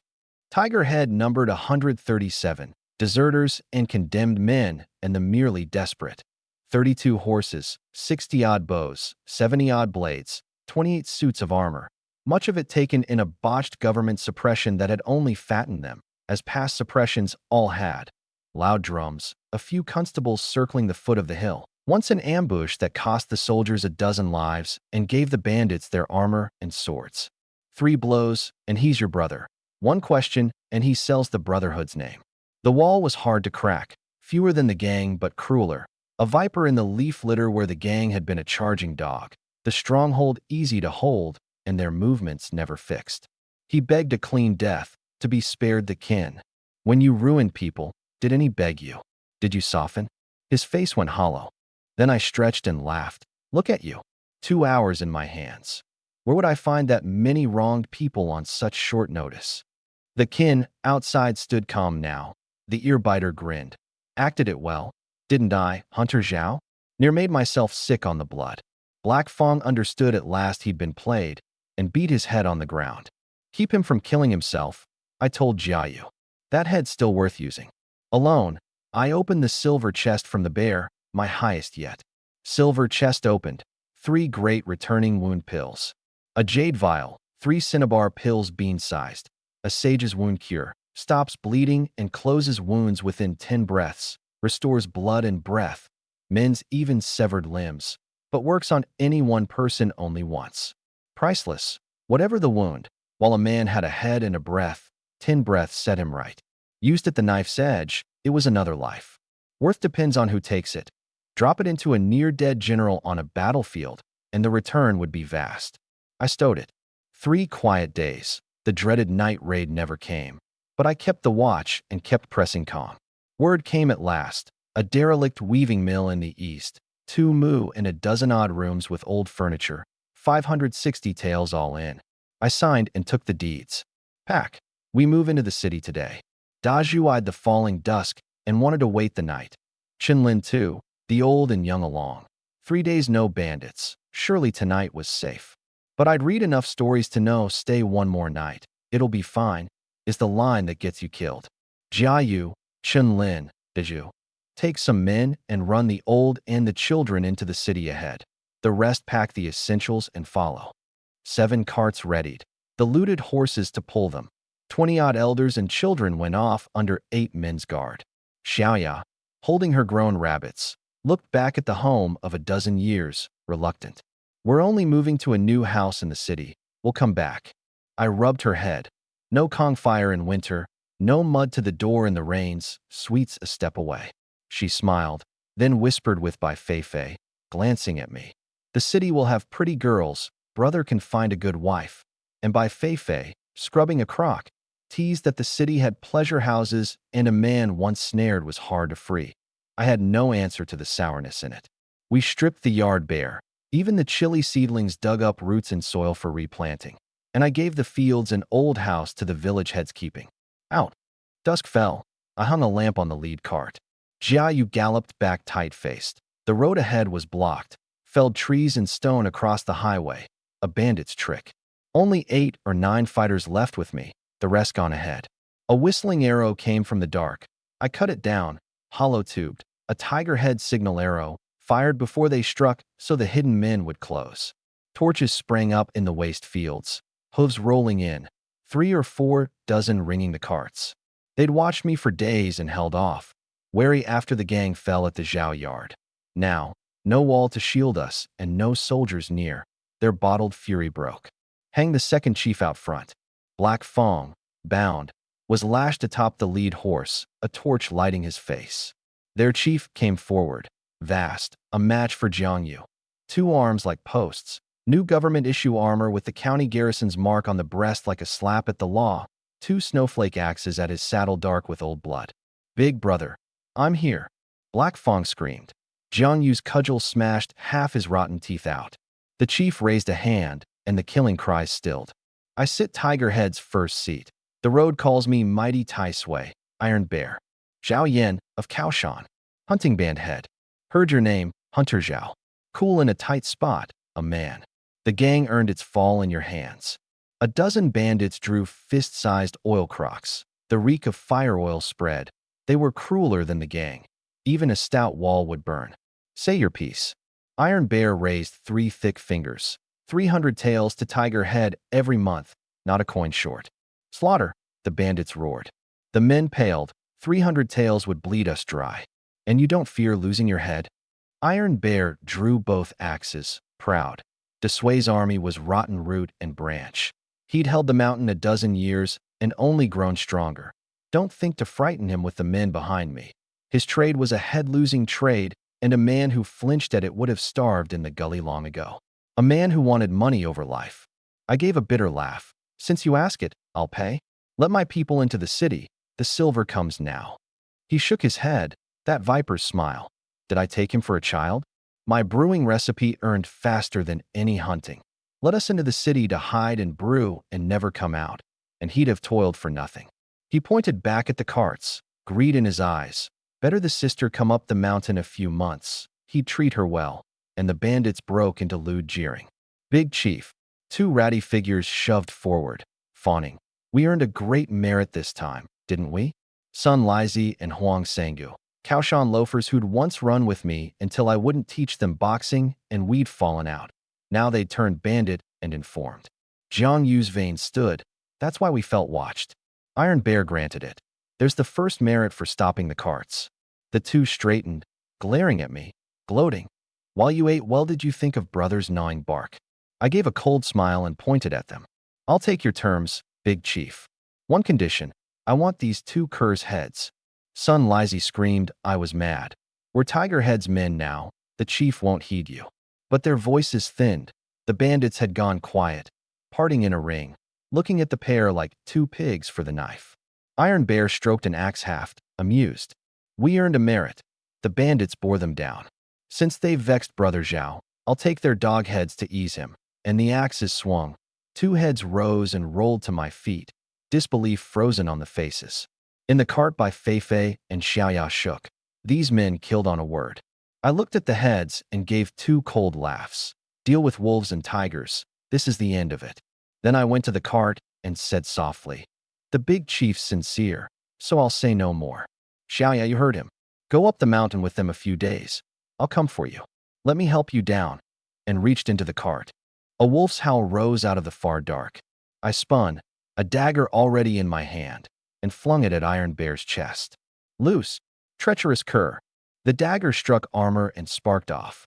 My men, who'd long known I'd never hand my sister to bandits and had readied since I lowered my voice, loosed 4 or 5 bandits down at once. Kill them all. Iron Bear charged, the others wavering at the human shield Black Fong made of himself. Jang Yu's cudgel cracked the lead bandit's skull.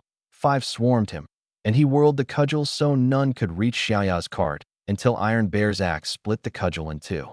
I sprang in and took the axe blow on the cleaver. It numbed my whole arm. Brother Yen. Jang Yu, seeing the chief armored head to foot, drove a bowl-sized fist into the chief's horse instead. The beast screamed, neck caved, bone cracking, and went down. Fierce. I breathed. Shingy drilled for speed and force, and with his strength he'd dropped a horse. Iron Bear rolled clear as it fell, took 2 cuts and an arrow on his armor, and backed off. Some skill. Pity none of you lives tonight. A dozen of his men wore armor. Armored, a man was near unbeatable here. Then a bandit at the rear shrieked. Wolves.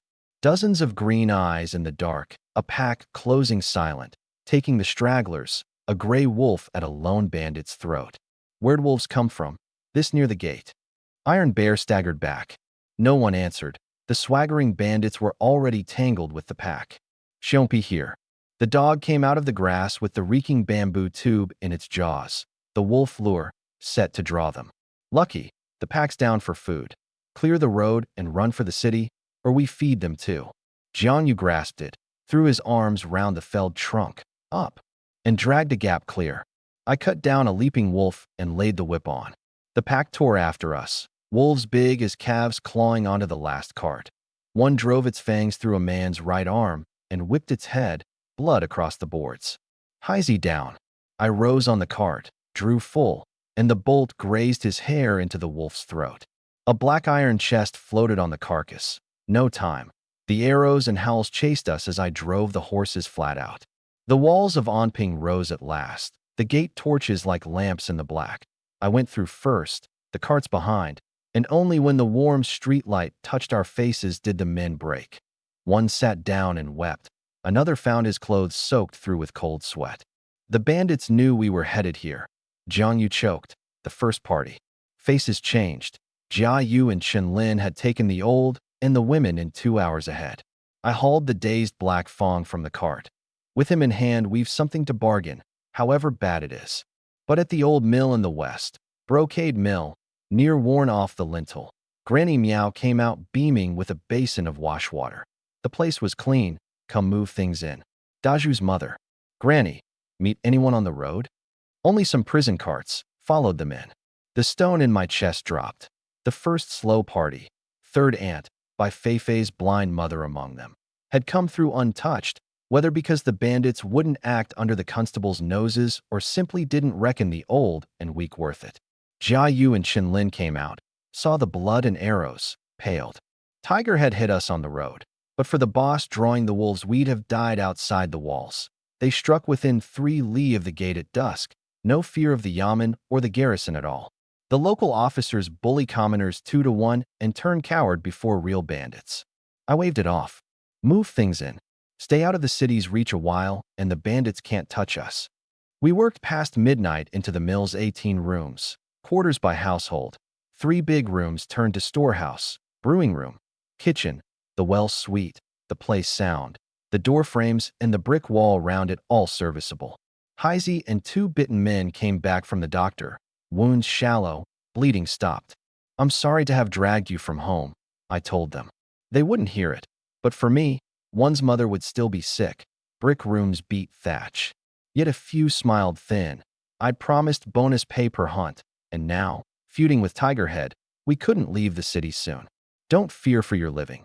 Brewing starts tomorrow, monthly pay stands, and a bonus per 10 crocs. That settled them. Mistress Wong, lay on wine and food. Our first night in the city, drink your fill and sleep sound. I woke late to a wide, clean yard and the soundest sleep I'd had since waking in this world. The men were building horse sheds and earth stoves. Even one-armed Heisey mixed mud one-handed. I dragged Black Fong from the storeroom. In the city he couldn't stay. Found, we'd be charged with harboring bandits. 600 taels on this head. We turn him in today. I threw him on the cart and drove for the yamen. In a fine mansion, a richly dressed girl with a vertical crease between her brows smashed a teacup. Someone had moved into the brocade mill she'd had her eye on. Country folk, no less. Bring the guards. I'll teach these bumpkins the city's no place to run wild. A servant warned the men looked fierce, more than a dozen. She scoffed. With my brother behind me. What's to fear? With the gang fallen. Who's hotter in Onping than my brother? At the mill, Xiaoyao was papering windows when a pack of men charged up and kicked the door. Black boot marks on the fresh red lacquer. What are you doing? We just painted that. The guard stepped aside for a girl in apricot yellow who looked Xiaoyao up and down. Cold. Country buyer or hired help? Interrogating her like a servant. My brother bought this mill. Who are you to kick my door? The girl laughed and swung a slap. And Jang Yu's hand caught her wrist and flung her back staggering. What mad woman dares make trouble here? Off. Touch anyone again, and I'll twist your arm off. You bumpkin, touched me? Know who I am. Jang Yu and Jia Yu both stiffened. The Chow outfit? Fan Yuanbin? The man from the Kaoshan night. So she's riding Master Fan's coattails. No wonder the nerve. My mistake. Came a cold voice as I stepped out from behind the servants, 2 notes in hand, and walked to the haughty girl. Who in Omping hasn't heard of the Chow outfit? But I can't work out. How have we wronged you? To earn this temper. The men, fists ready, fell silent at the barbinet, mouths quirking. What are you? Fit to speak to me? Fetch your master. Sorry, I'm the new owner here. Her fine brows shot up. She sneered out the story. She'd long wanted the brocade mill. The old owner wouldn't sell. Her brother had given him a final term. 300 taels, hand over the deed. And the old fool had dared sell it to me behind the outfit's back. I saw it now. Since the gang fell, the Chow outfit had risen fast and thrown its weight around. The mill was worth 600 at least, and this girl meant to force buy it half on the outfit's name. Kong, not knowing the tangle, had bought it for me at 560 odd, and the old owner had taken the money and fled to a relative in the next county, leaving the trouble to me. Buying's a willing thing on both sides. The deed signed, money paid. Blame your own slowness. And taking it out on others is hardly reasonable. The men traded looks. The old Zhao would have slapped her by now. Had he taken a fancy to her? She flared. Knowing what the outfit was, I should know its contracts weren't worth wiping with. Cross her, and in 3 days she'd burn this place to ash, break our legs, knock out our teeth. 1 word from her. By that, there's no law in Onping. Law? The yamen bows to my brother. Black road and white. Who doesn't give me face? I drew a breath and grinned cold at the men. Since the young mistress is so able, teach her what manners are. The men fell on the guards like a loosed flood, and Granny Meow with a crowd of stout village wives swarmed the girl, hauling her by her fine-dressed hair, by her costly clothes, the rough hands of women who'd been trodden on all their lives leaving their mark. They wrecked her finery and her airs. This pampered, young mistress, whom even Qin Li at the gang's height had handled with courtesy, screamed threats. My brother will carve you all and feed you to the dogs. At the Chow outfit's wharf, Fan Yuanbin shot up. My sister was beaten? I pay you every month and you can't guard 1 person? The marked guards kowtowed. The men were savage. One threw Ariai span with a single punch. He's coughing blood at the doctor still. The bumpkins hadn't even feared the outfit's name. Laughed it off as the gang's old leftovers.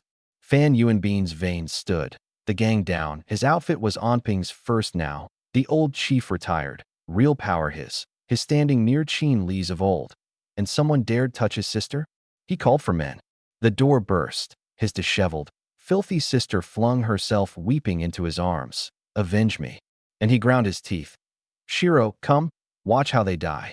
At the mill I dragged out a chair and sat tipping it, fingers drumming, Jang Yu and Jia Yu at my back. I waved the two notes. Desue's officialdom was rotten, but it paid bounties promptly. The Yamen had verified Black Fong and handed over the money on the spot, 300 a note. Jang Yu, change it to silver at the bank. 10 taels a man, a bonus. A cheer. Leading men is simple. Want the wolf to follow, let it taste meat. Want men to risk their lives, pay them their lives' worth. Empty words are the most useless thing. Mistress Wang fretted the girl would come back with a chow mob to cut us down. Jang Yu teased that she'd swung the hardest slap of anyone. Done is done, don't go soft. If the sky falls, I hold it up. Then footsteps, the flagstones trembling. A tide of men in blue jackets with clubs, 200 at least. Fan Yuanbin in his blue gown at the front, the beaten girl beside him. Onlookers murmured in the tea houses. The new mill owner beat Fan Yuanbin's sister. The moat'll have fresh corpses by night. I stroked Shompi's head, then rose and straightened my sleeves. Brother, it's him. Shiro shrieked, pointing. Fan Yuanbin snarled. Who's the cur that beat my sister and didn't run? Name yourself, so I know what to carve on your stone, and then saw my face. He went rigid, the memory of that night flooding back. The dozen iron-armored shapes like demon gods, the hell-red eyes. His face spasmed, his throat catching. You're Zhao. I shook out my sleeves and bowed deep, hands clasped. A small man of Kaoshan, Zhao Yin, newly come to your fine city. I beg the all-powerful Master Fan show mercy and grant me a road to live, a bowl of rice. Silence fell over the street. Fan Yuanbin, certain a lance would run him through the next breath, went blank, sweat sheeting, knees buckling, and sat down hard on the flagstones. Brother, chief. The cries woke him. He pressed his palms to the stone, knuckles white, and forced out a smile worse than weeping. This ground, devilish slick. His men's eyes swept the dry, dusty street. Brother, teach him a lesson. Shiro yanked his sleeve, glaring venom. Quiet, he roared, gripping her wrist till she wept. You unreasoning wretch. Know who he is? Brother Zhao and I are sworn, blood close. You dared come make trouble at his door. A mercy nothing came of it, or you'd have ruined a brotherhood. He hurried forward, caught my arm, forced a grin. When had I moved to the city, why no word, he'd have laid on a welcome feast. The onlookers reeled. The sugar figure seller crushed his candy. The tea house crowd hung half out the windows. Shiro went white, unbelieving. When had her brother a country brother? A man who'd been to Kaoshan whispered to her who I was, and her nails bit her palms, fear filling her eyes. The Zhao Yin who broke the gang's hundreds, with the commander behind him? And she'd preened before him, claimed her brother had crushed the gang. I dusted my coarse coat. Hard times, bandits thick in the country, so I've brought my household to the city for a bowl of rice. We country folk don't know your manners. If we've crossed your sister, will Master Fan let us by? Fan Yuanbin couldn't keep his face. His sister walked over everyone, but knew the men of Onping she couldn't touch, and of all people had run into me. The blood of that night came back. He could swallow a slap to his sister, and worse to his own face, sooner than risk those dozen iron men coming again. Brother Zhao, always joking, he said, knowing too well what lay under that smile, and pulled me into a hard embrace, feeling the coiled strength under my coat like a beast that might spring, playing it for the watching city as brothers at ease. Only so could he keep both my temper and his face. I let it run a beat, then smiled. Brother Fan, I've missed you. I'd staged it to press the local snake into knowing I wasn't soft clay. Better than feuding with the Chow outfit my first day in the city, and with him cowed and my own posture so low, neither of us would slam the door. Cornered, a snake bites, and that's no bargain. He had his men carry off the beaten girl, ordered a feast at the Plum Blossom Pavilion, and neither of us spoke again of the slapping. Sue, ruined and raging, plotted with the other brewers to combine against me. A withered old man named Meow leaned in with a scheme that lit their faces. The brocade mill, now Spring Mood Mill. The gilt sign hung on opening day. I marked with a feast for the poor, 6 pots of porridge at the street mouth, money better spent on goodwill than on lion dances. The rival brewers watched cold. Sue charged, grabbed Daju, screaming I duped him over the gall, and saw at last that Daju and I were one crew, the whole thing a sting. I broke his nose with a fist and would have done worse, but Fan Yuanbin arrived with 20 men and ran the brewers off, gifting me a sword-shaped rockery stone for the yard, cheese surging to the heavens scrawled on it. Fan Yuanbin, ingratiating, sent a fat old monk and his boy to do a rite against the mill's old death, a monk who drank, ate meat, and asked for pleasure house girls, dressing his shamelessness as compassion. If I don't go to hell to save these poor women, who will? Then burned some yellow paper and hurried off with a rouge box under his robe. I put no stock in it. It was money for peace of mind. The new guilt board went up.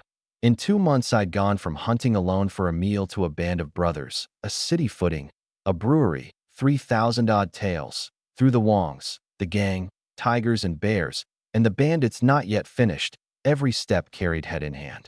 That night, feeding Xiongpi scraps in the dark yard, a cold voice came from the wall shadow. Outside Onping, men starve and eat bark, and you feed a dog good meat? 3 figures stepped out, the 3 who'd come by night for the bear hunt. Hunter Zhao's memory is good. Money changes a man. Once you couldn't fill your belly in Kaoshan, now you waste grain on a beast. Here, this dog's worth more than a stranger's life. Then a clear voice. Amang, no rudeness, back. A pale young man in blue stepped out, recently ill, thin, frail-looking, yet the 3 big men deferred to him from the bone. Admiration, not fear. I'd never met him, but I knew the face. The gate notice, 100,000 tails on his head. You're the yellow turban little celestial master, Lu Xiulin. He bowed. My thanks for saving my life. So the bear gall order had been his doing. The sick man needing the gall was the realm's most wanted rebel. I denied it flat. I'd taken the Yaman's bounty, handed the gall to officers. We'd never met. What life debt? And how had a court fugitive issued the bounty through Magistrate Chow? Was the whole Yaman his? No need to guard so, Brother Zhao. In Onping no one dares leak a word. If it got out, the first head to fall would be Magistrate Chow's. I came to thank you, and to ask you to join me in toppling this rotten court. I cursed inwardly. The world was bad, the court foul, but my own life was tolerable now. One glance at the new stoves, the brewery opening tomorrow, the dozens who ate by me. Revolt? Sect Master, I admire you. Born to a noble house, and you'd give up your wealth to rise for the people. But I haven't the ambition. I want my family and friends safe, 3 meals a day. I'm sorry, I can't. He looked disappointed. He'd marked me. Unafraid of those above, unready, some skill, a band of poor brothers at my back, and come by night to win me. No one stands clear of this age, he pressed. The times won't let men live, corrupt officials, bandits, robbers, gangs, all pressing the people, bleeding them dry. You're safe for now. Can you swear it for a lifetime? If I'm ever cornered, I'll ask the sect master to remember today and lend a hand. He gave a rueful smile. The yellow turbans existed to break the strong and lift the weak. Even unasked, he'd not stand by if I met injustice. We talked, and the mood eased. He was nothing like the fiend the Yaman drew, but mild, and I warmed to him a little. He looked up at the stars. Did I know why he'd founded the sect? Why he'd topple the court? Not bitterness, to save the country. Desway was rotten to the root, the people suffering, but worse. For years the tribes to the west and the Turks to the south had pressed the border, and the grasping officials only feathered their nests while even the army's commanders ate the dead men's pay and the levies, and the realm lost battle after battle. Let the frontier break and the tribes pour in, and then would come true slaughter. The court was past relying on. The yellow turbans had to raise a real army, settle within, then drive off what watched from without. Only by pulling down the throne could the outside enemies be held. It struck a nerve. It was as he said. Onping lay 300 li from the nearest pass. Longmen, break it, and the tribesmen would be here in 3 days. We didn't walk the same road today, Brother Zhao, but we'll meet again. He rose to go, then paused. I heard you'd cross Tiger Head. I settled it for you on my way. How's that? I laughed, helpless. You'll have me owing you a favor then. If you truly did it, my thanks. He left with his 3 men over the broken wall. One murmured that since I wouldn't leave this place, perhaps once I'd nothing left to hold me, a hand drawn across the throat, and the master's slap cracked the night. Emang, when did you learn such filth? When they'd gone, I breathed easier. Tangled with a named court fugitive, the whole mill could be ruined. The Wangs had been wiped out on a mere conspiracy charge, and the yellow turban master weighed far heavier. Lu Xiaolin had spoken of Chao so carelessly, with no cover for him, that plainly they weren't allies. Chao was coerced. With them gone, would Chao recover his nerve and try to claw back the tax writ? A writ and 30 taels of gold cost the county near 2,000 taels, like cutting flesh from him. But thinking it through, the Yamen had already issued the gall bounty in his name, so Chao was tied to Lu Xiaolin no matter what. His safest course was to act as if nothing had happened and let it pass quiet. Any noise risked his family's heads. He wasn't able, but in matters of life and profit, he wouldn't choose wrong. So it proved. Next morning, the carpenter delivered the new board, and Chao, gone several days, held court again. 2 black eyes, his daughter's sudden illness near fatal, saved by that bear gall, and he praised my band before everyone. Said 30 taels of gold was too little, he'd come thank me himself. Word reached the mill as I hung the new sign. The old brocade mill down, the gilt spring-mood mill up. Jang Yu lit the firecrackers. I bowed to the gathering crowd and called the poor to porridge and tea. The rival brewers watched cold. Su charged and was driven off by Fan Yuanbin's men, who left me the swordstone. Then Jia Yu rushed in, red-faced. Tiger Head's stronghold had been razed in the night. The stockade burned to flat ground. Iron Bear dead of a dozen wounds. Constable Jin's own word. And in the ruins, yellow turbans daubed with blood sigils, left plain for the finders. Lu Xiaolin's hand, his calling card. That favor's owed now. Jia Yu half believed the Yamen's talk that the little celestial master could call wind and rain and scatter beans into soldiers, that a blood sigil had burned the mountain. If he could, I said, he'd have pulled the throne down already, not hidden. Han Gaozu called himself the Red Emperor's son. Chun Sheng stuffed a silk strip in a fish belly, the same trick. The Yamen failed against Tiger Head for years and lost face. Now a rebel did it easily. Call him a god, or look like fools, it's a fig leaf. Tiger Head's nest gone, its chief dead, the stragglers would scatter and run from the law, no trouble to us. Can we hunt the hills again? Jia Yu's hand itched. The spring mood brewing was on its feet. The families could manage. The men's hearts had turned restless in the city, eyeing silk-clad girls, dreaming of wives. And you can't court a good wife without your own house, so they wanted to earn and root here. First batch is out of the cellar in 2 days. Once the wines with Fan Yuan bin, we pack and go up Great Dragon Mountain. The band was stronger now, a match even for Tiger Head's remnants. And I needed to keep hunting, to keep opening chests, to stack my hidden cards. I looked north. The frontier's fires never truly died. The tribesmen a blade overhead, brew all the silver I liked. And if the pass broke one day, it was only money saved for someone else. Meanwhile, Xiaoya, buying grain at a southern shop, caught the dealer passing off 2 or 3-year-old sorghum as new. She knew Senuekan needed fresh sorghum, full of water and sugar, and called him on the dry, crumbling husks and the musty smell until he scrambled to swap it. Browsing on, she backed into a young man and knocked his measure of mixed grain flour into the dust, a thin, clean-featured scholar in a worn, patched blue gown, who crouched scooping the spoiled flour into the hem of his robe. She offered to pay. He flushed and snapped that poor as he was. He, Chung Yunfeng, took no charity. Give it to a beggar. Stung but contrite, she pressed a cushioned basket on him to carry the flour. A scholar oughtn't walk the street like that, and he took it, asking where to return it. Springmood Mill, in the west. The dealer, after, sneered the man was a failed scholar who'd been thrown out of a clerking post for sniffing at the stink of copper, near starving, selling his things to live. But Xiaoya watched the blue gown go. 2 days on, Jia Yu loaded the month's first batch, 170 crocks, 10 days brewing, onto the Chow outfit's carts. Xiaoya came out in a new dress, Jia Yu teased that suitors were already asking after her. Would she let her brother look one over? And she turned it back on his being near 30 and alone, and walked off light as a winning peacock. I stepped from the shadow. She didn't mention it. Jia Yu, hesitant. The girl's mouth was tight, but a girl her age in the country would be wed by now. If she'd met someone she liked, need we bar it? The poor scholar Chung Yunfeng had been coming round to return the basket, too often for a knocked-over measure, and Xiaoya seemed taken with him. From waking in this world, Xiaoya and I had leaned on each other, my nearest kin. A stranger appearing left me sour, not some twisted possessiveness, only a brother's reluctance. Bai Feifei says he's bookish but upright. Have Fan Yuanbin quietly look into him. If he's clean, let her be. Then to the men, pack. Tomorrow, the hills. But that evening Xiaoya slipped not to the silk shop, but to a mossy stone bridge, where Chung Yunfeng waited. She'd brought an inkstone in a brocade box. She'd heard he'd pawned his, and his eyes reddened. Since his parents died, no one had been so kind.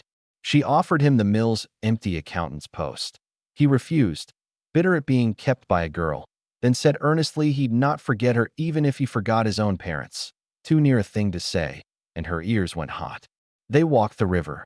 A silk-clad young lord blocked the way, leering, and had his 2 guards seize her. My young lord invites you to drink.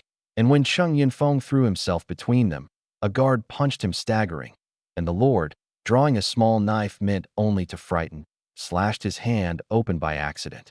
My brother is Zhao Yin, sworn brother to Fan Yuanbin of the Chow outfit. Xiaoya cried, let go or your whole family pays. And the name struck like thunder. The guard's hands loosened. The lord stammered and fled with them. Chung Yunfeng sank down bleeding. She tore her hem to bind it, near weeping. Why so foolish? He had a knife and you rushed him. And he managed to smile. Seeing her seized, he'd thought of nothing but saving her. Then he leaned in to kiss her.